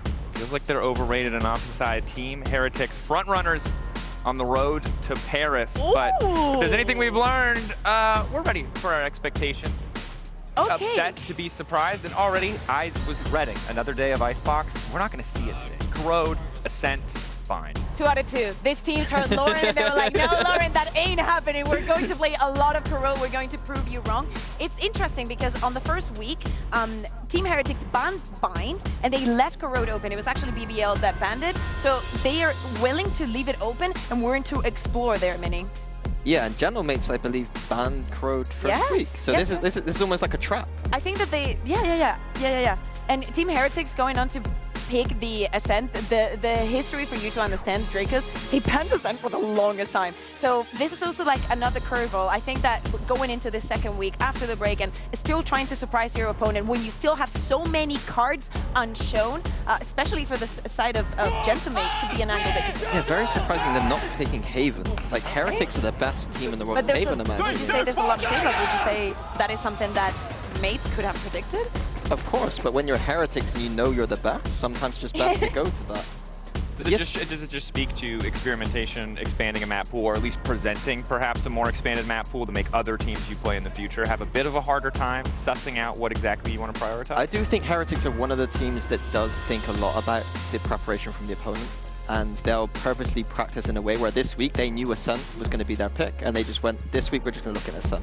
And so they're very good in that way. The coaches are very mindful of the ways to prepare for the week in advance in the map detail. So I personally really like the Ascent with the way that they play with the double duelist. I think that having the Jet and the Euro, the way they play, the way they swap around with like having put in the operator here and there, and also having I don't know, like it's not like Ascent is not like the difficult map. You know, I don't think that is going to be the game changer. If they want to have a new home ground, I think that Ascent could be that for them. Yeah, they've been very good on Ascent since they swapped to that double duelist. So yeah, I have no qualms about Ascent. It's just strange to not see the Haven. Okay, but what do we expect on Corode? Serious question. Like, do we expect Team Heretics double to duelist. run the double duelist? Yeah. Right, but what about the rest? Would you like Riens on Fade would be like an obvious one? Boo on the Omen? We see maybe some Viper? I think Phoenix probably pretty good choice. Well, Benji can go on the Viper. They can play. So I think that, you know, if we follow what Mini would absolutely love, I think, as his lawyer, I would say, is Boo and Omen, Benji on Viper, Riens on Fade, then Mini Boo on Yoru, and what is it that you wanted to with your waylay? Yeah. Which one waylay? Yeah, if they pull the waylay out, then Hats I'm going to off. be locked in. You go back in time and delete that section. Delete what section? The minis macro. You cannot call them out because you love what they're doing. What? True. Their team coordination can still be bad, even if you like their Doesn't matter. agents. Thank you, Dracos. Thank you, Lawyer Dracos. Woods, what are you doing? I saw that. No. Yes. Oh, my God. Wait. Okay, I'm close happy. enough. Close enough. I will take it. I'm What happy. the hell? So, okay. I am leaving this building. On everything that I have in my life, I had zero idea. I had zero idea that this was happening. Are you psychic? I had zero idea this was happening. Man, I have to go back to buy some laundry. I thought Heretics were feeling hot after winning the WC, but I think this pales pale in comparison to you with the 5 for 5 perfect predict. Yeah, so Waylay, Yoru, there's going to be a lot of combinations here that I'm looking out for. The Yoru can set up the Waylay, and the Waylay can set up the Yoru on this defense side and attack side. So maybe something we'll come back to in the post-match. Definitely something that I'm excited and looking forward to, but I would like to briefly speak to our casters, because I have to apologize to Cairo. There were clothes on a rack that I thought were for me. So if you like my outfit, credit to Cairo. If you don't like what Cairo's wearing, that's my fault. I just actually came to VCT and robbed this man. So of course we'll focus up, we'll get ready for the game, but Cairo, I'm so sorry, brother. I'll leave it with you, mate. Hey, listen, I just know that Dracos has a good stylist. That's that at the end of the day. But Gentlemates and Heretics, Corrode first map, what are we saying? Well, I think it's exciting to see Heretics playing Corrode, a top 2 team within the region, opting into showing us a little bit more of their map pool, right? And look, with the pick in the first series that we saw today as well, maybe EMEA, we're starting to embrace the new map a little bit more, which is what you want to see heading into Champs. Yeah, Pansy's call to action seems to have worked. It worked, but as well as that, we look towards the double duelist and double controller. Me and you were actually talking about this earlier in terms of agent compositions and what would be good on this map. And well, for this excites me entirely. And Team Heretics versus Gentlemates does as well. We all know Gentlemates and the lifeline that they're trying to create for themselves to stay in VCT EMEA, whereas Team Heretics, they're trying to go for a flawless run in this group, especially after beating BBL last week. Saw it there on the screens as well. The pick rate now up to 15%, which is on par with the other regions. Getting a little bit more Viper is nice as well. A double smoke set up towards mid means that Mini is already a deep embed, and they fail to clear him. But Kaj in support, and with that, Gentlemates have 3 kills to open this first pistol round on their defender's side. And they have control of Spike. This is brilliant. How does Heretics even begin to get this back? Going through re-ends, it's a deep clear left side, double stack to follow it up as well. Gets spotted, and there is Vikaj. The next kill, next pickup on his hit list, and it's only Miniboo left. So, while he finds a way to figure out how to win this 1 versus 5, I think it's important that we go back to what we were talking about before. Heretics and their history with the new map coming in the run-in towards Champs. You think of last year making it to the grand final, Abyss ultimately what settled their fate. I think it's important early on to open up that discussion and just sort of see where's the head at with Corrode. They only played it once domestically, as you can see here. It's not the best start with an in-zone flawless for Gentlemates. Keep kicking them down. Yeah, it's not. And I think as well, to go even further about the history of Heretics and their group stage as well, they're currently 13 games in a row on a win streak in groups. And on top of that, if we think towards this year as a whole, the only teams that they've ever lost to are teams who have gone to an international event. That is true. Looking at the matchup though, it's Gentlemates that they faced, and every time they've gone against each other in VCT so far, we've been guaranteed 3 maps. So maybe we get a taste of Bind as well. Of course, that another map which we have not seen since the Champs Grand Final last year. But focusing on the present, 3 rifles behind this defender's side as Miniboo has picked up the first of the orbs, and the second is there for the taking. It's lighter towards the B site. But that's the coverage that you get with the Viper, and you can see the Thorn lineups as well from Mini. The Orb lineup towards A. You need to bleed as much of that utility as possible before you make an execute if you're Heretics, and of course this round is just trying to get closer towards that dimensional drift by the time we reach Gentlemates bonus. It's a bit of a weird one for me as well, seeing comeback on a Marshall rather than Outlaw. It feels on the amount of games that we casted of him, he was always picking up, was either an Outlaw or an Operator, and that's going to do well for this map because you'll get on a line and be able to shift Gentlemates over towards a heavier side of the map, and that's exactly what's happening here. You look towards the defence, they're starting to move through mid, clear that out in the mid round, and well, with a player seen through A main, you see Prox put on notice, he's found Benji and the rest should be easy enough, combining with Kamek and Mini. Heretics have no way into this A side. Oh, completely splitting the execution as well. It was rigged from the start, another in-zone flawless for Gentlemates, and not a single point of damage taken in the process, so there is some serious potential for upgrades here, and already you can see 2 Vandals brought up. That's going to be a dangerous buy that Team Heretics will need to be careful of, especially when we look towards this next round, the bonus round. And I think that's something to keep in mind, right? Gentlemates aren't an empty threat. There are no free wins. We saw Heretics and BBL go blow for blow over 3 maps to a decider.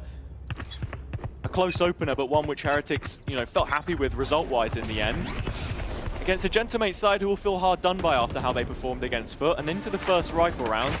Toxin screen down. See Benji's Viper now trying to influence the play a little bit. Orb which cuts off elbow side, forces Mini to take a more aggressive line, but there is no player to have pushed through either side of the Viper utility just yet. Just look towards mid in that long line of sight as well that Heretics haven't put a smoke down, they finally do. That's them going to be able to scale up, and there's absolutely no audibles whatsoever for Gentlemates to react off of. So in terms of information, they're at a deficit. I got the spike. Spike now starting to make its way over towards B, as you can see Heretics grouping up in this area. Those thorns I was talking about before, placed by Mini, will have value as the round drags on. They can stall out this push. There's no second layer. Benji arriving in the area of mid soon, but does he turn it into a lurk? There's not going to be much time to make this one work if you're Heretics. Time to jump. Only 2 players here, nobody close. I mean, comeback all the way over towards A. They're heavier on the other side of the map. The delay is good here. Fantastic. The 20-second mark, and only just now a Heretic starting to breach the choke and get into the site. Vekash playing around the back, and with the Guardian in hand, he lands the first shot. Quick trade out, in effect on Kamek, but Vekash will not stop. He's got himself a quad. Sharp shooting from the Frenchman.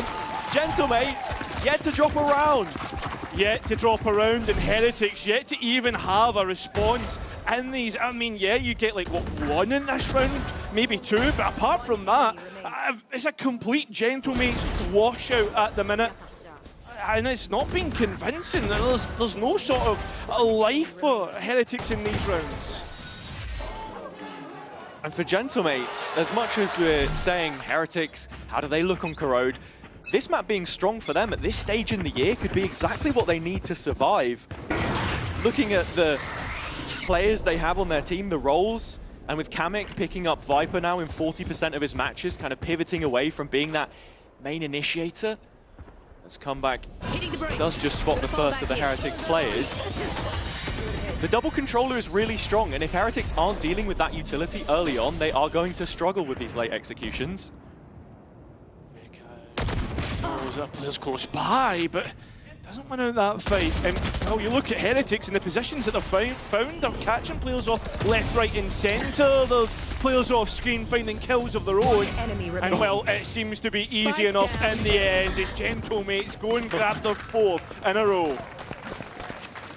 That's definitely something to think about in these first couple of maps as well, with them being unknown territory in a sense, heading to Ascent as well. Up next, of course, for Gentlemates, is that I personally see them, as it's a really early timeout from Heretics, as one of the, on average, mechanically best teams that we have in this region.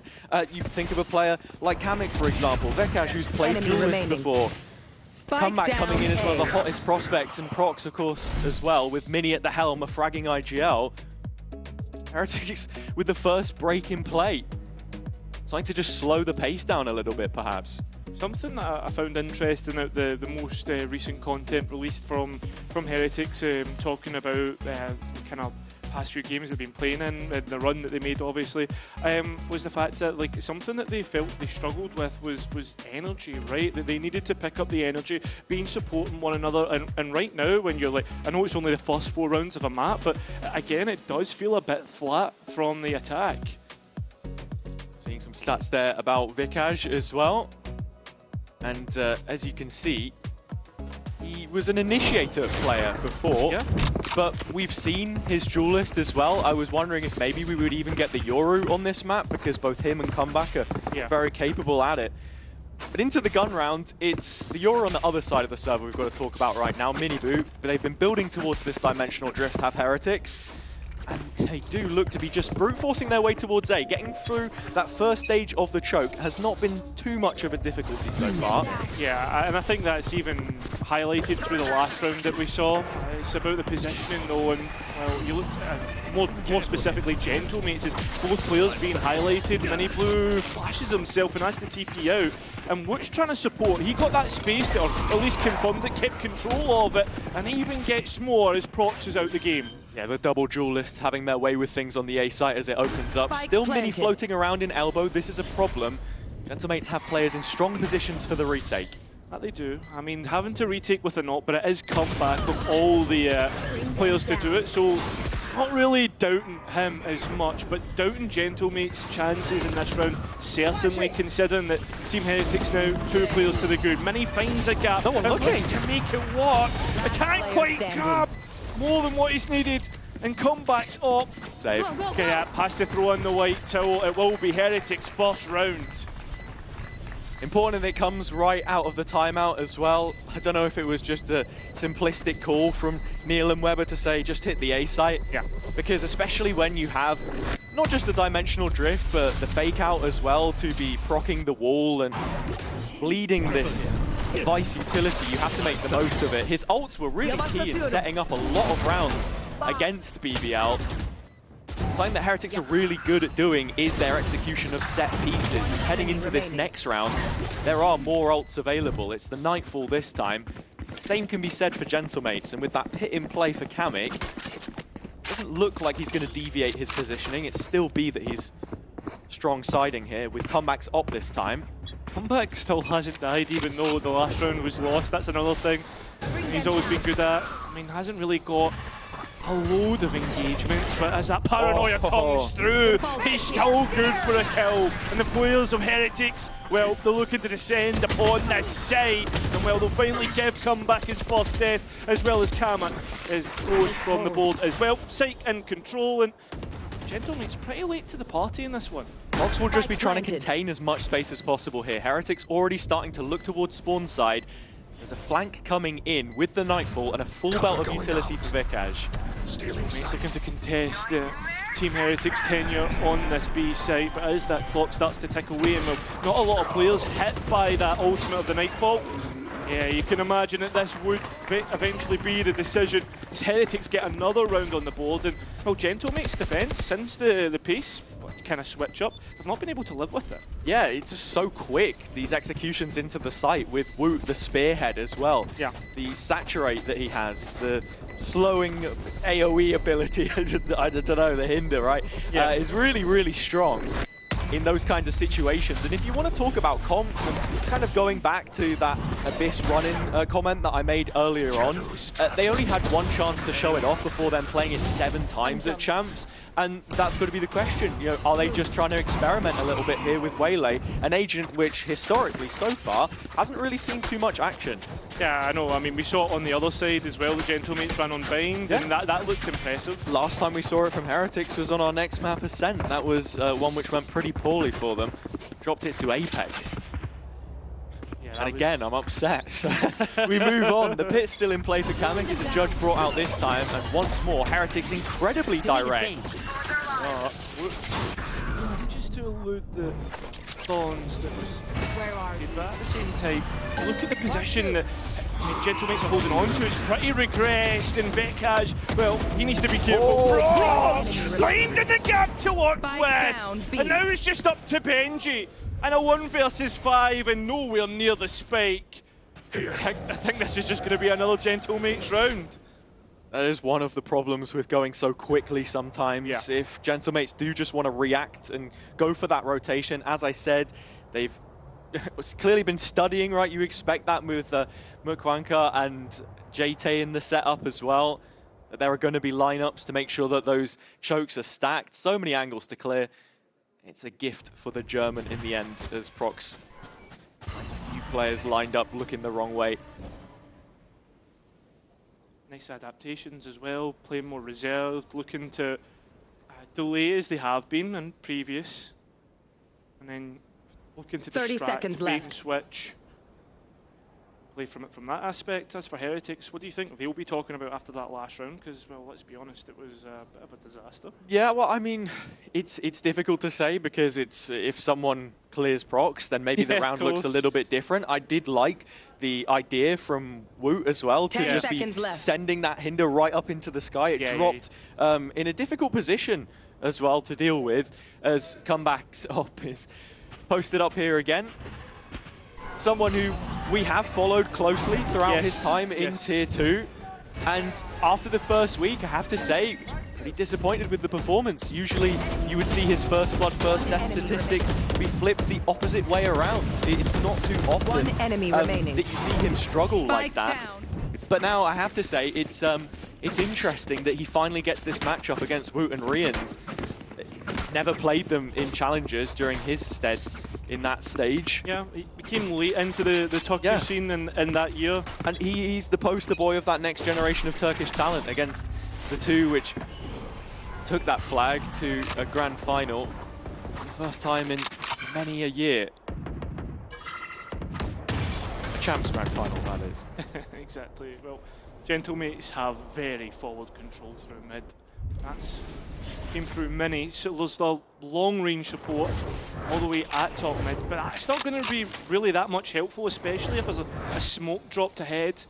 You know, Team Heretics are going to go and try and clear this out after the wall drops.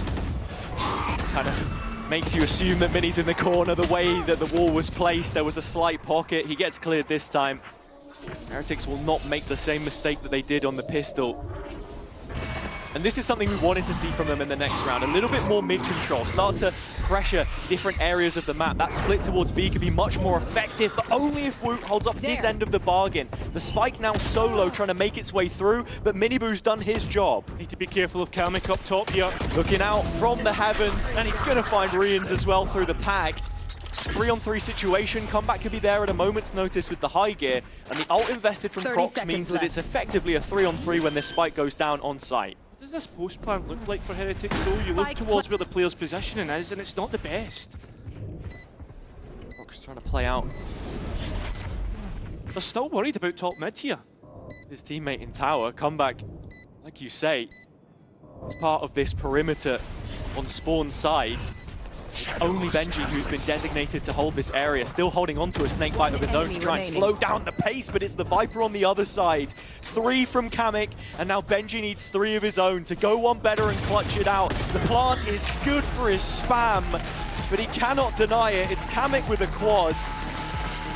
And yeah, the defuse just about coming in from jump back at the end. Feels nice not to be at the other end of the Gentlemates fans, you know, 2023 when we were there in Ascension, but I mean the fans certainly enjoying this spectacle. Hazard and Cairo's big day out to Ascension 2023. Oh, no. After all of those Apex wins. Let's go! Coughing Baby versus Nuclear Bomb. The green suits do tend to make a lot of noise. But here's one for you. Prodigal Son or Sacrificial Lamb.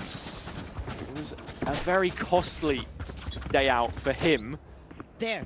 Quite like ours. In the sense that he was dying a lot first. And sure, that's fine if you can trade him out, but you have to see that value. Gentlemates did really struggle with advantages against Foot, and they could be onto another one here. Boo in the spawn, deleted by Kamek. Yeah, this is looking pretty easy, and the fact that when the rifle's off the board as well, I mean, right now, Heretics, they're trying to force their way in, and Gentlemates are just forcing them back out.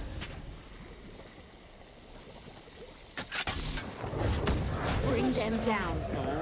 Yeah, I mean, this could potentially get scary. Couple of kills, keep it close.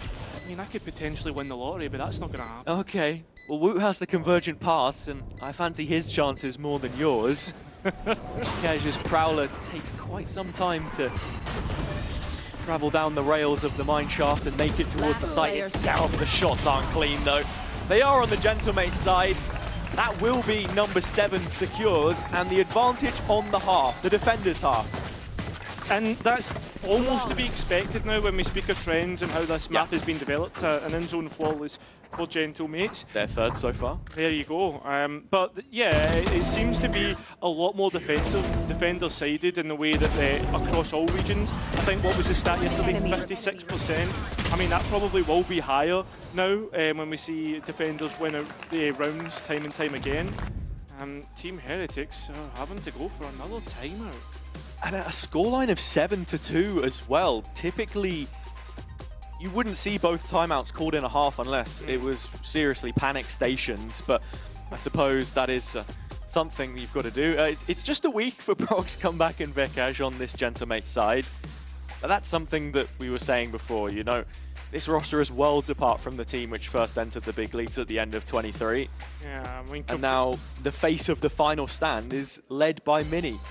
It'd be crazy as well if we compared the active days in VCT EMEA to that of Heretics. I mean, they've been together for what feels like the longest time. In fact, I think the longest 5 in the league. Yeah, it's Team Heretics have been together for 2,816 days by comparison, the core of that team. So there you go. Someone can crunch the numbers and find out how many years that is exactly, but I think the result is a lot. Thanks for that. Back to the game. Gentlemates now with a few ultimates. Heretics coming onto a couple of their own. Woot still with the convergent paths. Sitting at the foot of the scoreboard. And that's where you sort of begin to question the impact of this selection. I think, you know, we saw it yesterday in that game between BBL and GX at the end of the night. Their defender's side was really strong, 9-3 half. First time in VCT history so far that the team who was leading at the half did not then convert that advantage. Specifically in Corrode. Yes. Yeah. And on top of that, right now, foot forward for Gentlemates as they look to take this fight to Team Heretics, and that Viper's Wall's doing well to stop any line of sight that a scoped weapon could have, which we know Comeback loves to use. He's continued to be pushed away, and we're going to even get the convergent paths coming through. That's Woot from main, and well, the players haven't been hit by it because you look towards the positioning, it's towards CT. Woot was just waiting for Boo to arrive a little bit late there in main so they could actually take the site together. With the spike only just now going down, means that Gentlemates have cleared out most of mid, and Benji's here solo. Yeah, he is. He's even able to get one, so advantage towards Gentlemates, and it gets even better. Those primaries won't be able to be used, it will just have to be pistols. Well, Minifoot has his because he TP'd into the site, but it doesn't work out. An advantage in which you are assured that Gentlemates will be able to finish out. Boo trying to play around his own smoke, and he's only good for 1. That is now 8 for Gentlemates. Getting the fans going. Couple of rounds left, more opportunities for them to settle the score. Familiar faces in the crowd. He's doing a job right now. Yeah, I don't know. I think Powell's just there to take notes. Specifically attack side, he's not going to get much notes here. Well, look, we'll see. The odds are still up. How much deeper does this scrapbook go? We spoke about the Heretics set pieces, something they're so good at. That's one of the reasons why they looked brilliant on Haven before. It's a brawl about to break out in A main. The pit's dropped. Choke out the attack for a little bit longer. Still, Gentlemates keeping players inside this, pushing forwards. There. I like it though. Instigating. Yeah, but the thing is though, I was about to say, you need to be careful, Kamek though. He doesn't even need to double check the positionings. He's gun here. Cleared everything out. Woot now he investigates close to that pit, and I mean, Gentlemates have got everything they want. They've receded and happy. As for Heretics, like, where do they go now? They're trying to explore towards that A link, but I mean, more starting to go towards the top side of the map, right towards that top mid. Yeah, and look, B is open right now, so if Miniboot just puffs his chest out a little bit, plays confident, takes the space, they can contact all the way into B, move it to post maybe, but the issue is, in a 3 versus 5 with just one rifle, you're kind of looking to hunt out a kill, create a bit more difficulty for Gentlemates. And for Heretics here as well, when you look towards what the setup actually looks for the Vice here, that ball holding on towards CT, I mean, we'll completely get round that by dashing up. Well, there's the wall found as well. So that's 2 players towards CT. I imagine that many would have held that dash as well, so there'll be some sort of information to work with. Yeah, and that's already showing a little bit of the synergy between the 2 duelists here, the flash into the tower space. The Gentlemates know that this site was left entirely unclaimed. It has to be fully cleared. You can't overlook this. You can't. The crossfire is good for the first. It's good for 2 actually, but that's all it's going to be. Rien's now down on site. The Sheriff is hitting. It's hitting! And there's only one left. It's Kamek. Time. He's stopping him from getting round, and yeah, exactly. All Rienz needs to do is take him off the spike. He's done it. He's doubting him. He's doubting it all, and well, Kamek can't get onto it, and it'll be a Heretics round. A 3 versus 5, no less. A Red Bull clutch in the end from Rienz. The Sheriff finding its mark. This was a nice opening piece from the defense, but I have to say they felt quite static after that point. Happy to play for the retake on B. But Woot's aggressive positioning and the support of Miniboot puts Rienz in a position where he can punish you. I spoke about mechanical ability on Gentlemates. Heretics, they'll go pound for pound with you. Yeah, 100%. And if they can get this last round, that completely saves how this half looks. Still ultimates to be used here. We saw how they assaulted the A side with that dimensional drift last time. Kind of Miniboot taking the space and then Woot following that up. And while Gentlemates, they're focused more towards mid, and I wonder if that's because of that. I think this is how you have to play mid on Corrode sometimes. You can't just brute force it. You need to wait for a moment to take your timing, and for Miniboot, unfortunately, that is cut short. Mini playing on the site as the bullets ricochet off of the wall, placed by him. It's a huge paranoia that cuts away as Prox will spam through the smoke and find his 3rd kill of the round. Another 4 versus 2, an advantageous position for Gentlemates, but they will make no mistake this time. Shots in the dark has come back, is looking to end it.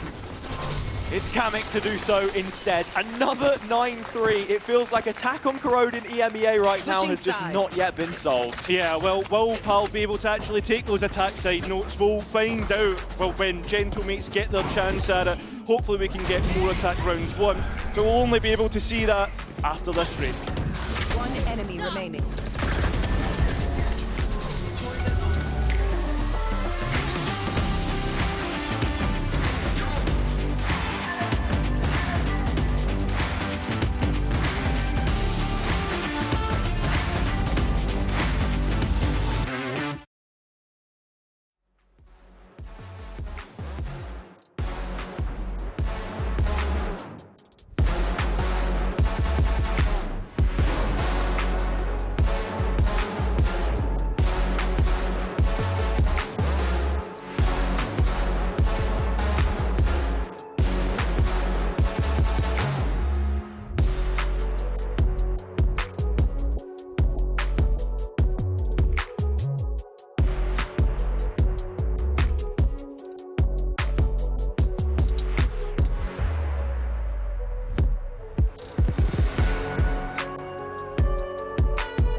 Heretics will be aware of the task at hand. Benji in the post-match after the BBL game saying that they cannot be complacent, and this is another one of those situations. They know what it takes to come back.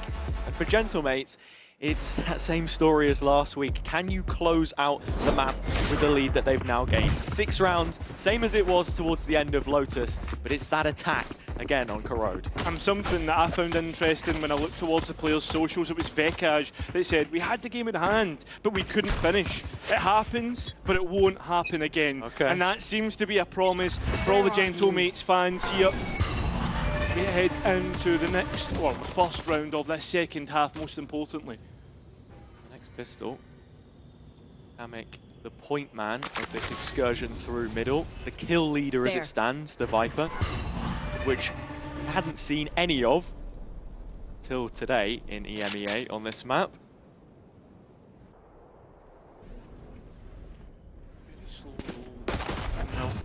Who actually gets the first contact. Paranoia used, and at the same time, there's a push activating through E-Link.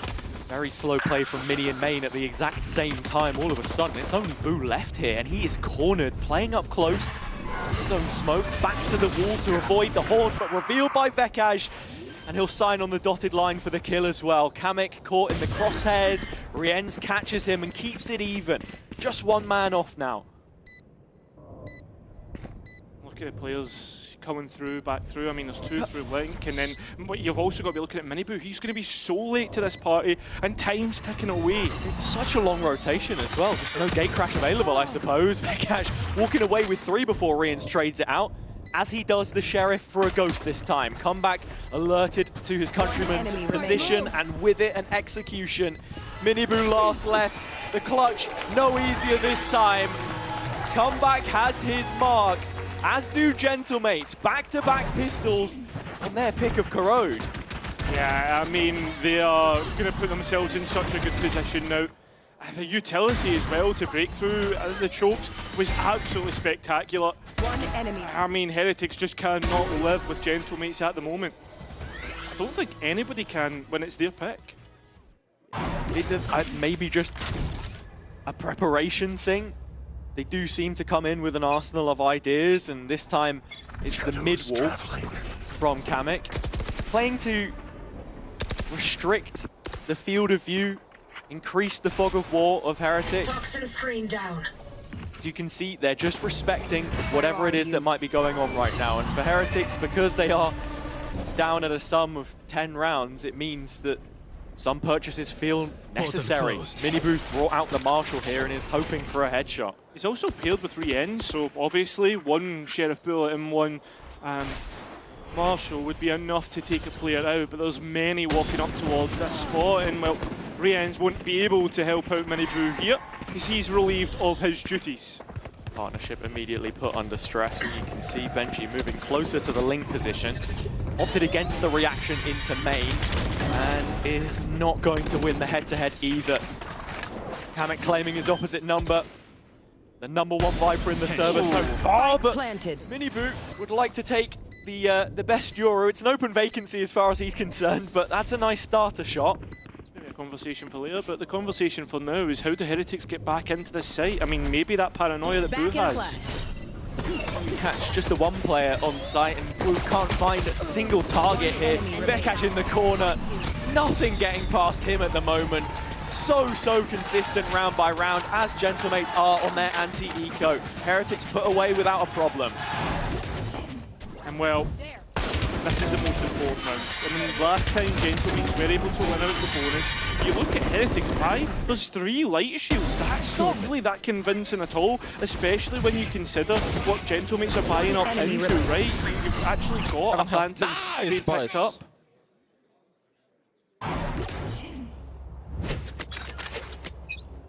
It's actually crazy that Comeback has decided not to get an outlaw.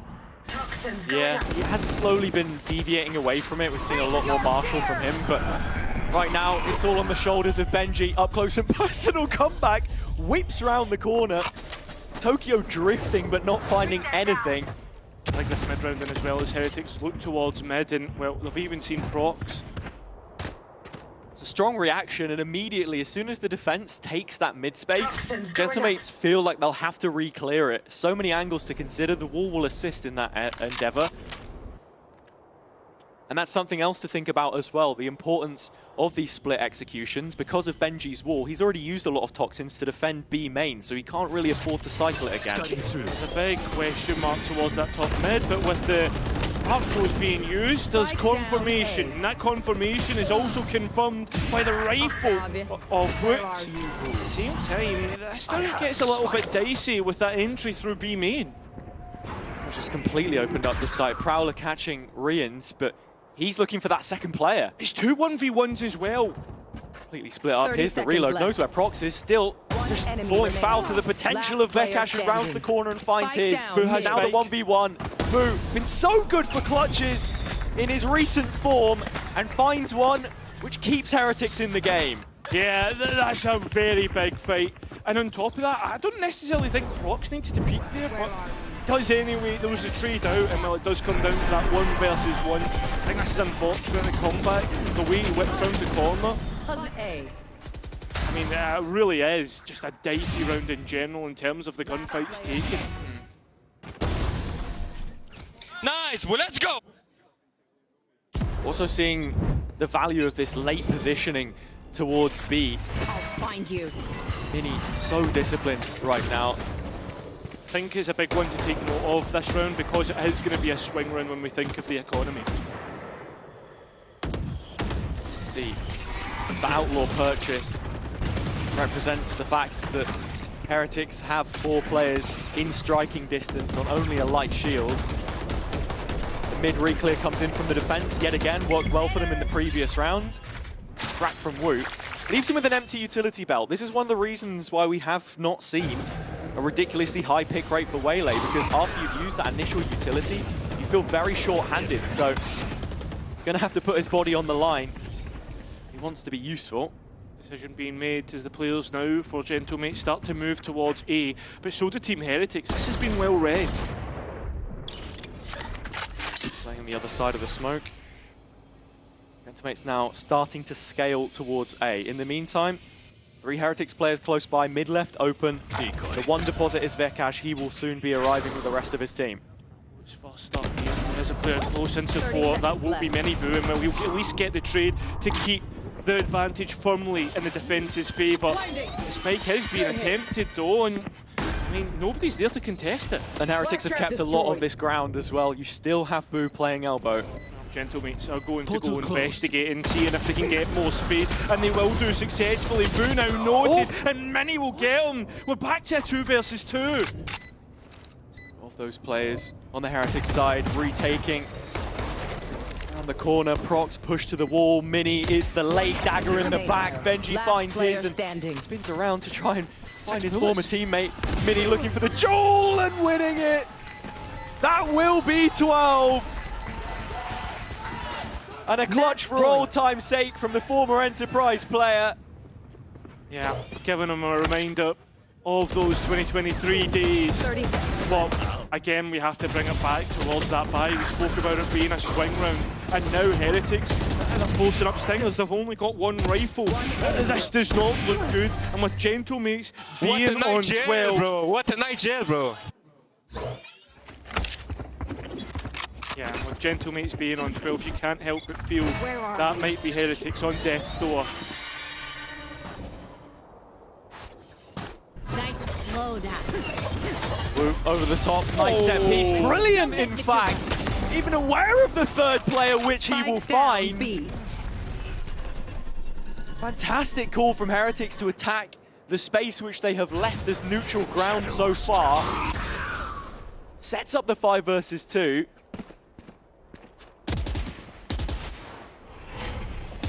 Still not the weapons recovered for them, but this is just a stepping stone. Poison's off. The Prox will be able to get that spike back. There's not much of a contest here. As for the rest of the round, where do you even look? What do you even start to do? In terms of the utility, it's only Prox with a full belt. Kamek, yeah, he does have the snake bite, but I mean, he's a Viper, right? Like, it's nice to see that Heretics have those ideas, that this Waylay isn't half-baked as well. don't think it would be. I think, of course not, but yeah, practice is proof. Yeah, of course. And this is something that Heretics have always been good for, is these set pieces that they like to cook up, especially. Like, I remember Mini speaking about it in the Heretics BBL game, about how they like to start the rounds with set stuff and then see where it goes from there. Reason why I bring it up, of course, is that previous attempts at it had not maybe been as successful. Here, Prox not even going to be able to keep the Phantom to end the round. It's upgrades for Team Heretics, just the one in fact actually. Some repurchases will be required, but this was really nice. Slow's comeback, jumping mid-air, nothing you can really do, and the paranoia from Boo as well, setting up the play, and even with the classic, it's if you get one, bro, I will go naked here on the stage, bro. Look, I know we had the whole Dracos stealing your fit. Let's keep the clothes on. Yeah, well, we now look towards Gentlemates being on the lower of the two buys. I know I said that we expected Gentlemates to win the last one, but I think Heretics will be safe enough to get this, right? So it's going to be about the orbs, about what they can use as their win condition for this round. As they've left the spike on bottom mid, they haven't made a decision about where they want to go.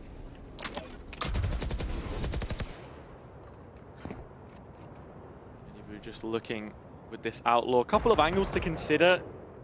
Quite a bit of responsibility for him here. The wall goes up, he wants to disrespect it and is rewarded for it. Mini dropping. That's also the Vice removed as well, so immediate reaction. Prowler coming through B main, just checking for any players there. That's where the wall would usually be.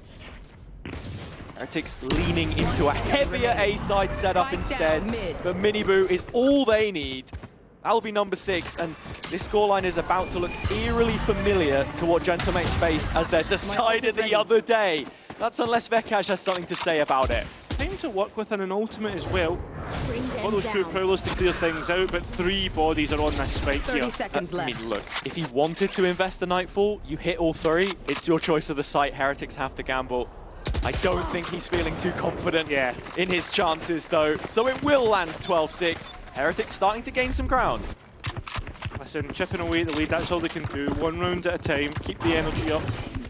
Well, this next round, when we look at what's available for both teams, is going to be a spicy one. You've got the Whaley ult, you've got the Nightfall, the Fade ultimate, as well as Miniboo's Euro ultimate. And then in response, Vekaj really only has that Nightfall, so if Heretics can come out the better side of the ultimate cycle, I think that's when we can start to consider this a real comeback.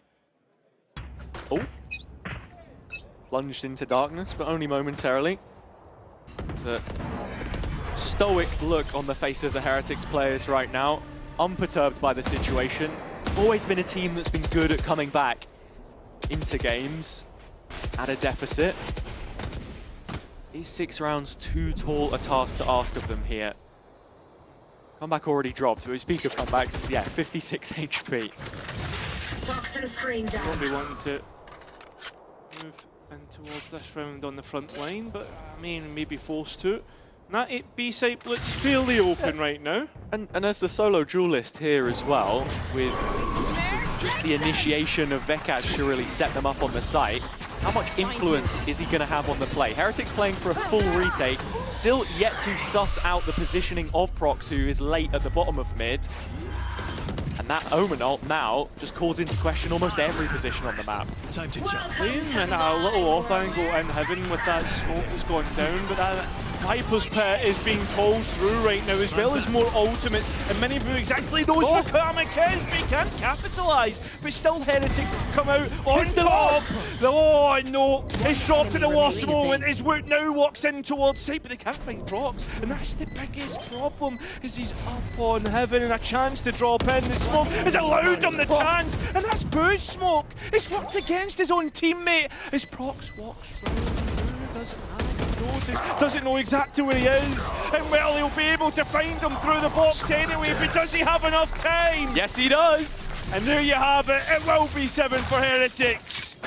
Oh man, an absolute nail-biter of a retake in the end. Miniboo clearing out so many positions at the cost of his own life from this ultimate. Also saw the convergent pass invested, but Kamik keeps the fumes up. finds 2 kills back. It is quite chaotic here. He's very lucky as well, if we're being honest. And Prox just can't close it from that elevated position which he held since the ultimate. Well, coaches of Gentlemates will allow Team Heretics to talk to their team as well. As remember, Team Heretics have no timeout for this second half. It's just the players on their own. This is the only time they will be able to talk to each other. And yeah, well, if you're Gentlemates, what are you talking about here? Because you've had the momentum, but you're struggling to close out once again. As for Neil and Weber, they can either come up with plans or just say, guys, just keep the energy up. Gentlemates will be cognizant of the fact that Heretics invested a lot of ults into that previous round to keep them in this game. So that next cycle is going to be pretty huge, but at the same margin, VECAZ used the Nightfall. We saw the Viper's Pit invested as well, so actually it's not even as good as you would assume at this point in time. I think, yeah, it's just keeping your chin up, honestly, because they will have had to have had those difficult conversations the same way that Heretics did coming out of Toronto at what it is that needs to change, and sometimes the mental is just so important. And it's a new group. I think that's something we need to mention with Gentlemates adverse to Heretics. Maybe you've not been in this position too many times before. How quickly can you learn to turn those around? One player to be watching has come back this round, and it's because of that overdrive, but it's quickly shut down. The paranoia from both sets of omens was good enough, but well, here we go, the reinvestment, the re-clear, it's good enough, and well, it's left Mini all on his own. As a Sheriff, 2 players at 150 HP in the distance, willing that they live a little longer. It's a Vandal in his hands now, though. I mean, health doesn't matter if you can just tap the heads with a Vandal. Does still have the Arc Rose out in the yard, so if he can find a way onto site, there are tools at his disposal. Another set of vines. Retrieving flash. But unfortunately, he doesn't have eyes in the back of his head. So that means that Benji will shoot him. Dead where he stood, 12-8. That the eco, but still, Heretics brought down to their last 2 players. Well, we're down to 4 rounds. Miniboo bringing out the op for the first time on this defense as well. Spicy in the end, still felt a little bit comfortable for Team Heretics. Nice! Even there, coming, rushing things to try and find the gun, just wasn't expecting another player on site. The EMEA Stinger has improved, so we're on board with the lineup here. Trying to sell some pressure towards A, perhaps, Gentlemates, as it's all in on mid right now. Time to jump. A lane on both sides to with Miniboo's reinvestigating. He's got no more TPs after this one's gone. So that's the last bite at the cherry, and it's a good one. Kamek off the board. And that's no more Viper utility for this round. To 2 as well. Shooting a little delayed through the crowd of players, finds a target. But for me now, the play you've got to be looking at is comeback. Still alive, hasn't had too much effect on the round so far. Very quickly dismissed. Here's his chance, set up by the paranoia, and the stun to the corner keeps Rien's back to the wall, and comeback finally claims it for Miniboo!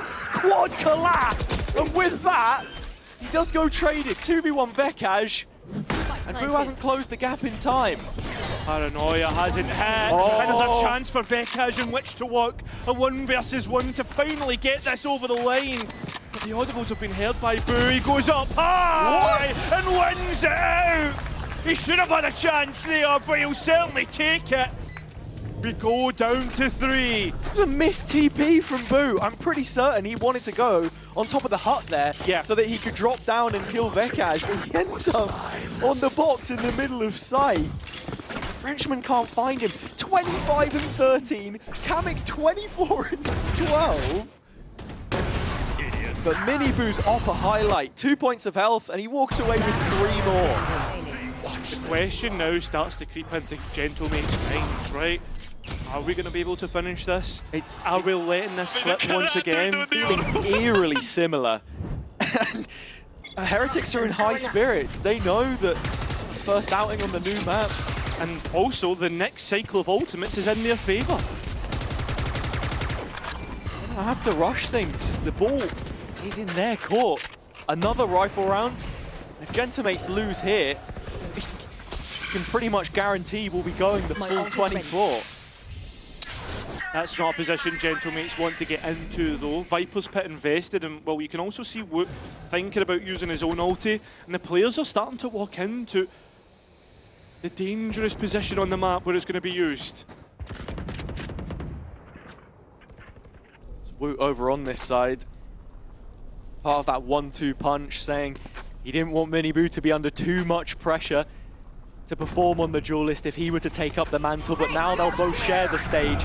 It's just him on the front lines, though, to fight back in and making it look like a masterclass. So many players caught, 2 already executed. Creep up from mid and the saturate landing. Woot on for more. He's gonna miss out on the ace, but the work is done. That'll be double digits for Team Heretics in which to work. VCT, he doesn't even have time to work with here, and it's that old pseudo timeout being brought out for Gentlemates, but they've had plenty of time to talk. And every time that we've seen this, there was never any counter utility, no backup option. Gentlemates look like a deer in headlights. 10 seconds left. When that set piece comes through. They couldn't hold up traffic at a zebra crossing when Woot is in their face. I know everyone compared Corrode when it first came out, when we seen the map in terms of the outline. In terms of like, oh, it's kind of similar to Split. I didn't expect it to actually be like when Split came out, when it was just defense side after defense side. And here, just following along from Woot, it's lovely. Allowed to isolate duel after duel, and gaining the information on the final couple of players. He won't make it back-to-back aces from his first to second series, but the damage is done. Gentlemates are down onto a Sheriff buy in their second timeout. Otherwise, we are going to the max regulation. And if it reaches OT by then, the mental boom, I think, is going to be a lot to try and handle. And then there's knock-on effects, the dominoes start to fall. Yep. There's more maps to be played in a series. This is only map 1. Exactly, and as I said before, look, these two usually do tend to go over 3 maps, but when I consider the group stage performance of Gentlemates from the first stage, the big issue for me was we saw them in a lot of games exactly like this. Such a promising first map. A difference of only a couple of rounds lost. Think of that overtime we had against Foot, for example, when it ended up being one of the longest maps that we had seen on Fracture. And then they just completely fall away heading into the next. That is my real concern here, especially with it being Heretics' pick. So no better time than the present to improve things. That defender-sided round win rate will only be increasing, I imagine. Yeah. 100%. 3 Stingers now move in towards B main, but as we know, Woot's ready to go. Here he goes again! Another set piece! Unfortunately misses out. Paranoia not working with the saturate this time. I don't know, does the Phantom do better there? Maybe. Is this Recon Phantom propaganda, perhaps? But Gentlemates won't care. I don't want to say they were more prepared for it necessarily. Maybe there was just more players. Interestingly enough, Gentlemates haven't picked up what Woot had in hand, so that's not an upgrade that they've decided. Oh, sorry, I'm talking nonsense. Fox has it. Yeah, of course. I think that in saying that, the natural counter is always having a player sat a little bit deeper, but this pack has now continued into Link. It's the isolated Benji on the other side. Always so good at just holding ground for the rest of Heretics on both attack and defense. That's what he'll be tasked to do here, and should catch the audio of the ult on Prox, but no free fight. Knows that he needs to at least get 1 before he goes. 2 would be absolutely spectacular. Riens is there. Here's the 1 instead to get the kills. That's 3 now. And well, it could have been more, but he can't quite finish it out. 1-2, boot, it's a knife out. Oh, huge opportunity. And VCT will land it. This wall, I mean, this is their own wall blocking them from getting to the B side. How much time is there left? I think they've got it. Yeah, I mean, it will be very, very close. Miniboo, all he needs to do is deny the plan. No time. No. Yeah, I don't think he's going to be there to deny that. Absolutely not. but the one advantage that he does have is that both of the Gentlemates players are below 50 points of health, so that Phantom now can really chew through them. And also has one flash. The Arc Rose that was in the Vice could use is in main, and Miniboo makes that Phantom hit. And well, he'll get the kill and make it 11. We are within 1 between these two. Miniboo rallies the troops. Another round which was cut incredibly fine. It's the Gentlemates fans trying to get behind their team who are fading away. No success from the setup this time as far as Heretics are concerned. 30 seconds left. 30 seconds. But we've got the max amount of rounds. And what will look to be Gentlemates' best opportunity to convert one now. And this group is a very interesting one, considering the form that teams are finding themselves. No looker. That was Cyclops from X-Men, I think. I think so. Bring them down. Well, we've done the calculations, and I can tell you for certain, this is the last round that we're going to see before a potential overtime. Just that, mate. No worries. Do you know the grass is green? Yep. I don't go outside, though. Yeah, you could be doing with touching some. Yep. And well, Gentlemates could be doing with a round, because it's been a long time since we've been able to find one. Team Heretics looking to try and gain some sort of information, but those Prowlers have found absolutely nothing.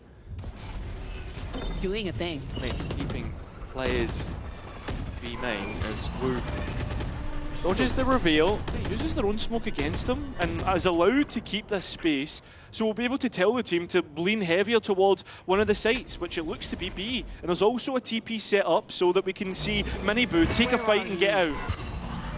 Towards this left-hand side where Gentlemates have had the most success up until this point, but Heretics have caught on to what that idea may be. 3 players waiting for them as they breach the gates under the arch into the arms of Miniboo, who's found yet another ridiculous play. A quad kill, an in-zone flawless. There will be more on Corrode. And what a way to send us to overtime through a flawless round. I mean, right now, Gentlemates need to be scratching their heads. How do you even reset after that?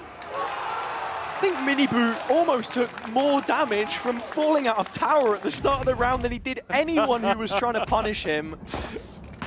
It's 8 unanswered, and the writing is on the wall.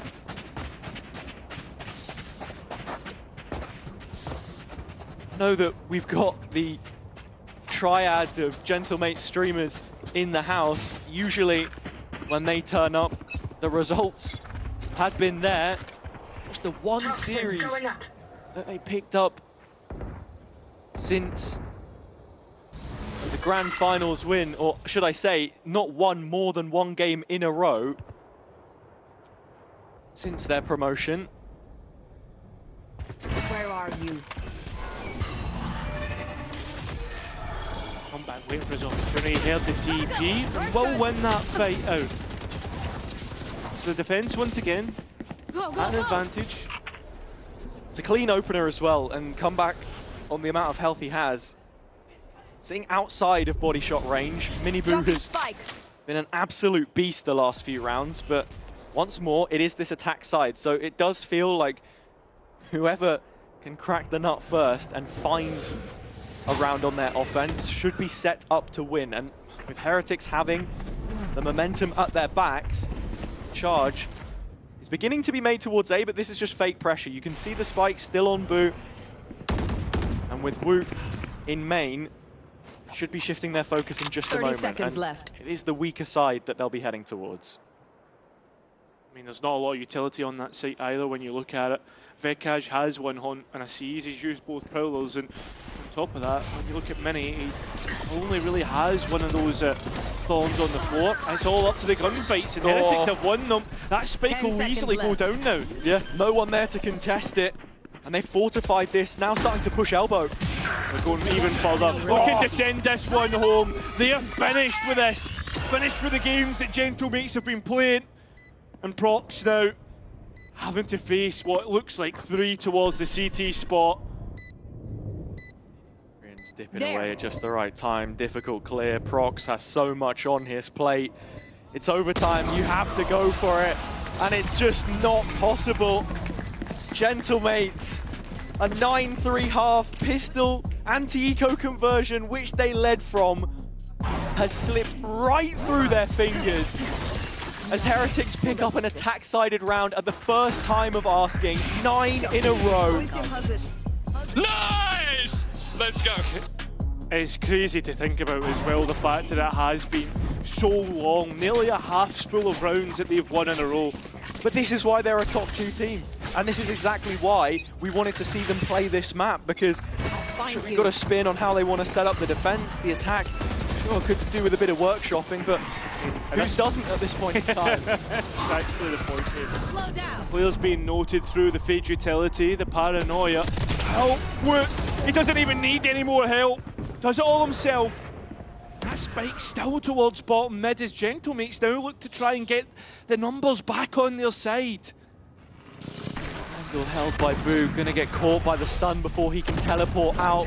Drops back Paranoia just to reinforce, and now with his brother by his side, Gentlemates are making their approach on a site which is ready for them.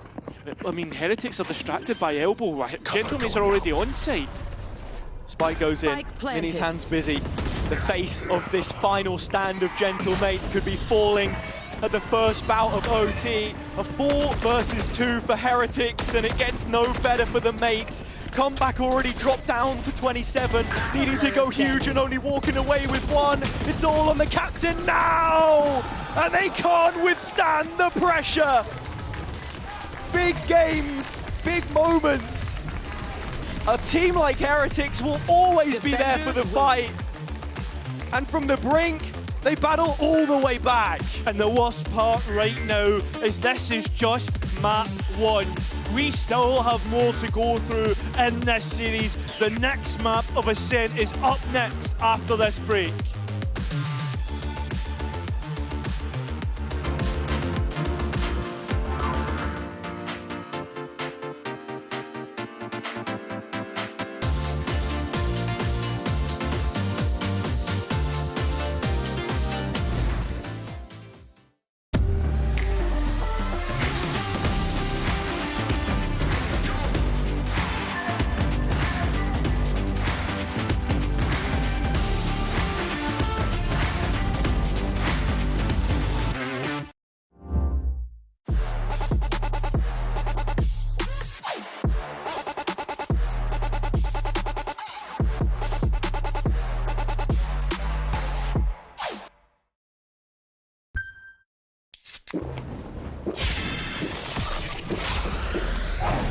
Red Bull gives you wings.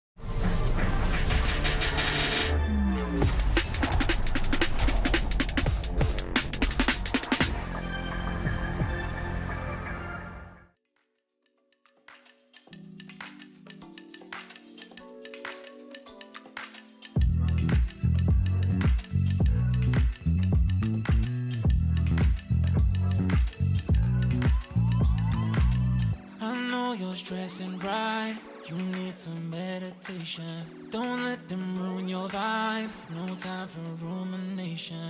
Let's leave it all behind, take a flight, aviation. Want you, girl, by my side, let me show my appreciation. I want you here with me, I miss your body, baby. No, I cannot believe that you're still single, lady. Wishing I could retreat.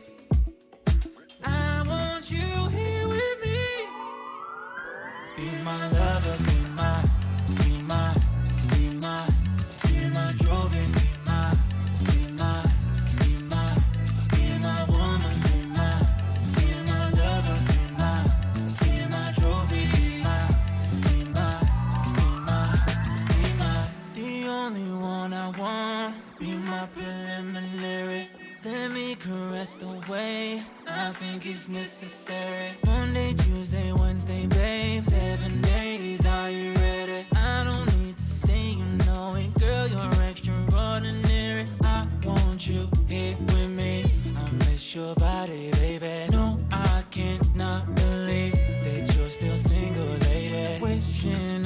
can retreat.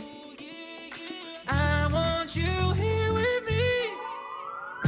Be my lover, be my trophy, be my woman, be my lover, be my trophy,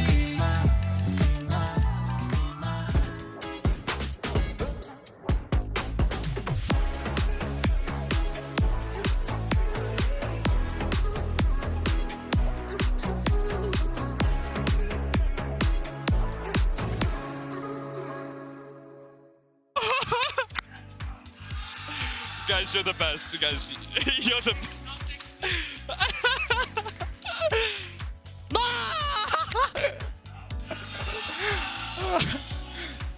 Big comeback to comeback. Nice! Let's go, guys! What a comeback.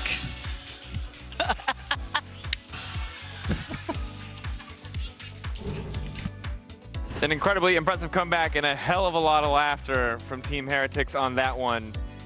I'm going to be honest. That looked pretty done in favor of Gentlemates. So we spent the last half an hour crafting a beautiful segment to talk about all the good things Gentlemates were doing. Minnie was going to say some smart stuff. Kukuka was going to say some smart stuff. And then this happened. And we're still going to say smart stuff, but, you know, we've been caught off guard, as I think Gentlemates were, with the incredible upset we just witnessed. Would you want to start? We know about the 9-3 curse, but I think that this was just devastating for the side of Mates because the defense was looking very, very good. Like, Kamek was destroying. I do not know where he went on the second half. Well, to the spawn, basically. Yeah, I think that this really sums up to me, Corrode is right now a very defensive-sided map, at least in EMEA. No one seems to have figured out that attack side at all, and just getting 3 is apparently enough on the defense. Yeah, I mean, the devs said when we first, in Toronto, when we were speaking about this map and the devs were speaking about it, they were saying that this is supposed to be a very defense-sided map. And that is definitely there for the side of Team Heretics, especially Wood and Miniboo from that defense, the aggression, but also the understanding of when to take the bigger risks and when to make the greater investments was definitely a key to turn in this, to have the comeback on comeback. Yeah. I think something from me is that I don't think Heretics would have won this game like 4 months ago. Like, I think they would have just lost. Because the map wasn't out? Hey, if they were 9-9-3 in a series like this, they would have probably just crumbled and just gone next. Whereas the Heretics I think we might be seeing now is able to come back in moments like this. And I think that feels like positive progress. I also think that some of this is an indicator of the things that you mentioned when you were talking about some of their rounds on Sunset before, where it's like you get the good and you get the bad. Because they were losing for a big part of the time, but when push came to shove, a lot of players standing up, being clutch, huge eco clutch, round 11. That felt like the shifting point. We were saying behind the scenes, hey, maybe we grab this just in case. Well, our just in case has paid off as they did manage to salvage a round that looked pretty disastrous initially.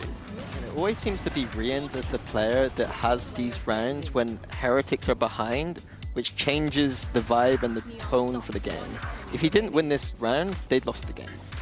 And as you're saying, it's always Rian. Rian's, I think it's always easy to rely on him. It is not difficult if you're Team Heretics and the score is already looking like this and you're going into a round where your economy is not the best, to kind of like lose the thread a little bit, being like, okay, you know, next half, you focus on the comms a lot more.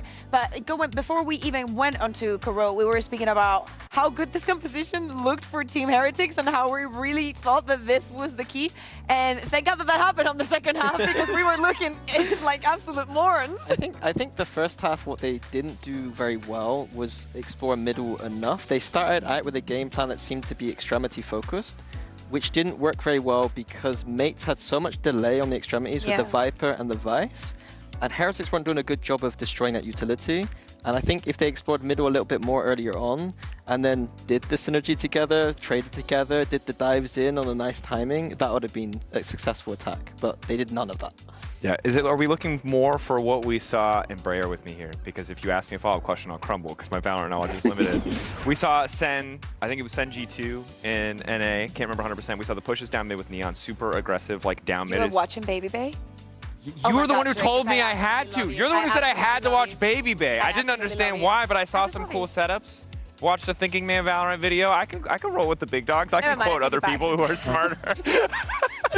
But is that the kind of aggression that you're looking for, where you're just willing to use your double duelist to push up and take more space? Just trying to understand here. Yeah, I think middle of the map, those double duelists work really well. I think it was, who said it earlier? Was it Patty saying that middle was just ARAM right now?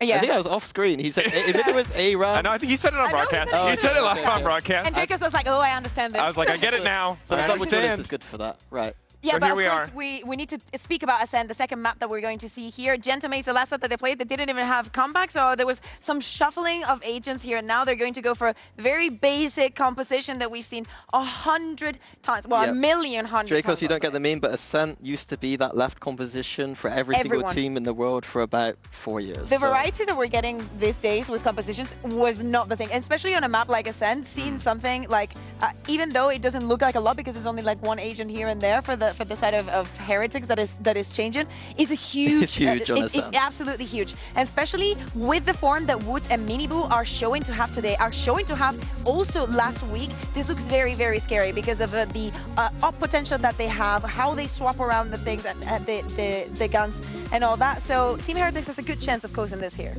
That they do. We'll see if Gentlemates can rally after a crushing defeat. We'll see what our catchers have to say as we send it up to the desk. Thank you, guys. Yes, I mean, Heretics in these types of games have been efficient, clinical, I should say. It's not often that you see them drop in a match where they come in as favorites up until the real late stages of a competition, and I think that's important to mention here as well when we consider what position they now find themselves in heading into the late end of this year. Yeah, 100%. But let's bring it in towards this map. Ascent, right? Both sets of teams have brought out what they want to go for, and it's pretty standard across the board, except rather than a KO being brought out for Heretics, they're going to use that Euro that everyone's saying is a much better option. As for Gentlemates, it's a lot more standard. And the statistic that supports that is they've beaten every single team which has not qualified to an international in the same stage this year. In fact, that goes all the way back to Stage 1, 2024. And they fell at the hands of BBL. That was the last time that they've lost a group game in general, right? Which is crazy to think about. It's a ridiculous statistic. Someone who's always been top of the charts whenever we've spoken about them is Comeback. He is towards this B side of the map. It's actually Kamik that has to take the fight first here. Gentlemates yet to lose a pistol so far in this series. The opening one on defense here is important. Yeah, Heretics looking to break through on towards the site as there's players trying to spam in, and Gentlemates are the team that get the next two. And well, they're doing well at this moment in time as Heretics are just getting completely cut down. And a great way to start your second map and bounce back from the first. Defender side pistol round so important on Ascent, of course, as well. Slight bias, I suppose. And for Gentlemates, it's about stopping the rot, because if you think back to the map that we just saw, it ended up being 11 rounds in a row to the scoreline of 14-12. So getting things started here strongly is always going to help, because it calls back to what I was talking about as well. How many times we've seen them go really close with the team on that first map, and the one right after the 4 floors out beneath them.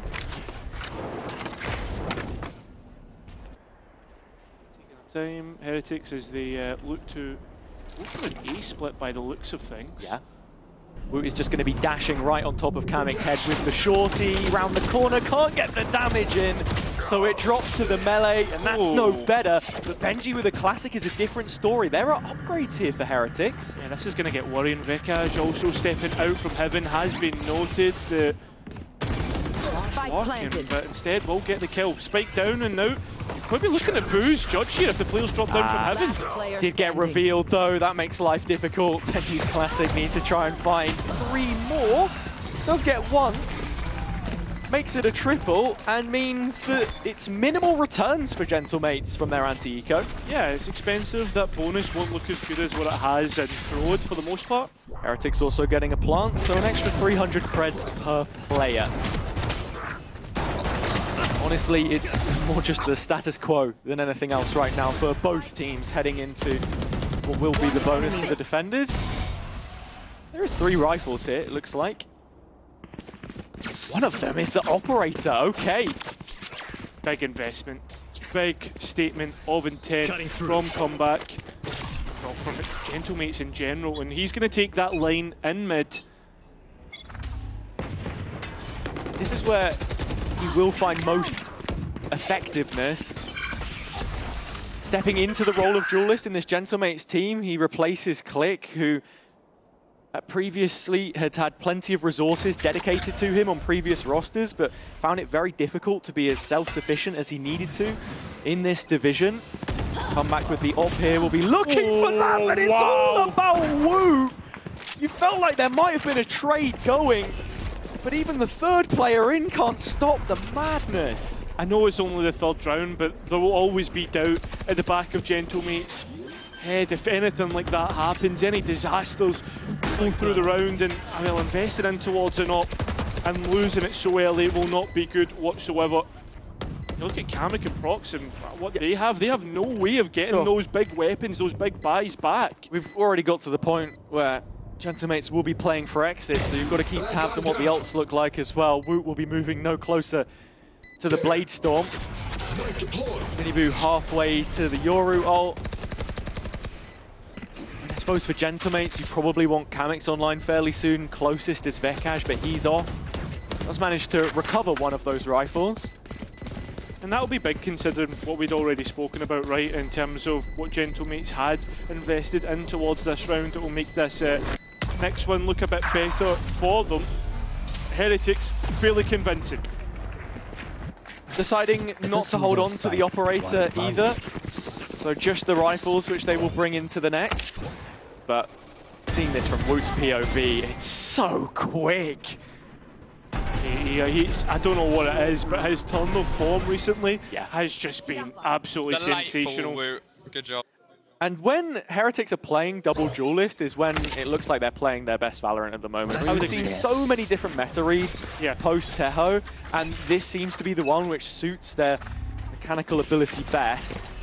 And it's come at a great time for Heretics as well as they start to make that charge towards champs.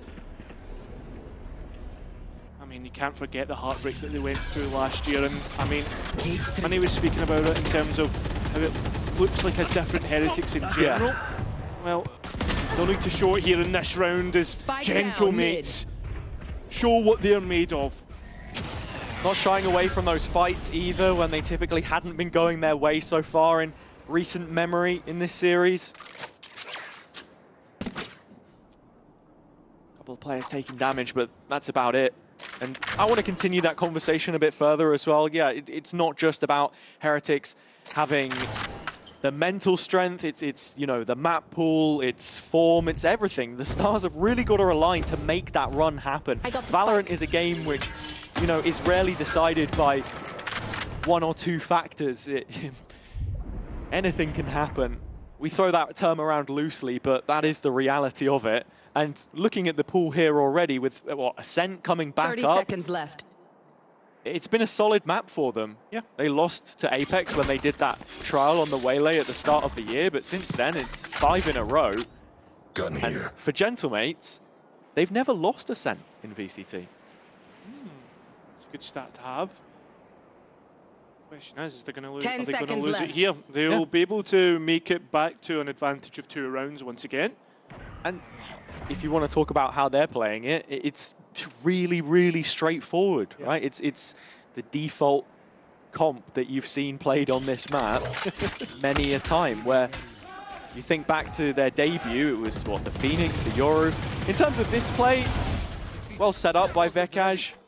Something else to mention about how this team is working when you bring in someone like him who has that experience on Initiator, on Duelist, and a little bit of calling from his career, even Kamek as well, and how we know Mini isn't someone who is micromanaging a lot, sort of have the freedom to set up those kinds of plays.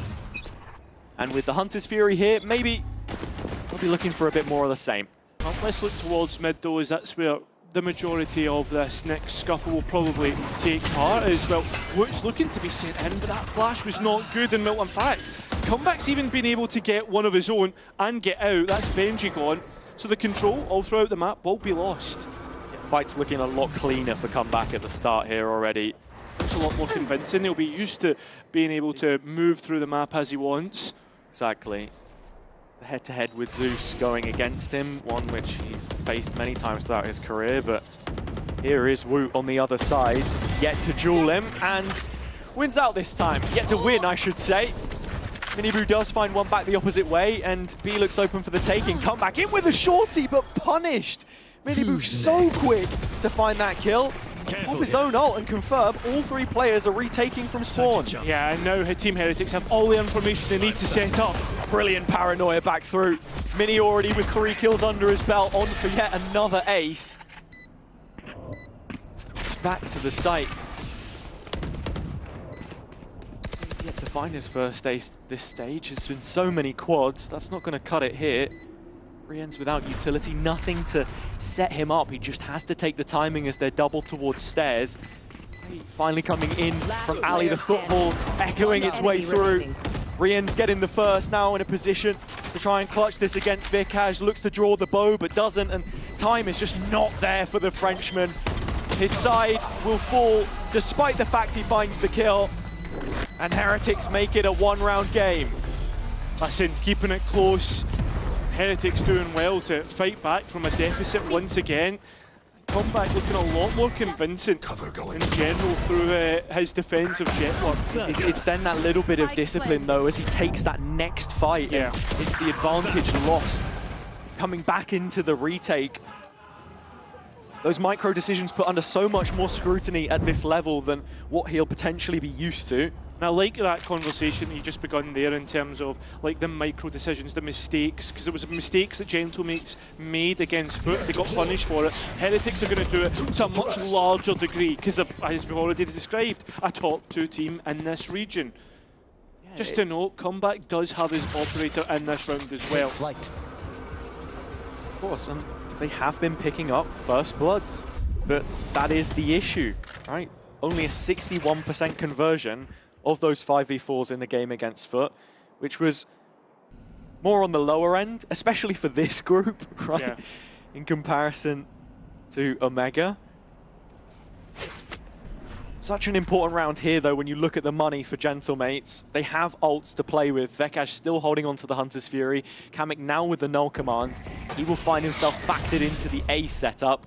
The question is, when does he rip the ult? And are Heretics in a position to bait it out? Heretics have done this play before, where they get the TP to try and take shot, instead denied through the null command, and plenty of utility being sent through that Hunter's Fury, finding a kill eventually, and it is Benji once again that falls. And a tag on to Woot, so big damage, and as the null command finally stalls out the remainder of this push, Heretics are doubling down, and the rotation has been made. Did they use the TP as well? No, it's going to be destroyed actually by Prox and Shot, and as the players now start to scale slowly onto the site.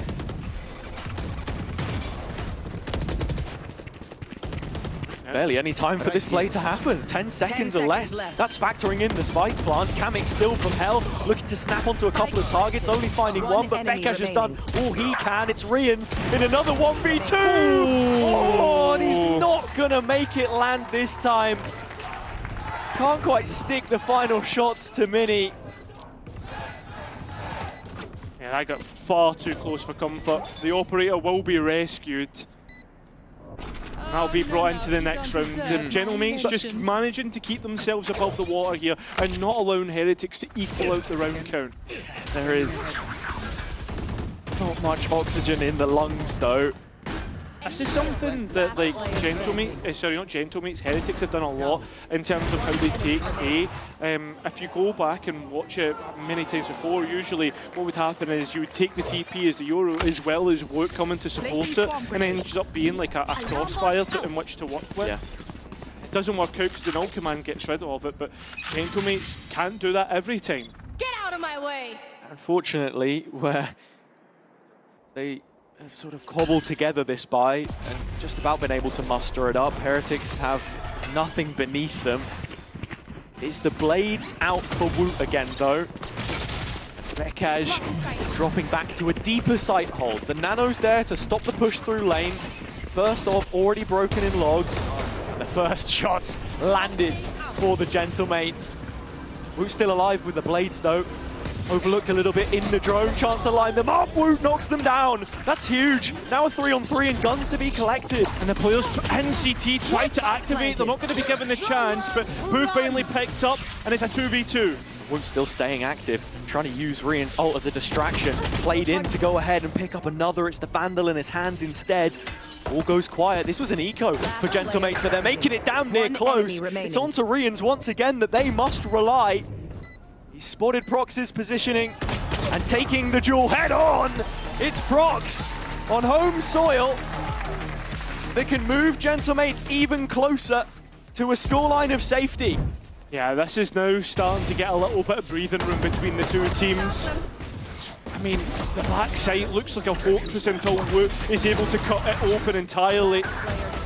Team Heretics make it nearly theirs. Nice. Unfortunately, the 1 versus 1 doesn't work out. Heretics, well, they're going to have to go for this timeout. Yeah, I was a little surprised Rian's committed to that fight there against Prox. But it is the German who wins it, of course. Stepping into this side, he replaces Click as the only starting German flag bearer in the league. Waited 3 years to see one in EMEA if you exclude Harmy, the Liquid substitute, a few years ago. And he had things to say about the performance as well, that they were satisfied with their outing the other week, but just not with the end result. And looking at his career history here as well, you'll be sort of interested to know that he's had a meteoric rise through the DAC system in sort of just over a year. It says there that he got into comp after subbing in for a friend, but his first official was at the start of 2024. Yeah, and as you said, like that's a very quick turnaround to be able to make it all the way to VCT. Very few will be able to follow the same sort of path, and one player that has is his teammate Comeback. Absolutely. Looking at the statistic on your screens, the Jet Yoru comps have been faring pretty well on Ascent. But for Team Heretics right now, it's another slow start. We have to say it for what it is. That was also a factor on Kuro. They turned things around there, and here it's another pacey play. They like these quick bursts. They work well for them. Woot with the entry, come back. Able to walk away with 2 though, and Prox, again, the man we were just speaking about, here in support. The thing that gets worse for Heretics here is they need to take shot space because of the lockdown that's available. Exactly where their priorities lie. The neural theft just confirming it. Mini only finding 1, and now the 1v1. Boo thrust into another clutch situation, of which he has been very credible so far. I mean, he's good for it, but VCT coming in does have an info dart to reveal sight and find out where Boo is not, or where he is exactly. Also gives away his own position in the process, so Boo posted up in speed weight, ready to react at a moment's notice. Still no tap on the spike. Actually considering pathing the other way around, but just reconfirms he is as clueless as he is in this position. Still yet to route out Boo. I mean, there's a one way that he can use, but he's not going to need it. It's just the timing taken. And Vekaj, through the corner of the wall, will claim Boo with seconds to spare. And now they will at least be even on the defense. And the big thing about it is Team Heretics, that's straight after their own timeout. Double kill to kick things off from Comeback as well. The rest of the team doing their job on the A-hold. Nice idea from Heretics. Both sides acutely aware of what the battleground looked like with the ult in play, and this from Vekaj just tracking through the wall. Bro, but come on, just pick me, brother. It's the kind of moment which you need if you want to beat a team such as Heretics. Here we go, Comeback's iconic outlaw back out again. This man loves a scoped weapon, and typically when he was on eco rounds, he would even swap out the op for the outlaw. Yeah. Maximum punishment. These rounds are the ones which do feel a little bit more like a guarantee, as Woot has smoked for Miniboo. He's TP'd into it. Comeback with no bullets in the outlaw gives away that information to Miniboo, who uses a second gate crash to get out. Yeah, created a question mark in which Gentlemates will need to clear, but as Heretics try to clear shot, it ends in disaster. And now, well, there's only an exclamation mark towards that A site. Where does Rienz even go? He opts to go and pick up an orb, and 50 seconds to play with here. It's another strong start from mates, though. And they know exactly what it is at stake for themselves. This group stage is absolutely everything. From Team SBG in the French League until now, they've always sold us miracles. It's an in-zone flawless to secure the 7th. But there's just that certain, say it in French, je ne sais quoi, stopping them from getting those last couple of rounds to close effectively, because that has been a problem since kickoff. But there's always something about Gentlemates though, like a little bit of like fairy tale feel, right? In terms of their run through Ascension, everyone thought it should have been Apex, and if they were going to face if Apex were going to face anyone in the grand final, it would have been Ascend rather than Gentlemates. A full flush of ultimates for Gentlemates to use in this next round against the full buy of Heretics. Comeback wastes no time to bring the blades online. There was enough money beneath this mate side to get the operator online, but it is the Outlaw which he'll be playing with.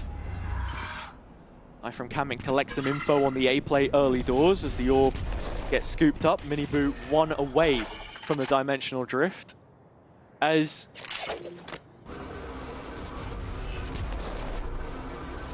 it's big information finding through the drone.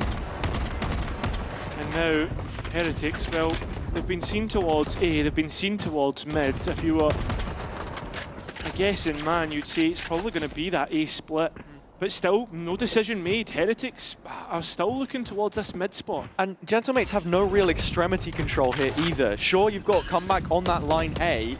It's very passive towards B, so they light up middle with the reveal, looking to instigate a fight, but Woot has shut down the catalyst Kamek. He's gone. Vekash gets one, at the very least in transition. And with time starting to wear thin, the lockdown coming in on the B side means that Heretics are going to need a change of plans here. Benji's going to be a joker as this A hit starts to come through. Oh, but he's been taken out immediately by Mini. Come back in on the blades, prefers it over the Outlaw, picks up his first, and jumping around the mid-site box.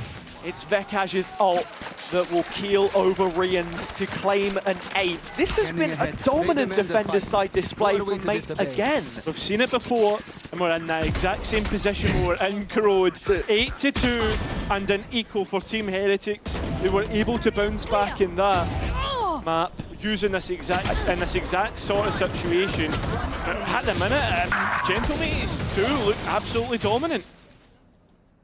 And just taking on board some of that sentiment from the public conscious as well. Gentlemates, Apex, both of the promoted teams in their final year of the guest slot, which they both respectively earned from Ascension. I feel like it's just a story that hasn't really got going yet, as it's an immediate sight hit from Heretics here. Ult's invested, Mini walking away with 2. Fighting the front lines as these duels are going on in Boathouse. Man advantage for the defense as Miniboo lowers his head and allows comeback to claim. Green's collecting the spike himself and immediately sending it elsewhere. Don't mean to bring it up again, but this is another Rienz 1 versus 3 with a sheriff in hand. But surely not, right? It just doesn't feel appropriate, and Prox will suppress his efforts before they can really get going. 9-2. Last round, and like I said, it's just one step at a time for Gentlemates. You're trying to build up some hope. And if this is against one of the region's bests, then that's where you start to wonder, what does it look like against a roster a bit more of their caliber mid-table, I guess. His brother looking. No, maybe expecting a flash. Open. Potentially. But yeah, you're 100% right. But at the same time though, I mean, you don't want to get too far ahead of yourself. You can't, and that's what I'm talking about, man. It's like the whole Apex fan thing. Yeah. Listen, let's no Don't count your chickens before those eggs have hatched. 100%. Heretics in pretty much all this space for free and able to destroy the alarm bot without a contest. Gentlemates have started with 4 players towards A. The difference is this time they're looking to be proactive, and use their protocols to take main space once mid is conceded. Yeah, there's players here in which to fight, and it's that A play that we'd talked about before through shot. And the player in main should be easily collected, but instead, no, Kamek holds on. And this site, it is still Gentlemates. Heretics have not been given the chance to take it. Brilliant play from Kamek as well, just cordoning off main, still the suppression coming through. Benji in the corner, can't do it, that's 10. That is double digits and an even larger gap than what was on Crow, created by Gentlemates. But can Heretics come back once again? We will find out after a short break.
Well, Gentlemates haven't had long to wait for a chance at redemption. They are at 10-2 right now at the half, and a chance now to go and send this one home.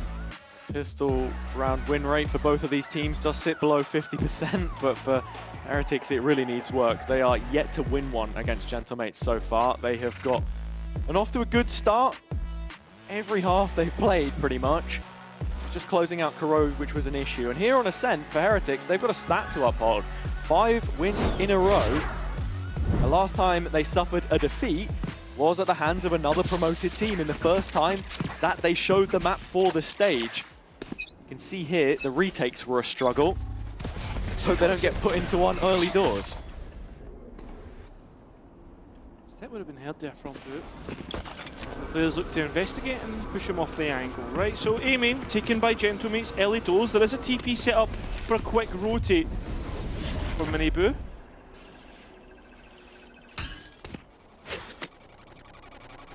Just dropping into A, so Rian's playing the clock. Get another one up in that next phase of utility. Gentlemates have been very quiet, keeping their cards close to their chest in terms of what they're doing. The one trap from Benji in Market is doing a lot of heavy lifting, and finally, they'll be in a position to discover it here, Gentlemates. Yeah, and Boo can easily backfill this space if they want to fight through Market. It's all 5 players. Yeah, this is looking like it's going to be an explosion through onto B, and that's exactly the case. Rienz and Benji look to collect themselves and play together as they look to dig in on lane. I mean, they've got the first. Is there any more in which they can collect? There is, but eventually they're traded out. Miniboo collects the advantage. It's brilliant work. The double up lane is very open to the stairs push, but still giving them an advantage. Quick rotation. Mini gets one more. Now it's Kamek to clutch. It's been good for them before in previous games, but in this time round, they won't be given the chance, and it will be Heretics this time to win the pistol. Watching some of the Heretics comms videos, they have a very clear system of how to set up those situations and really play as a pair, and that's what you get from being together as a group for over 2,800 days, as we were saying. Full focus on that area. Nini does very well on the Sheriff here. Another agent which you're happy to spend the full 800 credits on and go without utility. Nice! because it's really just the turret that you want to bookmark you some space. And here, he's going to make the exact same investment. That is it for Gentlemates, as they've lost their first pistol in this series.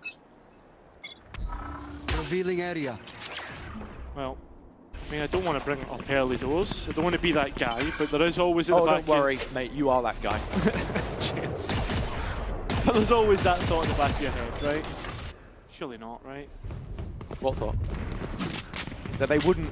They wouldn't. They could. Not right? again. Maybe. I mean, it was 11-3 last time. They've got. There's wiggle room. All right. There's always wiggle room. And for now, it's the partnership of Rians and Benji towards the B site. They opened it up last time.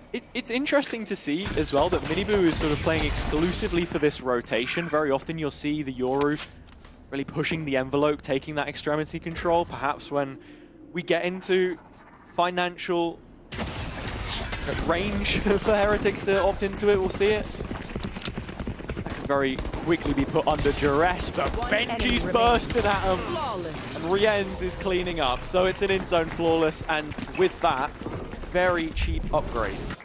Yeah, I mean, now again we have to highlight that this bonus round is going to be as heavy as it possibly could be. I love that you let them get the chant in every time. Yeah, as well. Got to. Well, do you know all the words? Yeah, I do. Go on then. Mates. Yeah, I think that's the one. Yeah. Nice from Benji. I mean, looking at the timeline here, could be 10 defender-sided rounds in a row. Really not seen too many attack sided collections today, and this one, oh, it's Mini all the way back in spawn. 4 players trying to dash into B. Benji opens his cage for the setup and is supported. Quick rotation Miniboo once more. Trades 4-on-4, but Rians is solo sight. Made the Sheriff work, we know he can, and well, he's actually escaped in towards Porthouse. It's, well, they can hold on and get at least one. He has! That paranoia is brilliant! And now we look at the advantage in which Heretics can potentially get this over the line. Spikes in Rien's hands. And how does Mini try and get this round in his favour? He's looking for the first engagement all on his own, but he's already been brought down to 5 HP. And Heretics are up to 5 rounds. A gap of 5 between these two. 3 players falling at the hands of Rians. He is, in my opinion, one of the, if not the best players in this league at just stalling out a sight hold and being kind of like that second in most of the time with the recon dart on this Sova. And, you know, he's an enforcer. He allows for the flood to happen. He has the support of Miniboo there as well, but doesn't really need it. And no one digs him out of Boathouse. Back to Sheriffs. A bad buy for Gentlemates, which is looking to get punished here. Timing doesn't matter when you've got 2 bullets. It feels as if this match has maybe come at the worst time for Gentlemates, considering last week and now considering how this matchup looks. We'll be looking at a 4-round deficit for Heretics to work with once this round is going to be over. Heretics are under no illusions that they don't have too many rounds here that they can afford to concede. Yeah. But it's nice to see that the bank is building up. There's a sense of comfort about it. They've had those tough conversations. And I think that's the biggest part about Heretics, because in games previous, rounds previous, we would see their heads go a little bit. We would see like rounds go out of control, whereas it feels very, I guess, mature in the way that they're going about and very disciplined. It does start to become a feel-good moment for them, I suppose, as they are looking to top the group yet again. Have to consider the games coming up, like you said, both Book and GX. Final couple matches, teams that they will have to face. It's another solo sight hold, and hold on a second, maybe there's a chance here for Gentlemates. It's a weapon recovered, goes into the hands of Kamek, plant for him, and he's just 1 away from the ult. Mini has his own, comeback is low. How much work can he get done? This is all questions that we'll surely get the answer to, but it's more the utility for me that can set come back up. Not expecting it. It doesn't even need it. Now, Wood tries to make his way through lane, and Heretics are pretty all over the place trying to come back in here. And well, it's going to end up with it being easy in the end. There was a chance in which Gentlemates could have worked, but they couldn't make do in the 1v1s. And as we mentioned before, the key word is complacency. You cannot be complacent in those situations, or Gentlemates will punish you. And it also calls back to the mechanical ability that everyone has. I mean, come back there even on 4 points of health. Plays a bit scorched earth. I think as well for me, like when we look at this matchup, there is no doubt that both teams can shoot, right? Yeah. And when we started to look at the core of Gentlemates, they're debutants, right, in this stage, and that's maybe where we're starting to see that inexperience come to life. There is still stage experience for those players. Prox with Eintracht. Yeah. In Cologne many times. Comeback on the stage in Istanbul. Had to make one more trip home before. I mean, Comeback has played on this stage. Good entry though. And we're actually going to get the Hunter's Fury in as well to try and get an indirect trade. It's not coming through whatsoever. Just carry that on a little bit. It's the reps though. He had 2 games, the lower final and the grand final. How did the grand final go? Which he starred in up until the final map. May I remind you. But if we're talking results alone, something has to change for Gentlemates here. Time ticking on away. You should run. Minute mark hit, and Benji aware of the fact that there is an ult placed in main and they've got to try and fight it. It's Comeback who leads the resistance as Rien still wants one final swing at this, but the Phantom will not find anything. Just be careful though, because Boo, I was about to say, Boo does have...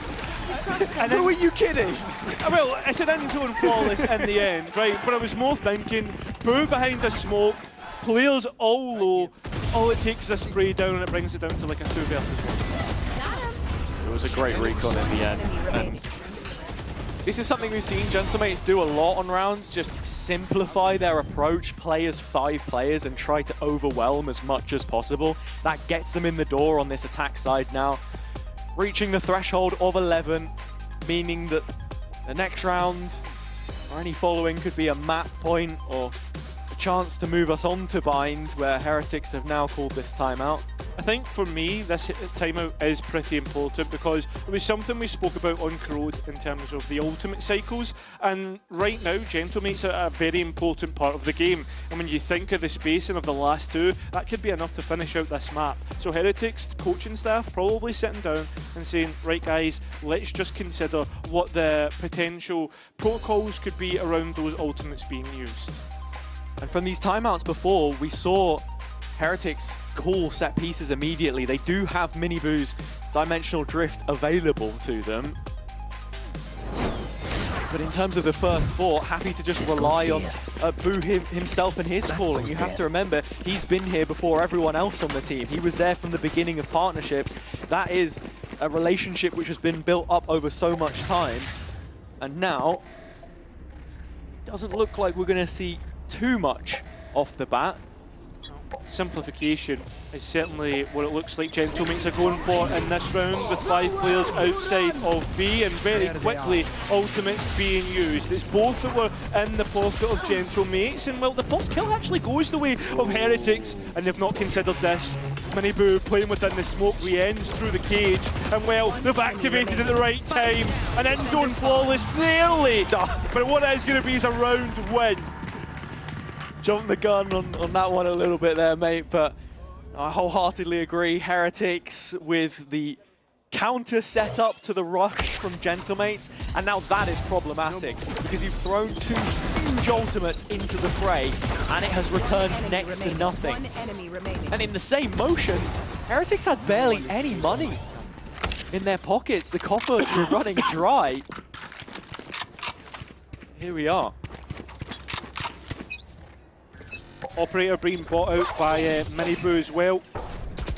He's taken mid as his approach.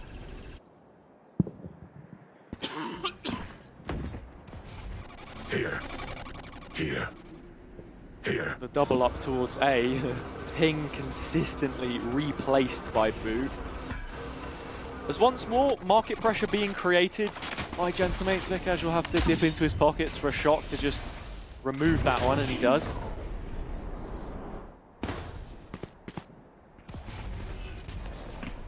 Right here. TP from Miniboo has now moved over towards the A site, and should Heretics be put in a position where they're forced to retake, his ult finds so much value. Sure, he has an op in his hands, but you expect the shorty in pocket as well.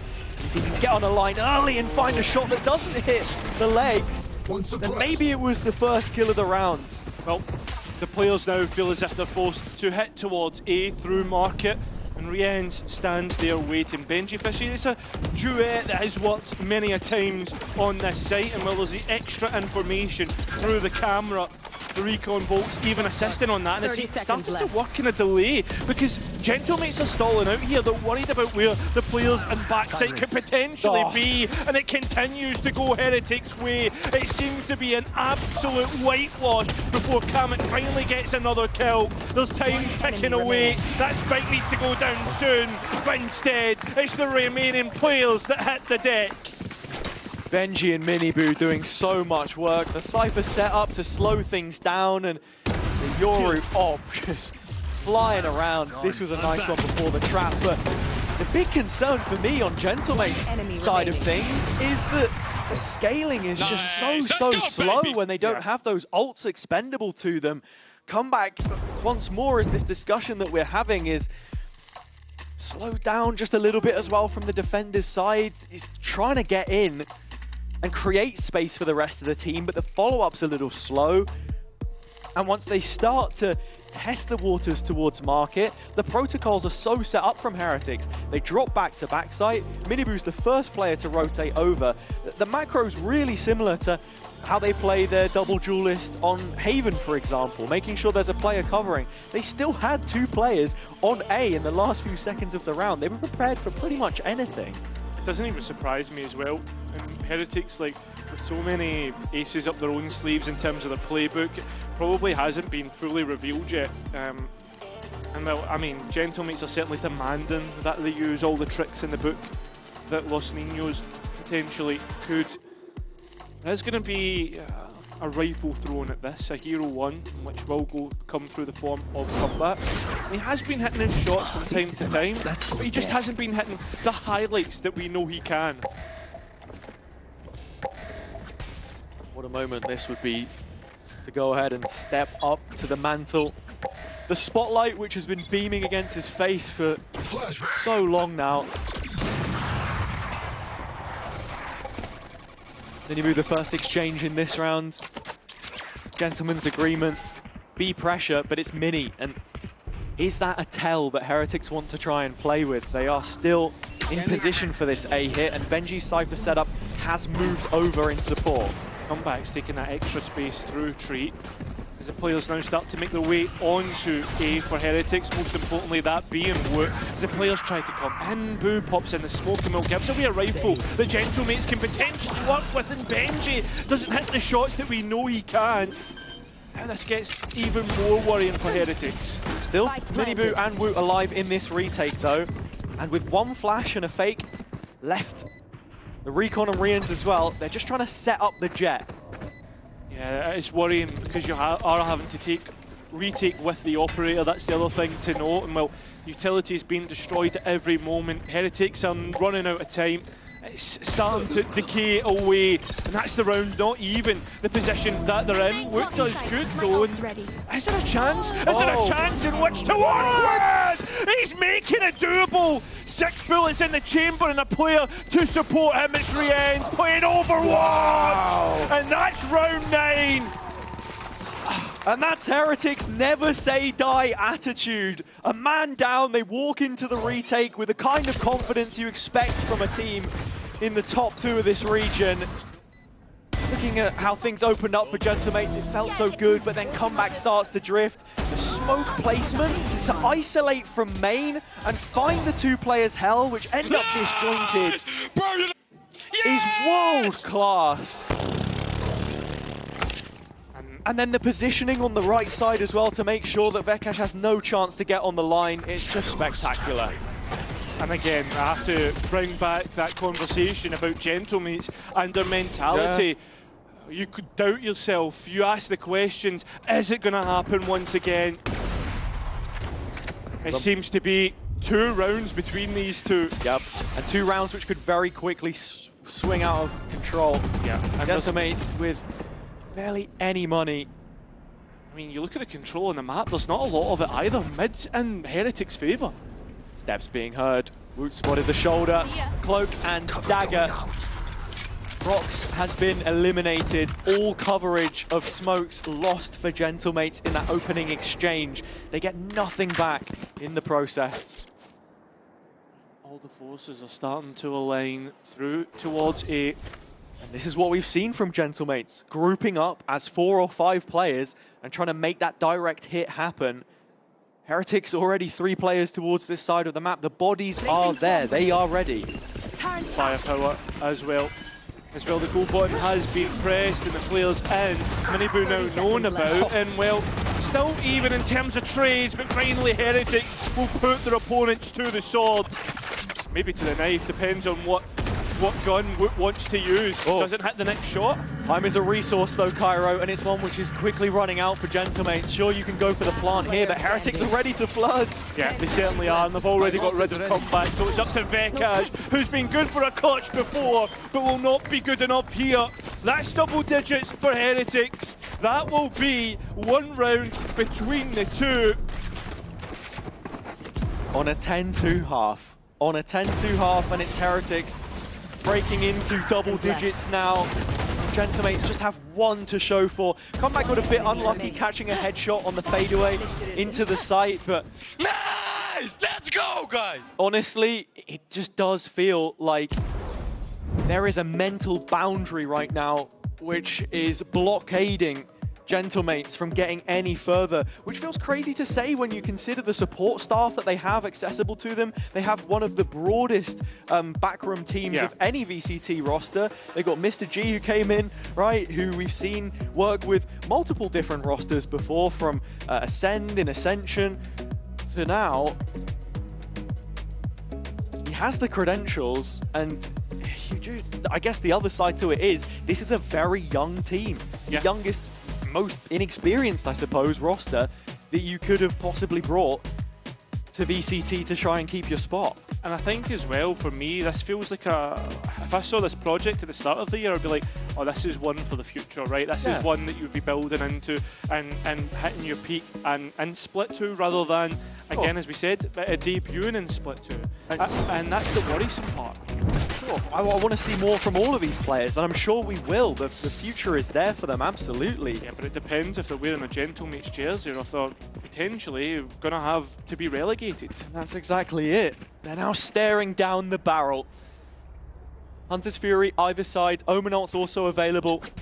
Heretics just besting mates in that department with Benji's, but these are all real non-starters. The bigger point at hand is that we've seen the shift in setup yet again, and Heretics have brought 2 players to market this time, where Gentlemates like to explore their usually mid-round. It's a much more straightforward approach. They are back to the A hit. And it's a lot more open. But the drone has just cleared out mid, so now Heretics will be feeling a little bit more antsy. Recon into B main, that's been cleared. Starting to look like an A hit. Who should anticipate this? Can't get out as he's suppressed. 10 toes down, playing in heaven.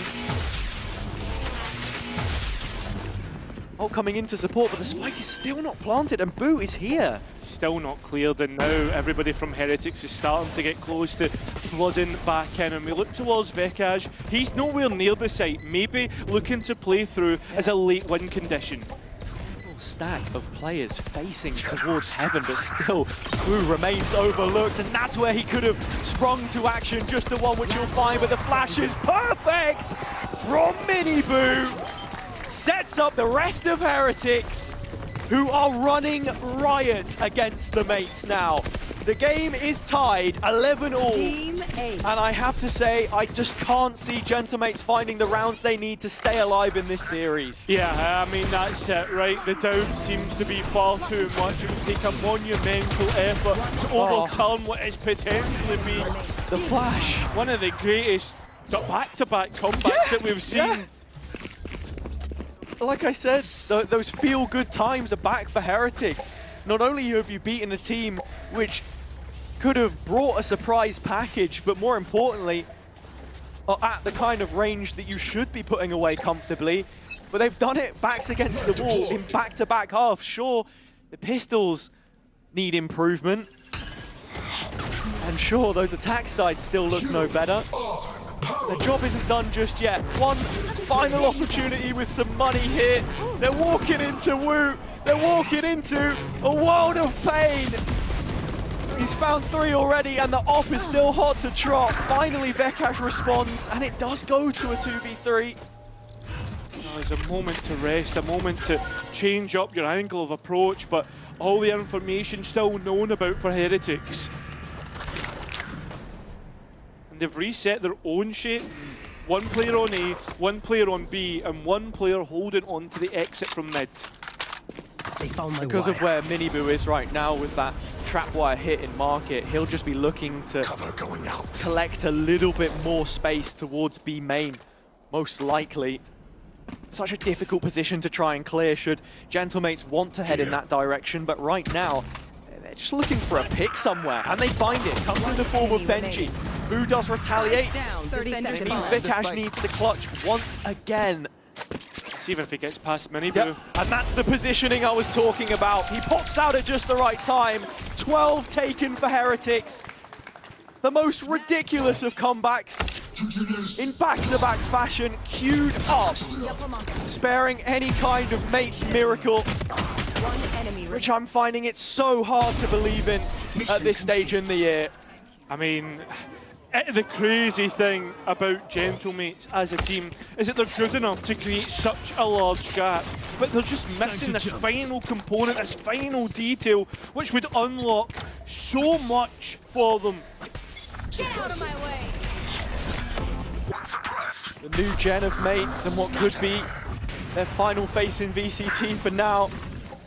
Trying to pull off some kind of great escape, but Heretics seem to have this one under lock and key. First kill already picked up by Wu. Comeback finally responds through short. Tree taken away, it's a concern for now, but those concerns could be quickly settled. Very quickly indeed. Heretics, you look at all those bodies in heaven ready to bust out in flood. Gatecrash did get destroyed, so Miniboo is just going to be running straight out onto the site here, but not without Mini. Finding 2 kills and the lockdown online. Time pressure increasing, but Heretics excelling from these positions. Not to be. It will be another overtime. Locked in at 12 each. Switching sides. Mates showing signs of life right before the death. A sign of relief for these fans as they all celebrate what is their second round in this half. We go once again for another 2-round shootout between these two. It's Heretics instead that actually were the first ones to potentially close out this map. But can Gentlemates finally use this little bit of momentum to find a chance at a third map? It's now the same conversation that we had on Corrode. Who picks up the first attacking round?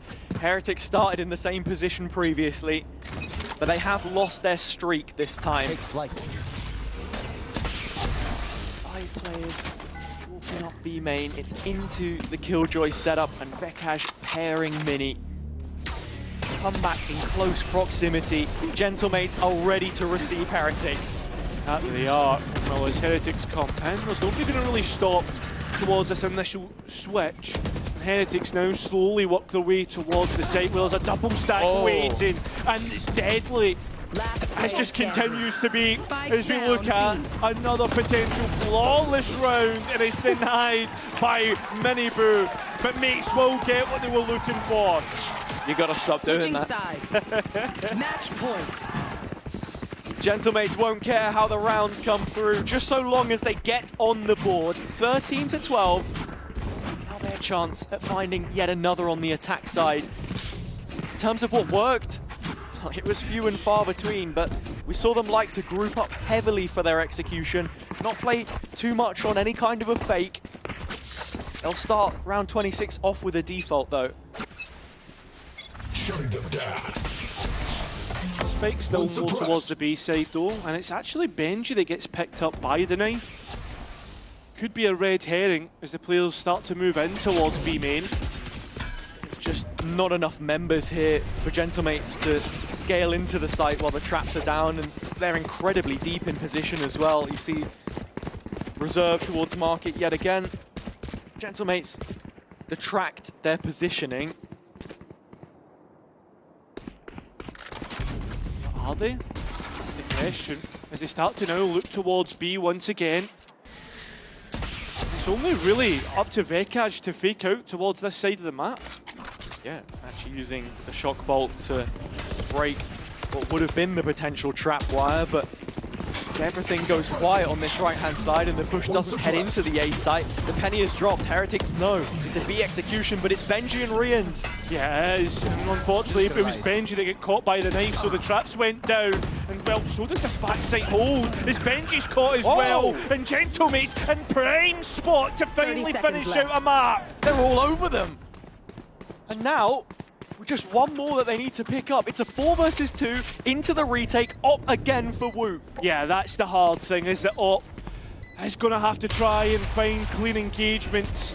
And you've also got a late win condition in the player in main. That is Vekaj. Team Heretics look to try and clear everything out, paying attention to all the small details. As Vekaj rounds the corner, he catches both players, and Gentlemates will finally get their mark. There it is. Took a while, but Gentlemates are now going to take this all the way to Bind. The map which they won the other week. And for Heretics, it's into the unknown yet again. Could they seriously turn this around after every setback? We'll have to find out on the other side of this break.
And welcome back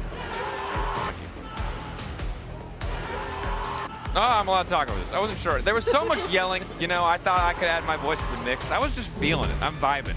Today has been incredible, I think, in terms of some of the games that we've seen. I thought we were going to see the back-to-back from Team Heretics. I'm really glad, for the sake of Gentlemate's mental, that we did not. But I think the big thing I want to call out is something we talked about at the start. It can't be Mini on his own. Somebody else needs to step up. And I think we have been seeing VCT step up. He has been that guy.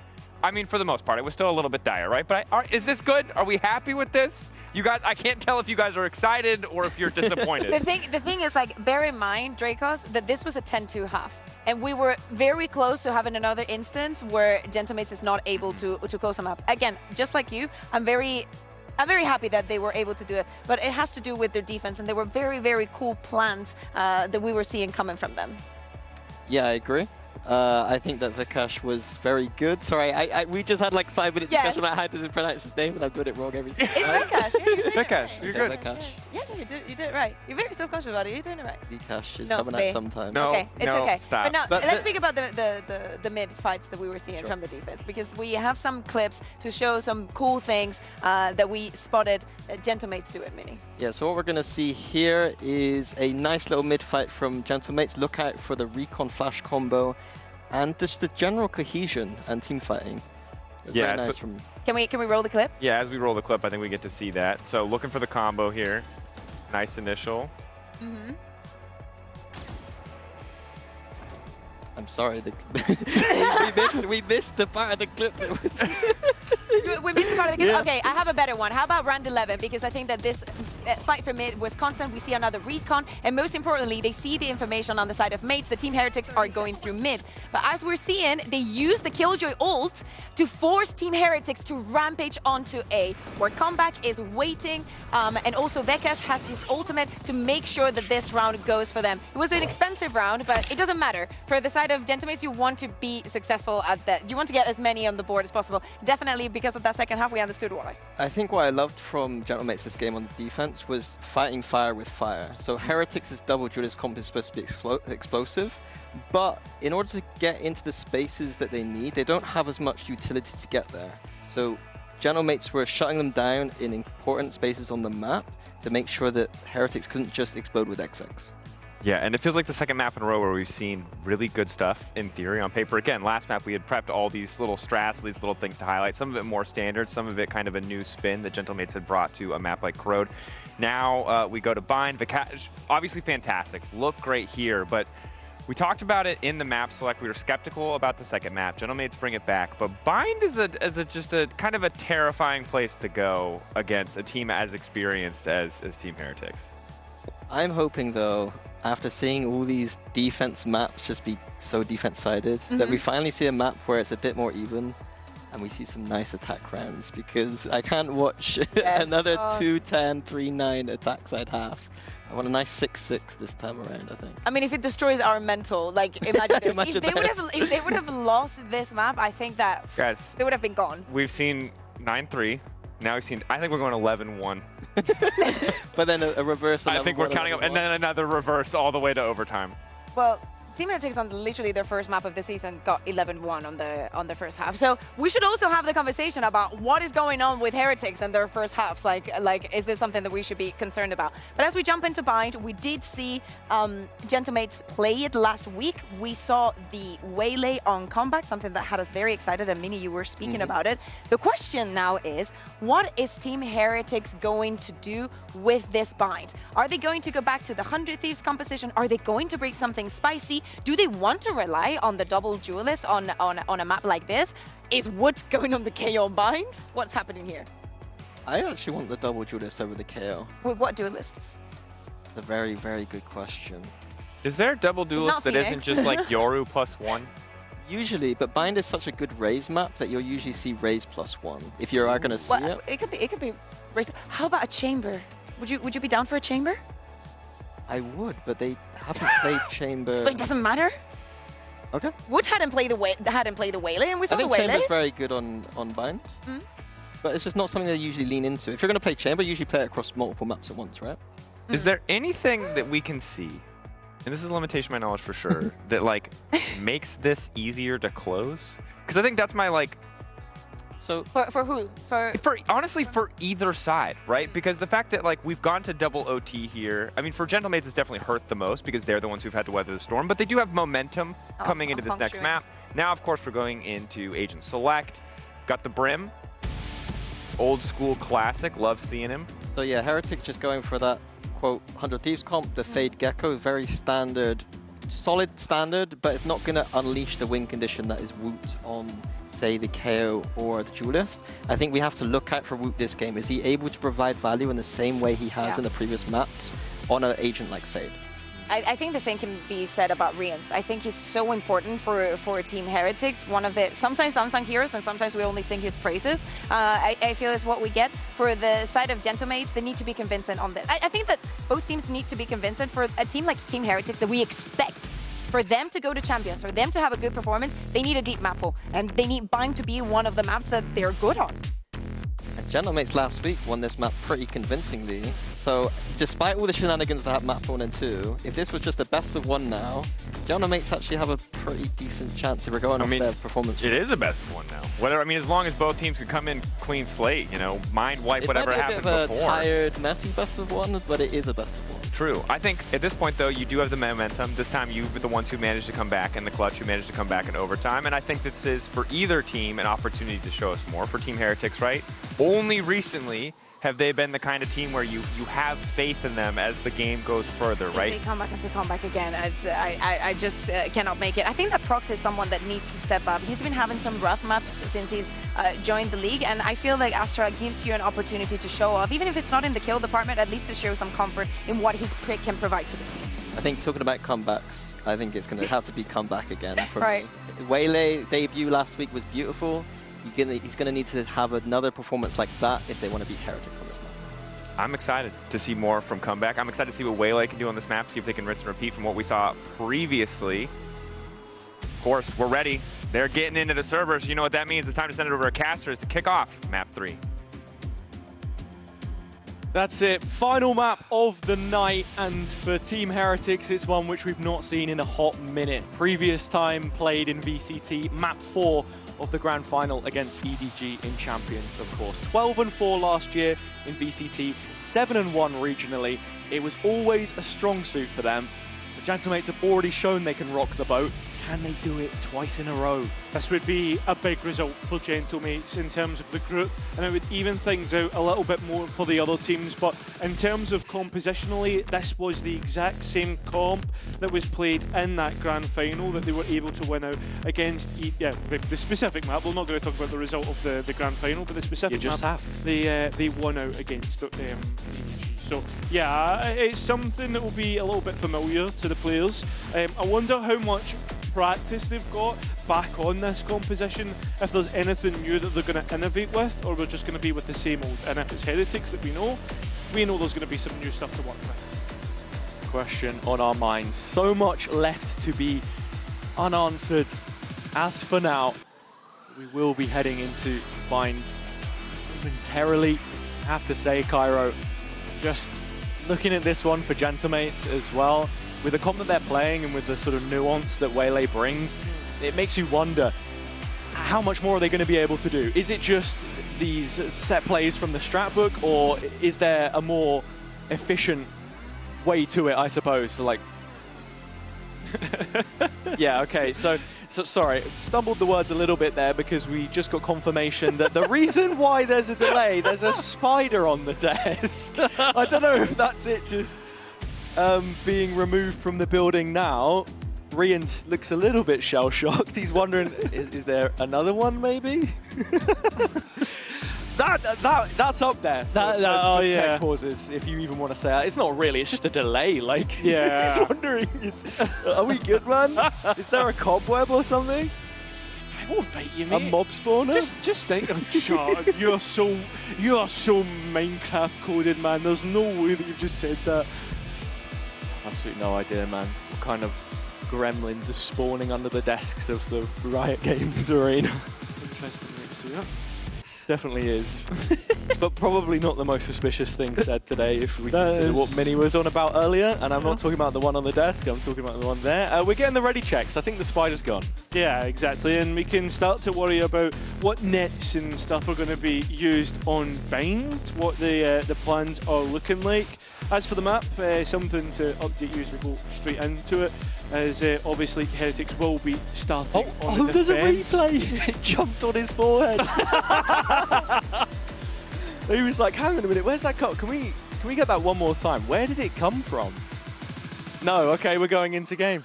Perfect, unlucky, mate. You.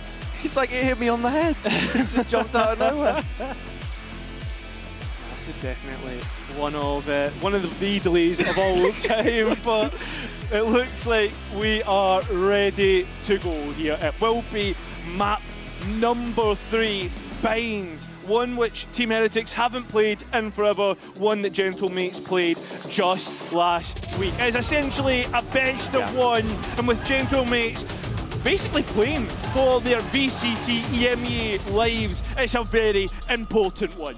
Absolutely. Make no mistake, Gentlemates are in it to win it now. Mini showing how capable he can be, and as the Viper in this setup, very often you're going to see him away from the rest of the team. It's Prox instead this time, forced to control the short space as this attacking default once again begins towards the B site. Heretics putting priority towards getting the long orb and utility there as well as they come back to Hookah to re-clear. At the same time, there's a little couple of players starting to stretch their legs from showers. And like I said, fresh tape on this map. Heretics are so well prepared for this A finish, as it was against Foot, so they clear out all of the control in showers. Gentlemates previously opting to plant back site, and Kamek with the spike on his back might just be looking to do exactly that, but it's the fight on Boo that he's wanting to take first. Just to note, there is still one player outside of showers, so I think Gentlemates want to go and finish on B. The players now know about it, but it's still Heretics to trade to an advantage, and that's 2 players to the good now.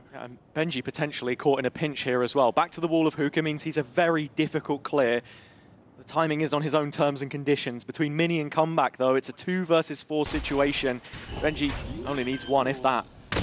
Next to his wall, but does get caught.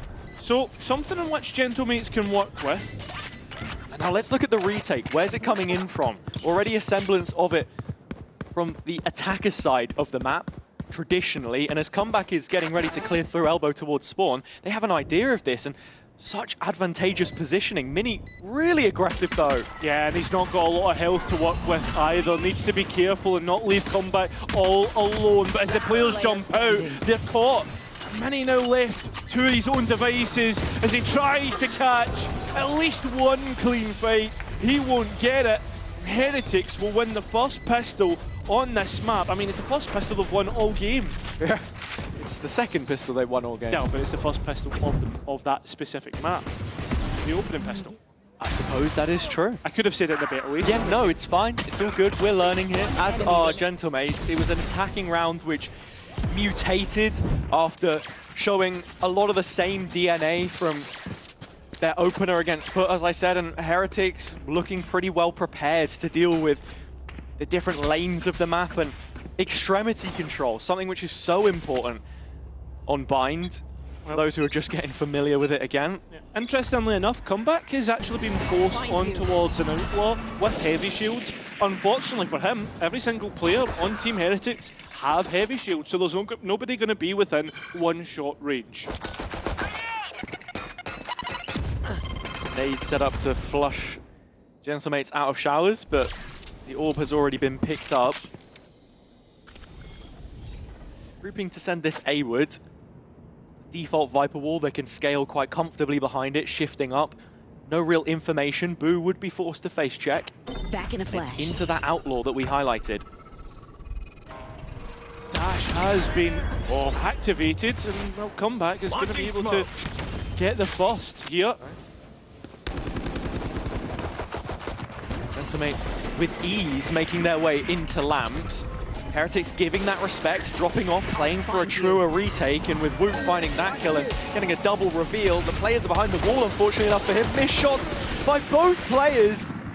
Woot finally getting it with a better fire rate and bigger magazine. Yeah, it's a bit stinky in the end. Woot, though, knows what he needs to do, and there's plenty of delay here to try and deny the spike plant. In the end, Heretics will have 4 up and available for the next round, or 4 buys at least. Yeah. You're wondering who it is that takes the hit. We saw Mini before. Happy to drop a gun over, and I think the case may be the same here. Nice opener from Comeback. And like the Mini on our team was saying, the talent team, we need to see Comeback in hot form if there's any chance for this comeback to happen. I say comeback. It's a word that I keep thinking about because every single map we see, it's Gentlemates building up a lead from the defender side first, but the fact that Heretics have started here and found themselves in this position is a very big thing, because to add on one extra thing about that, it's the big talking point of Heretics before was always when they're behind, they stay behind. When they're in front, they stay in front. They have the lead early. VCT needs to be careful as there's players peeking into him. He's not really managed to get a lot of damage off. Instead receives a little bit, and well, Gentlemates will look elsewhere on the map. Both Viper Orbs going down at the exact same time. But 3 players stacked up here, and sure, Benji low on Toxin, so... But as many Boo's Outlaw that was facing down, it's Comebacks instead who gets the kill, and now he's one off of his ulti. And Mini Sheriff, no problems. What a shot! A flick onto Rians. Gentlemates 5 players strong, barricading the B site into post. Heretics will throw every last gun they have at this, but it is not all too much. Yeah. And how do you even get past this first bit here as well, right? Yeah. Boo doesn't have any smokes to maybe go through in towards elbow, so it will be the exit game. Gentlemates as well, sort of sending it mid-round here, where previously they had executed quite late.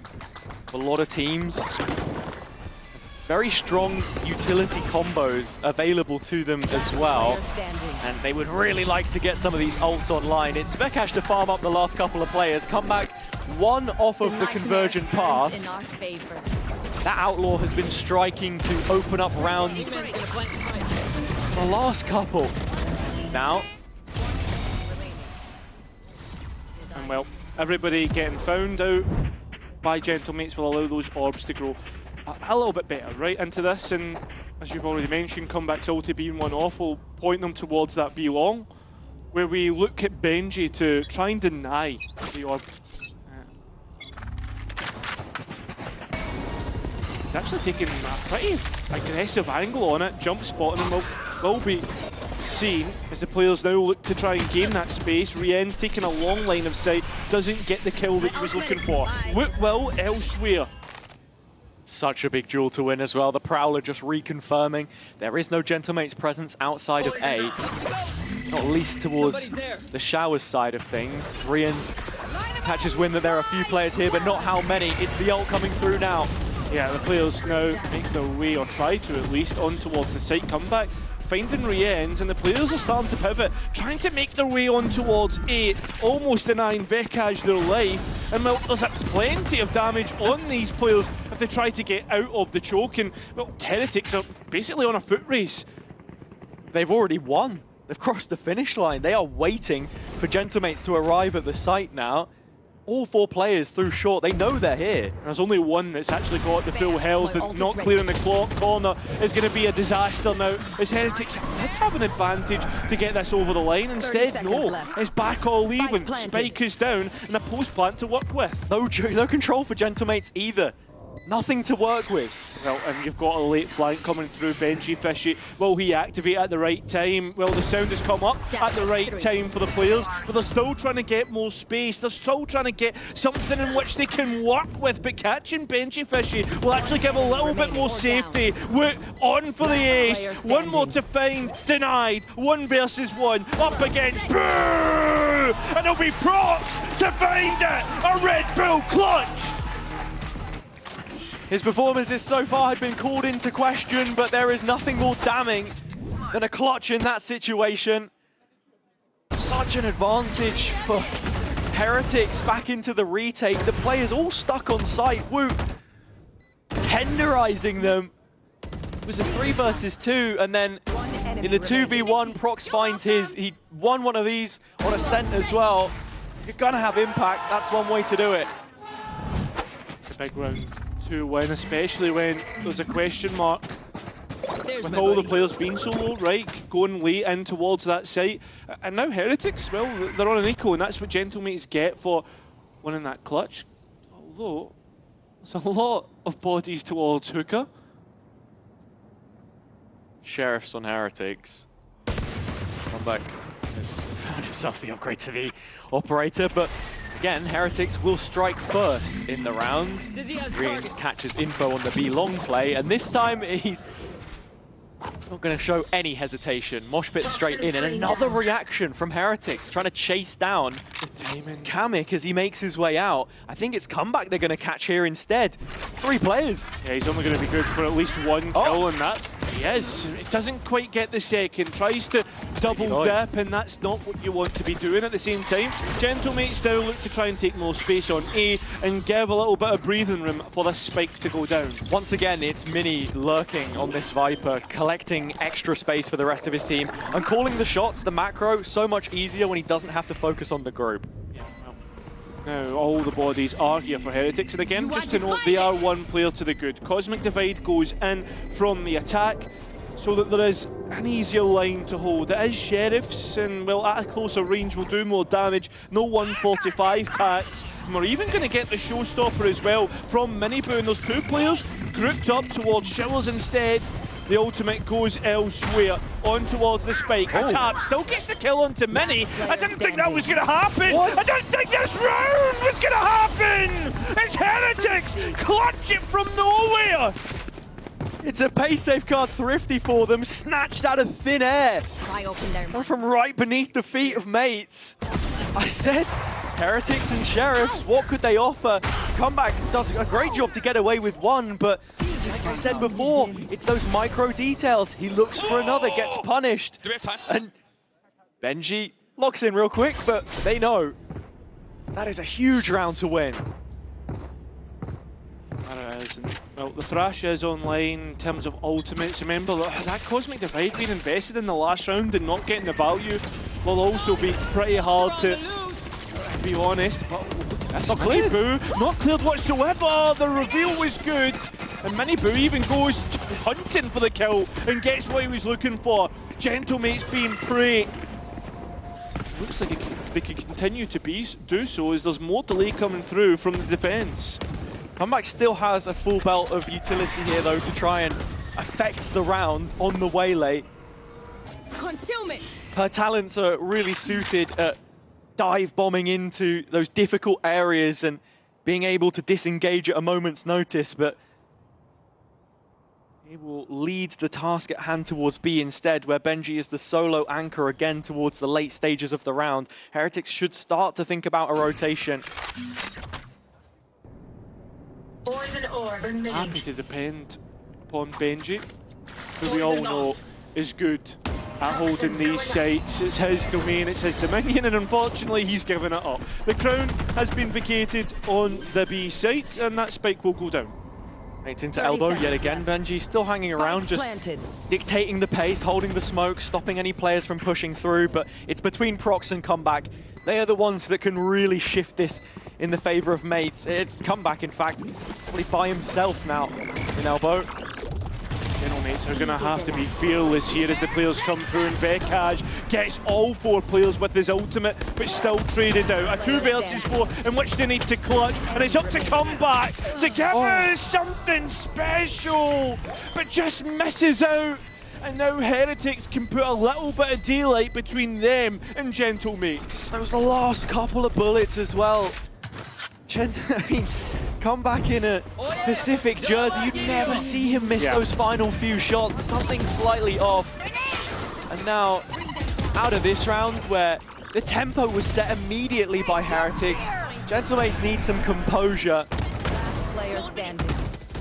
We're gonna call the first timeout of this final map before things start to slip too far away from them.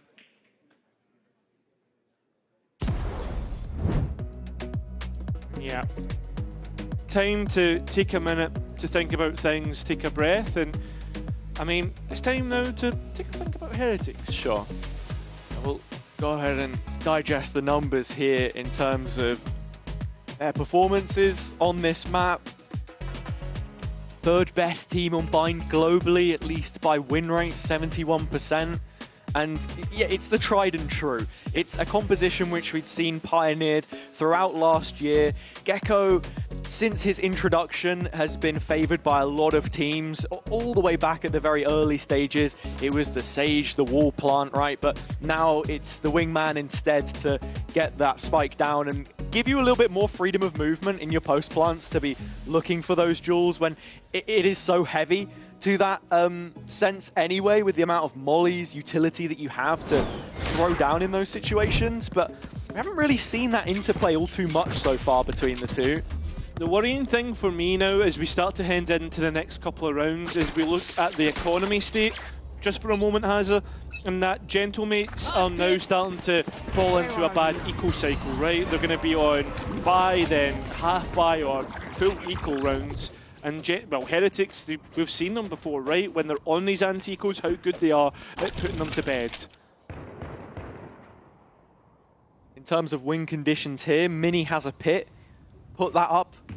Maybe there's half a chance. You take the air out the lungs of Heretics and play up close with Stingers. Comeback is one off of the convergent path, so that's why they're prioritizing this B long orb.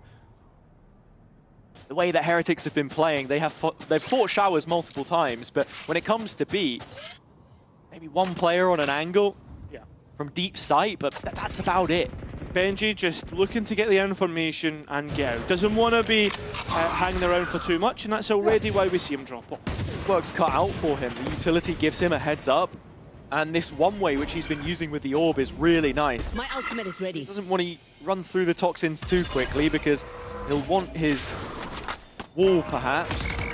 Not yet knowing if the push is hookah, but it is just straight in the sight, and he deletes comeback. Yeah, 100%. The ultimate not opted for, and well, the spike isn't even going to go down either, which is a disaster in terms of Gentlemates' future rounds. And Heretics, again, very professional and disciplined in dealing with that push. As soon as we were talking about Gentlemates' potential win conditions coming through ultimates, Heretics are heading into the business end of their own ult cycle. Benji finding those kills, bringing up the pit. Orbital Strike, Thrash is there.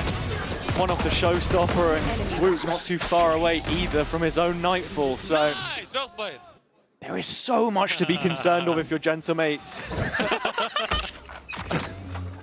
If you're, to be honest, Hazza, though, if you're Gentlemates in the fans here, you need a little bit of hope, right? And for me, right now, there's not a lot to be hopeful of. I suppose so.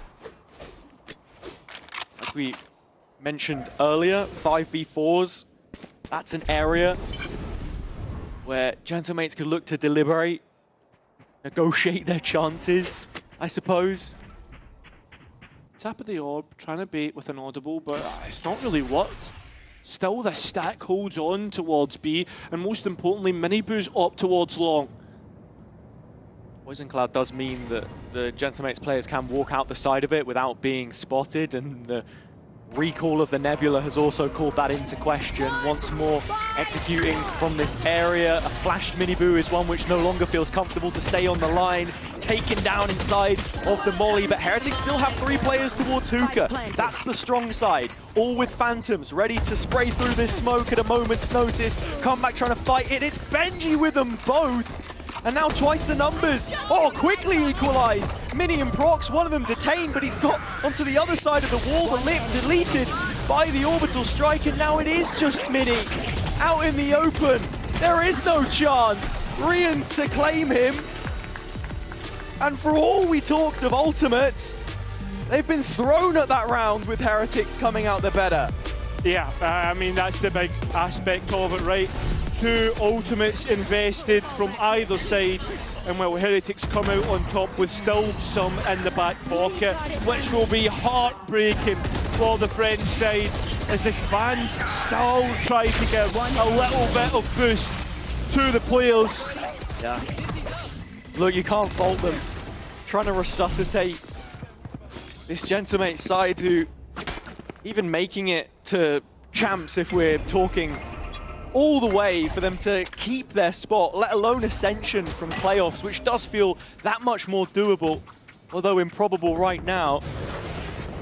Position the previous stage sells you short. I think the saving grace for Gentlemates with this buy is the fact that it is bind, and it is close quarters, and there is 3 stingers in which to walk. Benny Boo just waits and uses his ultimate at the right time as Heretics confirm an advantage for the second half. Yeah, leveling them there and setting us up for another gun round between the two teams.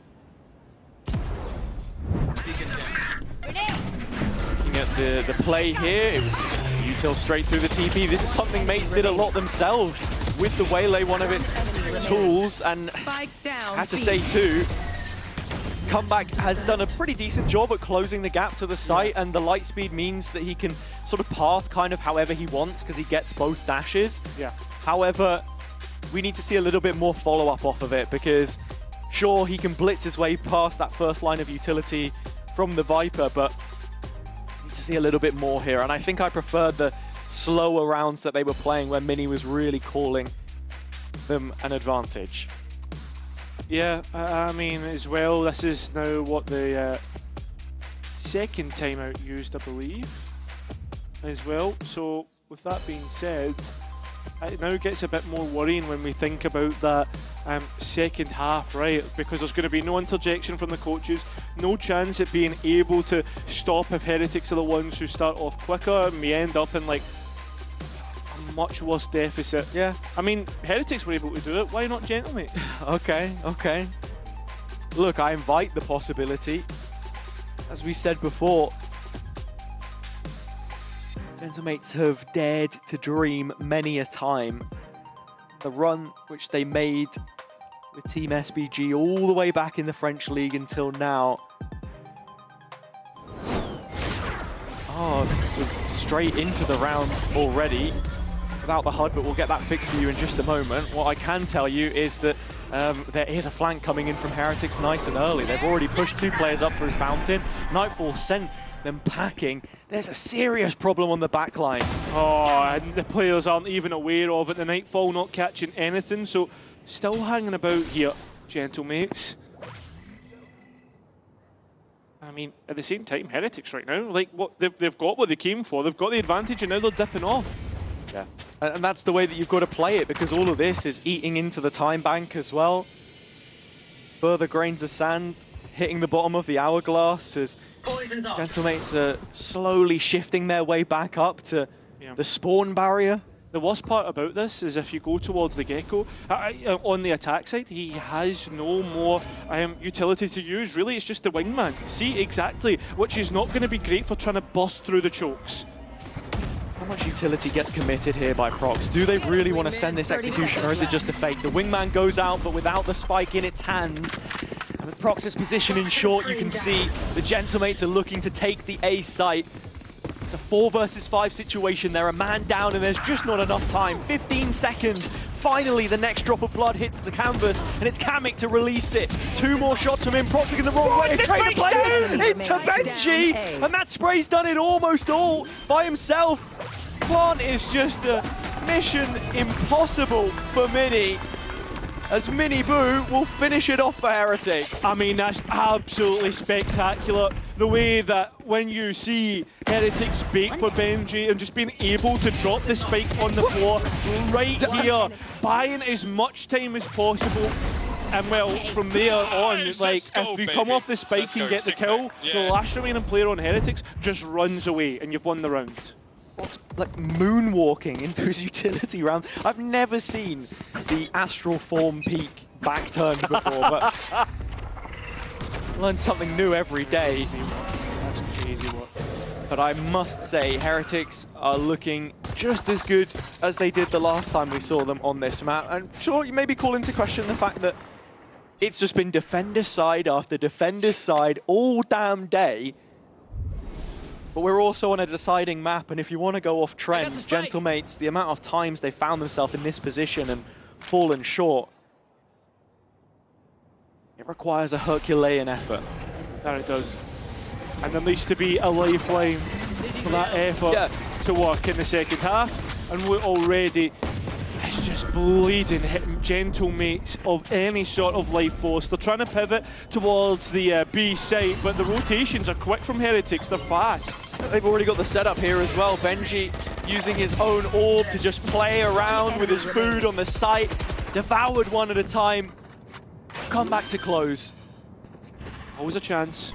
The poster boy of the next generation of Turkish talent. Can he do it here? No. Revealed. Traced by the terror trail through the tube. It's Woot. Last round in the half. Put a stake in the heart of Gentlemate's chances. They've got one more opportunity on this half, Cairo, with plenty of ults to throw at it. But rounds like this just look a little bit too lost for my liking. Yeah, and that's the worst part, right? And it feels like that as loud as the fans are being, it's the sound in the server that matters most, and right now Gentlemates have not got much of a response to how Team Heretics are playing.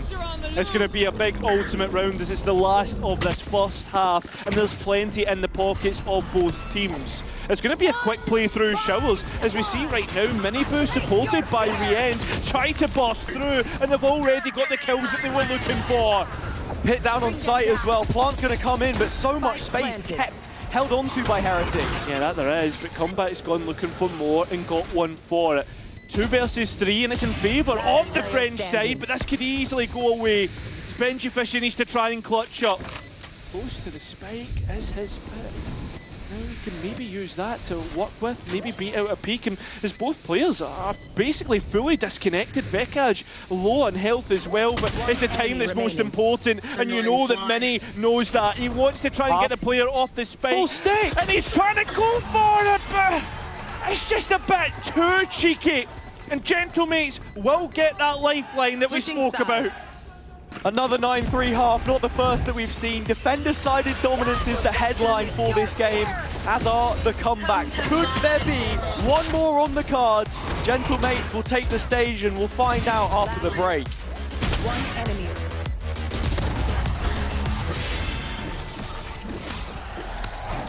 Red Bull gives you wings.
For the first time in this series, Heretics lead at the half, and by a scoreline which separates the two by 6 rounds. Gentlemates onto this map had shown some of what they could do against Foot the other day, but with a tape in play and Heretics just looking so efficient in how they shut down many of these rounds. It's a ridiculous effort required to stoke the dying embers of their relegation campaign. And interestingly enough, Team Heretics Fade Gecko comp made up 39% of all Biden comps played last year, which is extremely interesting. Always looking to try and innovate, or just be most effective and create their own norms, I suppose. Yeah. I mean, even here, seeing Woot on the Fade, one of now a list of 9 agents that he has in his repertoire. Waylay debuted in the first map of this series. But 2 overtimes later, here we are. Another pistol round. I need a stop. Nice defense starting with Prox, firing a couple shots down the length of short. should very quickly be removed from position. Lamps under the Heretics banner as they move into post. That spike being down and the space being taken, and you've got to be looking at Benji playing late through showers, but he's caught out. Yeah, that's huge. Benji on a dime though here needs to try and take some of the fights. His Sheriff's been so good this stage, but it's not the shots he was looking for. Down to 10 HP, the health pool on Heretics starting to dwindle as mates begin to work on that spike defuse. Mini's hands are busy. He's going to hold the line the entirety of the way through. The rest of the mates have got his back, and between the two controllers, they keep the tempo even. And the big thing about it is that's the way you want to start your comeback, right?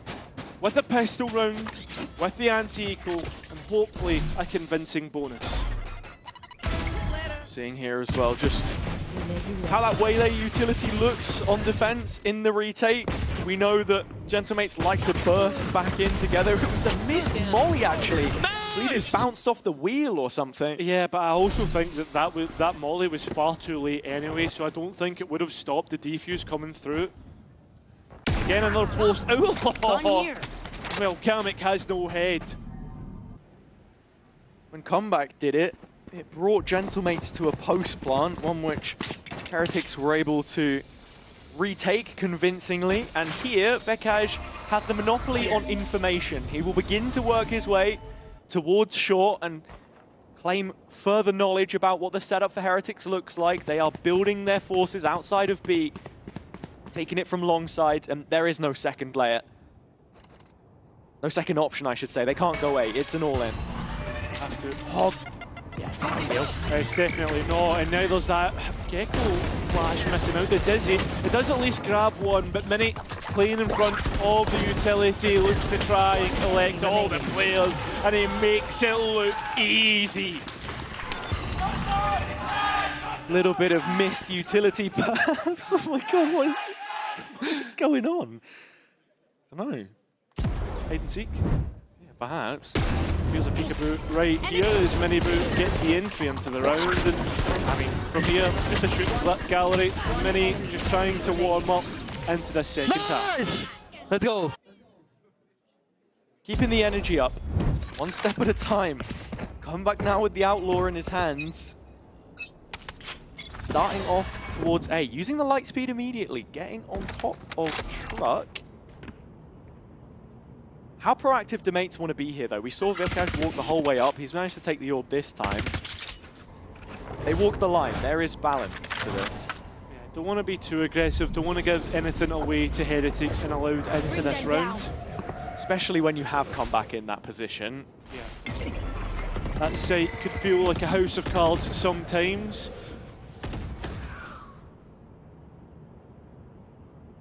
As soon as he takes this first shot, Prox has the Astral Star in play, ready to project a Nebula there and Spike drop. Give him a little bit more cover. So as we say, the setup is mostly for the A side for Gentlemates. They have 3 players stationed here currently. And he does still have the Viper Wall, and there's been... Oh, I wonder, is Heretics right now thinking about potentially a late pivot through the TP? I mean, with all that utility expended, it's maybe trying to fake out, but I don't know about that that position. This is a B execution, especially with Rians now pathing through the cave to thwart the rest of his team. As I said, Mini still has the snake bite. There's a mosh pit here as well. They can stall out as long as those toxins will last. Astra utility arriving too. 20-second mark hit. Finally, Heretics needing to make a move. Miniboo at the front of the queue, taken down by Kamek with his Sheriff in hand. Has to get this spike plant in, and Vekaj up so close with the Stinger, could play to deny it, but shot down with an even trade. 3-on-3 mates still without the weapons. Yeah, I mean, Comeback still has that refract, so he can take that first engagement and get out, but there's still more utility that the attack have to delay, and that's through that last smoke used. Staving off this push. Elbow still out in the open air. Comeback forced to hold on this angle as the rest of his team group up to make the play. Kamek empty utility belt. No chance for an easy defuse here. You've got to go right under the nose of Heretics and the watchful eye of Boo. Calling the shots. Commander-in-Chief. It is comfortable for them to take 10. Yeah, double digits now. They're within touching distance in sight of that final. round, but they will be taking. I'll take a few to get there. Yeah, overall, nice in the end. Gentlemate's doing well to keep it close and make it interesting. Amazing, again, boys! Benji! Good job, baby. Okay. It's just the experience shown in that post plan. Yeah. I don't know, man. Maybe that's what it takes to get to a grand final. Just have a flourishing relationship between two of your players. We've got Boaster and Crashies. We've got Benji and Rians. I know there are probably a few Cats fans around here as well. Yeah, that's true. But they haven't made a grand final, so let's not fan the fire anymore. 10-5 as it stands. Heretics in a position of power, one which could continue to creep in their favor. When you look at the money of Gentlemates, this one simply has to land. You've just not got enough opportunities to make this comeback feel real.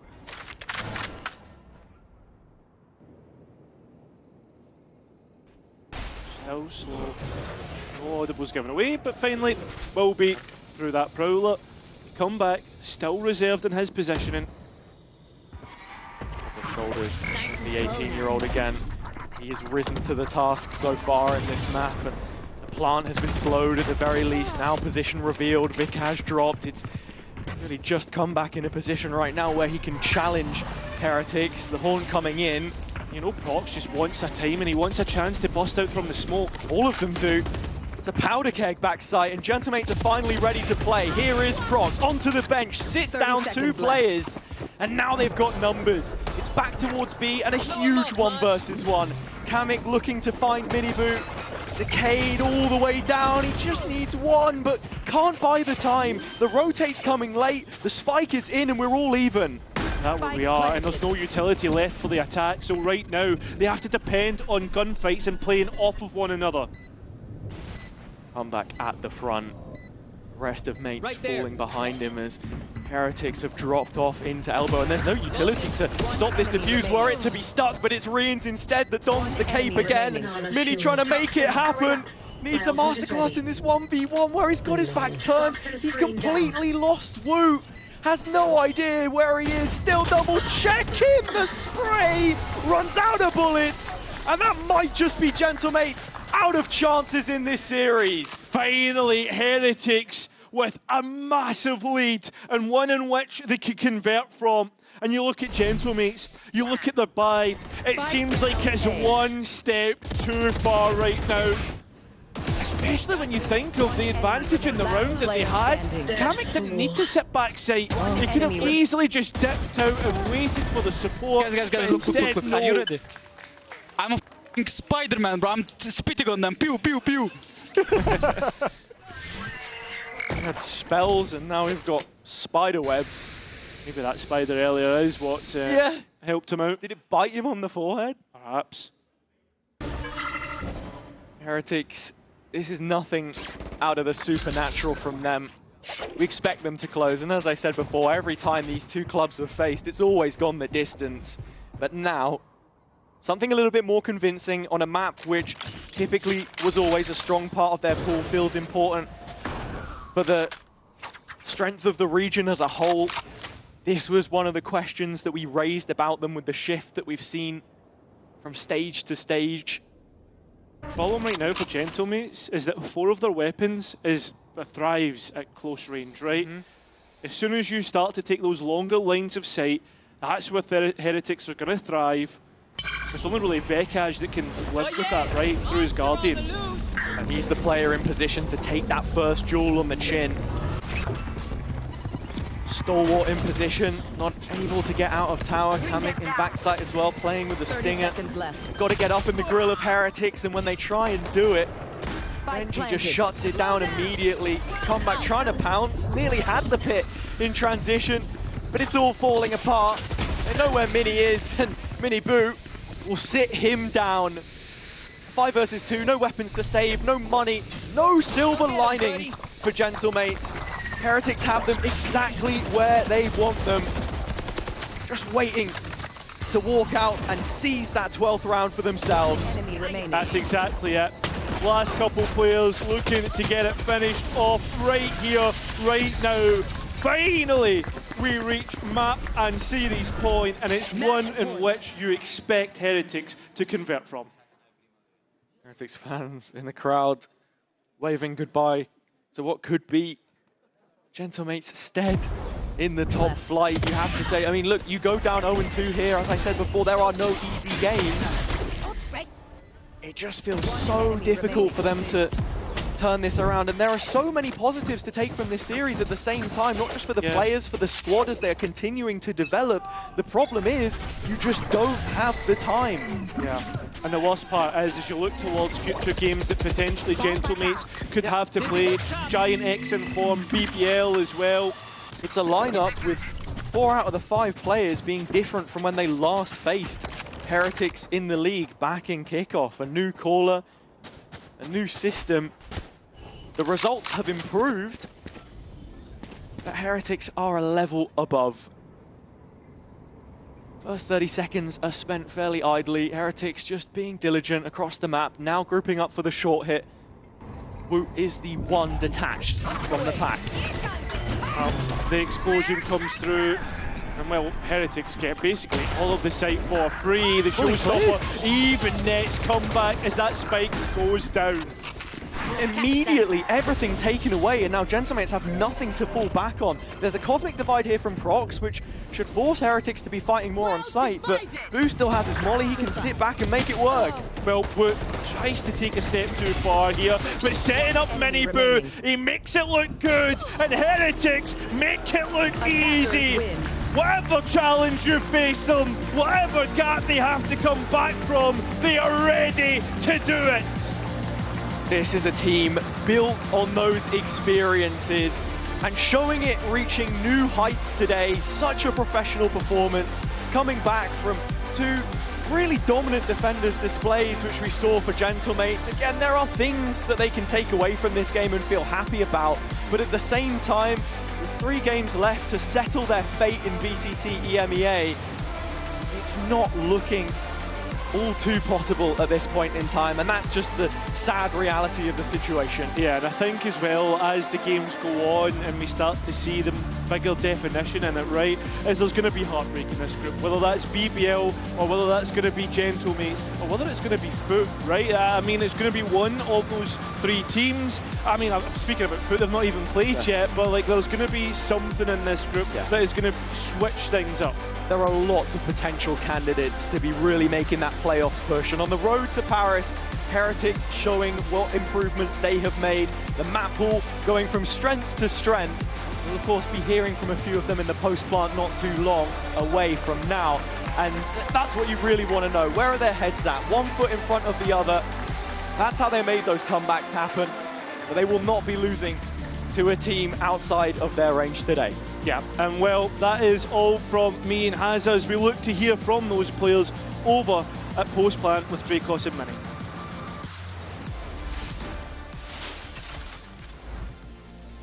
Thank you, Cairo. Great cast on the day, and thanks again for letting me borrow your clothes. Whoops! Good news about that map 3 is I think that Heretics can walk away feeling a little bit better about everything that has transpired today. Because again, if you're just joining us, map 1, map 2, uncomfortably close, I think, for both squads. Team Heretics taking, of course, map 1, map 2, going to the side of Gentlemates, and a pretty, I wouldn't say effortless closeout, but it felt like a much cleaner, much more as expected from the side of Team Heretics. If Heretics did map 3 for like the first 2, they could feel a lot more confident, I feel like. Yeah. There's good takeaways with the fact that they went down and able to bounce back, but it wasn't clean. I mean, before the quote-unquote trophy curse now broken from success at an international event, we were worried in general about what this team is going to be, if they're going to be clutch, basically, in those moments. Not just in clutching a single round, but in like when the pressure is on, can they turn it on? Yeah. So is this a positive indicator for you? Is this progress in that area, or is this a negative overall? I mean, there's progress in that sense, but it'd be nice if they weren't in that position in the first place, so to speak. They haven't had that much time. They're getting into the groove of things. It's nice to see them being able to bounce back, come back. But realistically, I still expect more. I think it's kind of a fair position to put in, right? This is a team that is a clear front runner, feels almost guaranteed to be going to champs, right? I think it would be kind of miraculous if they didn't. Yeah. And so now it's about, hey, you are going to be a banner waver for this region as a whole. We need to see your best. And while certainly the synergy on the Sioux was very good, Some of the synergy on the server, a little bit questionable. Ultimately, they still won the day. Still some really fantastic moments, things to look forward to. But of course, they've only played 2 matches. They've got 3 more ahead of them before we move into playoffs. They are the clear favorites. But we do kind of want to see that evolution. The defenses look clean. Yeah. Really clean. The defenses are clean, full of clutches. Which is the irony with the comps they play. They play double duelists, which is traditionally a bit better on the attack, able to just go in, explosive, shoot some heads. And on defense, it's usually a bit harder. But yeah, and we did really like the Corrode comp. It was playing towards something that I know you like, which is the Yoru and the Waylay together. But it was terrible. Like, they didn't, again, on defense, they were fantastic. But the portion of the game where we're like, yes, finally, a great team playing a great composition, they kind of biffed completely. Of course, we're getting the players in here shortly, so I'm sure they'll be able to tell us about why it worked, why it didn't work. Maybe there's some things that they didn't expect, or maybe the coordination was a bit off today. But welcome, gentlemen. I assume your mics are hot, so how are you just start guys? yapping. Hello, hello. Hey, well played, man. Well played. How are you? Good. Hey, nice to meet you both. Where do you guys want to start? We can talk about the first 2 maps, or we can start on map 3. There's a lot to talk about. Why? I guess let's start with, how do you guys feel about the match overall? Good, bad? I mean, it was a good match, I think. I'm super tired. Yeah. I stopped drinking energy drinks, so I'm dead by the end of the second matches. So yeah, but I'm happy we won. Yeah, it was one of the most fun games I ever played, I think, overall. So I made a comment that I thought that the team Heretics at the start of the year might have struggled to come back in some of those moments. Do you think that there is a new team Heretics here that's able to bounce back easier? Yeah, for sure. I think it's like coming from the EWC experience, I'm not gonna lie. Like, especially like after like final reverse swap. Reverse sweep, yeah. Yeah, something like that. After that, we are way stronger than what we were as a mental right now. So yeah, everything is possible. Yeah, I think that we understood that every series on the map is like winnable. So yeah, we're like more mentally stronger because we achieved it once, so we can do it like once over and over again in the future. And can I ask specifically, so your defense sides are looking really strong, but your attack sides, even with the double duelist, which is supposed to be strong on attack, was a bit shaky. Do you have any reasons why? I mean, the maps are other-sided. Oh, okay. It was just the defense side maps. Yeah, just defense side. I mean, like overall, I don't think we struggled. Like in our team, we didn't struggle in attack. Like I think it's just maybe these 2 games. In my opinion, the first map is like all about with like his Corrode. No one knows how to play. I think also like we couldn't have time to prep on the map because we had to play tournament. Sure. But for us, and I think we lost a lot of clutches on T side. Okay. That's might be like reason of like 10-2. Like that was really important rounds that like we could like just come back into game so easily after like even like 8-2, 7-2. But we just couldn't win the clutches, so I think that's coming from there a bit. And talking about Corrode, you played the Waylay and Yoru together. There's a tree kind of block. Is that because of the Waylay buff, or is that something you just like in general? I mean, I just saw the vision on the Waylay. I just wanted to grind in Ranked. Okay. I just grinded. I liked it so much in the new map. I just, like we are like, our coaches are not coming to us and saying, yo, you're gonna play this. Like we are giving ideas, and they like my vision on the Waylay, and we just played it. So thanks to my coaches, and I think it worked well, especially some rounds. Like we had a like good couple of utility with Waylay and just dashing in, and it worked really well. I mean, he's lying. He just wanted on VLR one more agent because he didn't have a Waylay. Yeah, actually, I'm collecting like Pokemon cards, like agents. Yeah. Best flex player. Yeah. Okay, Okay, so I'm new to Valorant, right? Can I ask, like, you have an anti-eco round, and I watched you like dash into 5 people. What is that like normal? Because I saw it the other day from Sadak too, where it's like he knifed 4 people in anti-eco, and he's like, I will hold my ground and like just try to gut them. Like, what are you just like? This is my time to shine. What's the logic? I think it was 11-12 or like 10-12 or something. I called. Okay, I was like, our coach said like, okay, you're gonna do this, and they said, Wood, you're gonna play B. And I just, okay, let me do the play. Trust me, guys. Yeah. And we did it, and it was so close. It was really close. Yes. I'll give you that. So I think it was worth to try. Okay. And I'm not gonna do it again. I mean, you were 10 seconds away or 2 seconds away from the montage. Sadly. Yeah, exactly. They got like 3 slow, 3 Paronet, and just Omen just somehow dodged it. It's true. Nice little stinger, stinger finish there. Can I ask you, Minibu? I know you're dead tired, man, but you said after game 2, you're done. There's no more caffeine. There's no more energy drinks. Then why was map 3 the most convincing map, my guy? What changed between map 2 and map 3? Maybe they were tired as well. I mean, I don't know. Like I think, like on Aston, I think we had a solid defense, so we were playing good like already. And for Bind, I think like we were just calm, I guess. Like for my side, I was just like really calm because I didn't have like much energy. So I was just like focusing on my aim and comms. And I think like, I don't know, we, like as a team, we just started playing better. I don't know, we were playing together. I'm not gonna lie, we could finish the Ascent because it was like 4v4 in the last round. We were like up 12-11. And we just decided to troll. I mean, I decided to troll the round. I just picked and die. My call was so bad, shambolic. So yeah, sorry. I mean, it's completely my bet that like it goes into third map, I'm not gonna lie. So earlier today, Mini did a nice breakdown where he spent the first like minute 50. It was Sunset. I think it was around 14. I'm trying to remember. Sunset, round 14, I believe. Yeah. You guys had this great. You're playing so well with U2 with information. You had a great knife, and you're moving out of sight, moving into sight, retaking mid, and it's so perfect. You get them in a 4v2, and then Sova drone. Someone goes around the corner, dies. Someone takes it to goal, dies. Suddenly it's a 2v2. What is it that goes wrong in those rounds where you start so good?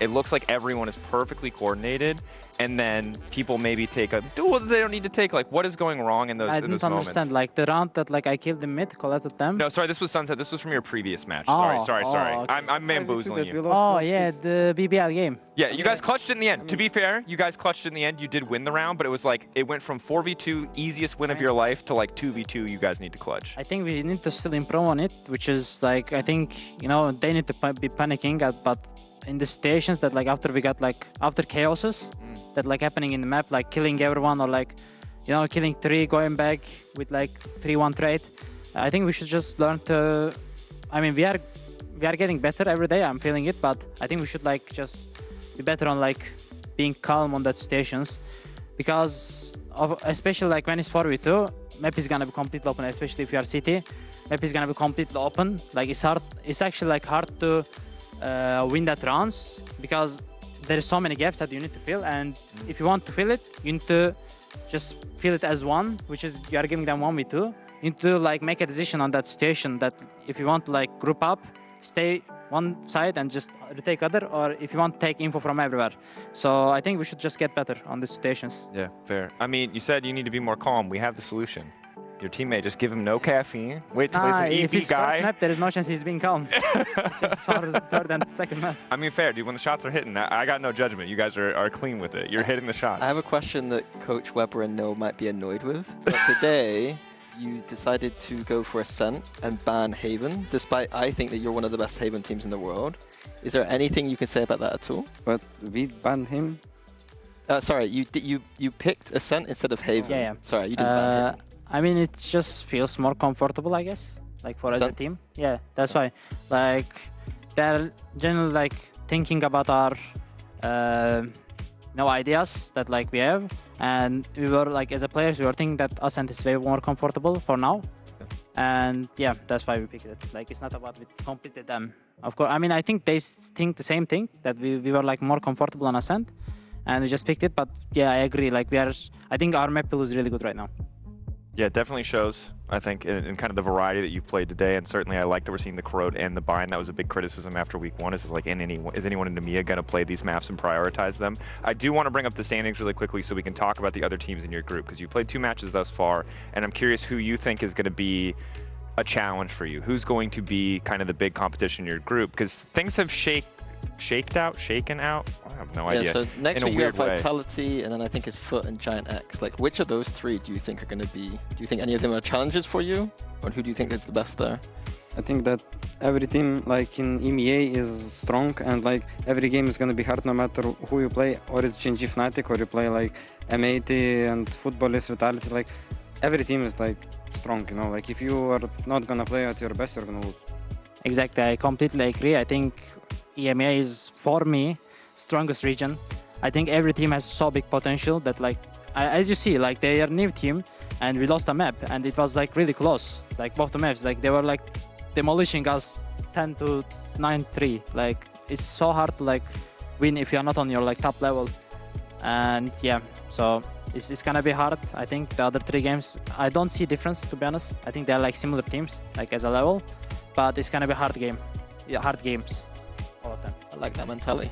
I like that mentality too. Now, you guys said it, so I don't want to contest you. I fully believe you.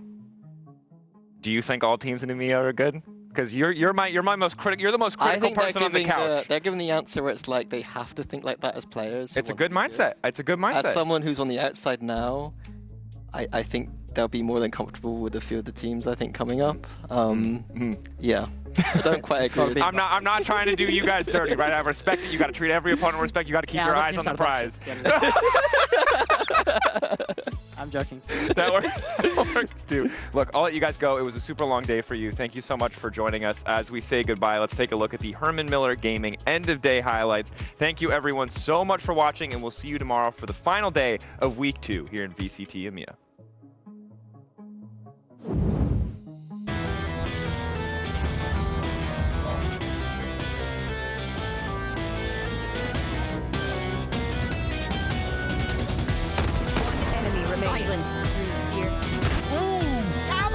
Takes down Shao. More to be done, but he's doing it well. I wanted to see him step up, and he is. What are they doing? What are they doing? Ja, that's the 50 box. One enemy remaining. 30 seconds left. Now, sadly, beyond that, it is a hero round. Line up, send them into the next. Over here. Played in perfectly. Team Liquid closing down map 1. But Camo! Another race? Decimating. Another race?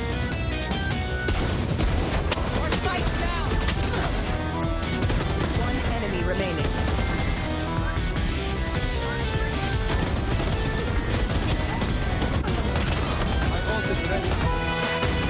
Seconds to fuse is there.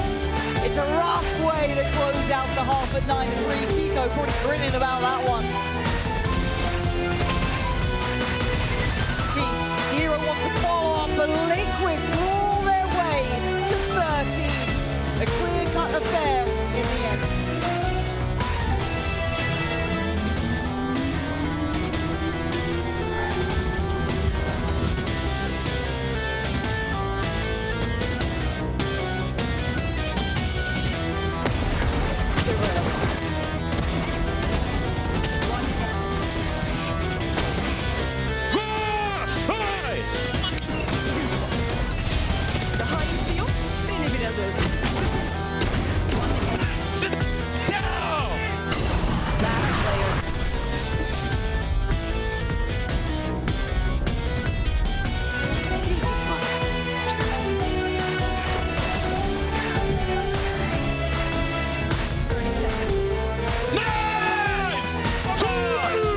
Breach the gates under the arch into the arms of Mini Boo. There will be more on Corrode. Big games, big moments. A team like Heretics will always be there for the fight.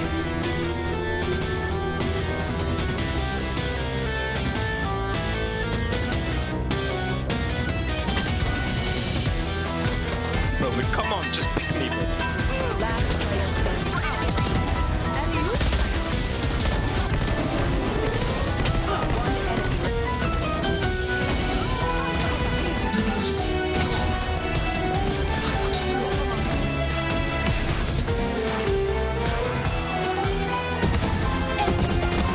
As Venkash rounds the corner, he catches both wheels, and Gentle Mix will finally get their mark. Who does a retry and jumped on his forehead?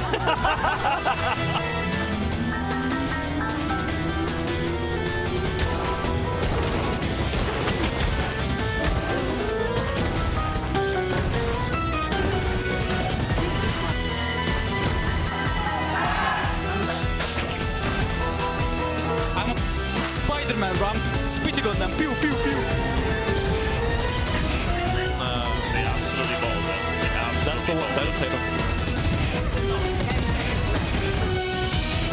He makes it look good, and Heretics make it look easy. Whatever challenge you face them, whatever gap they have to come back from, they are ready to do it. Get a bit wild today, 'cause we don't do this every day, and we deserve it. Life is so amazing, nothing is in our way. Baby, let's fly away. Do you feel it? Is your heart rushing the way my heart's rushing when you take it all in? Baby, this is where we come alive. Do you feel it? Take the world by storm, just you and I. Can't believe it took so long to realize what makes us come alive. Oh, what makes us come alive?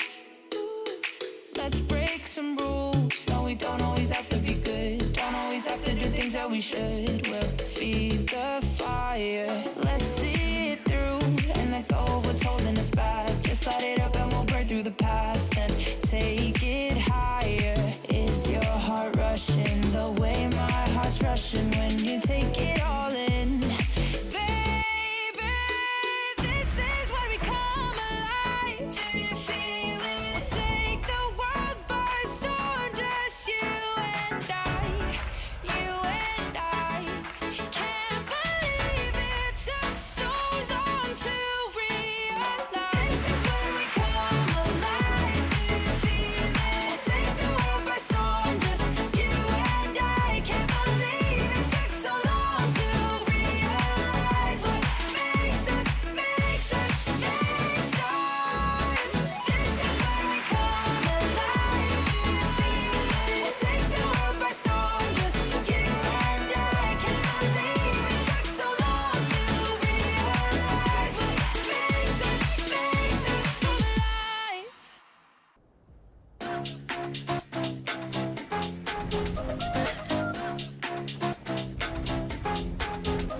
나의 속도가 돈이라면 벤 소미 더 세게 괴롭혀봐 나를 rain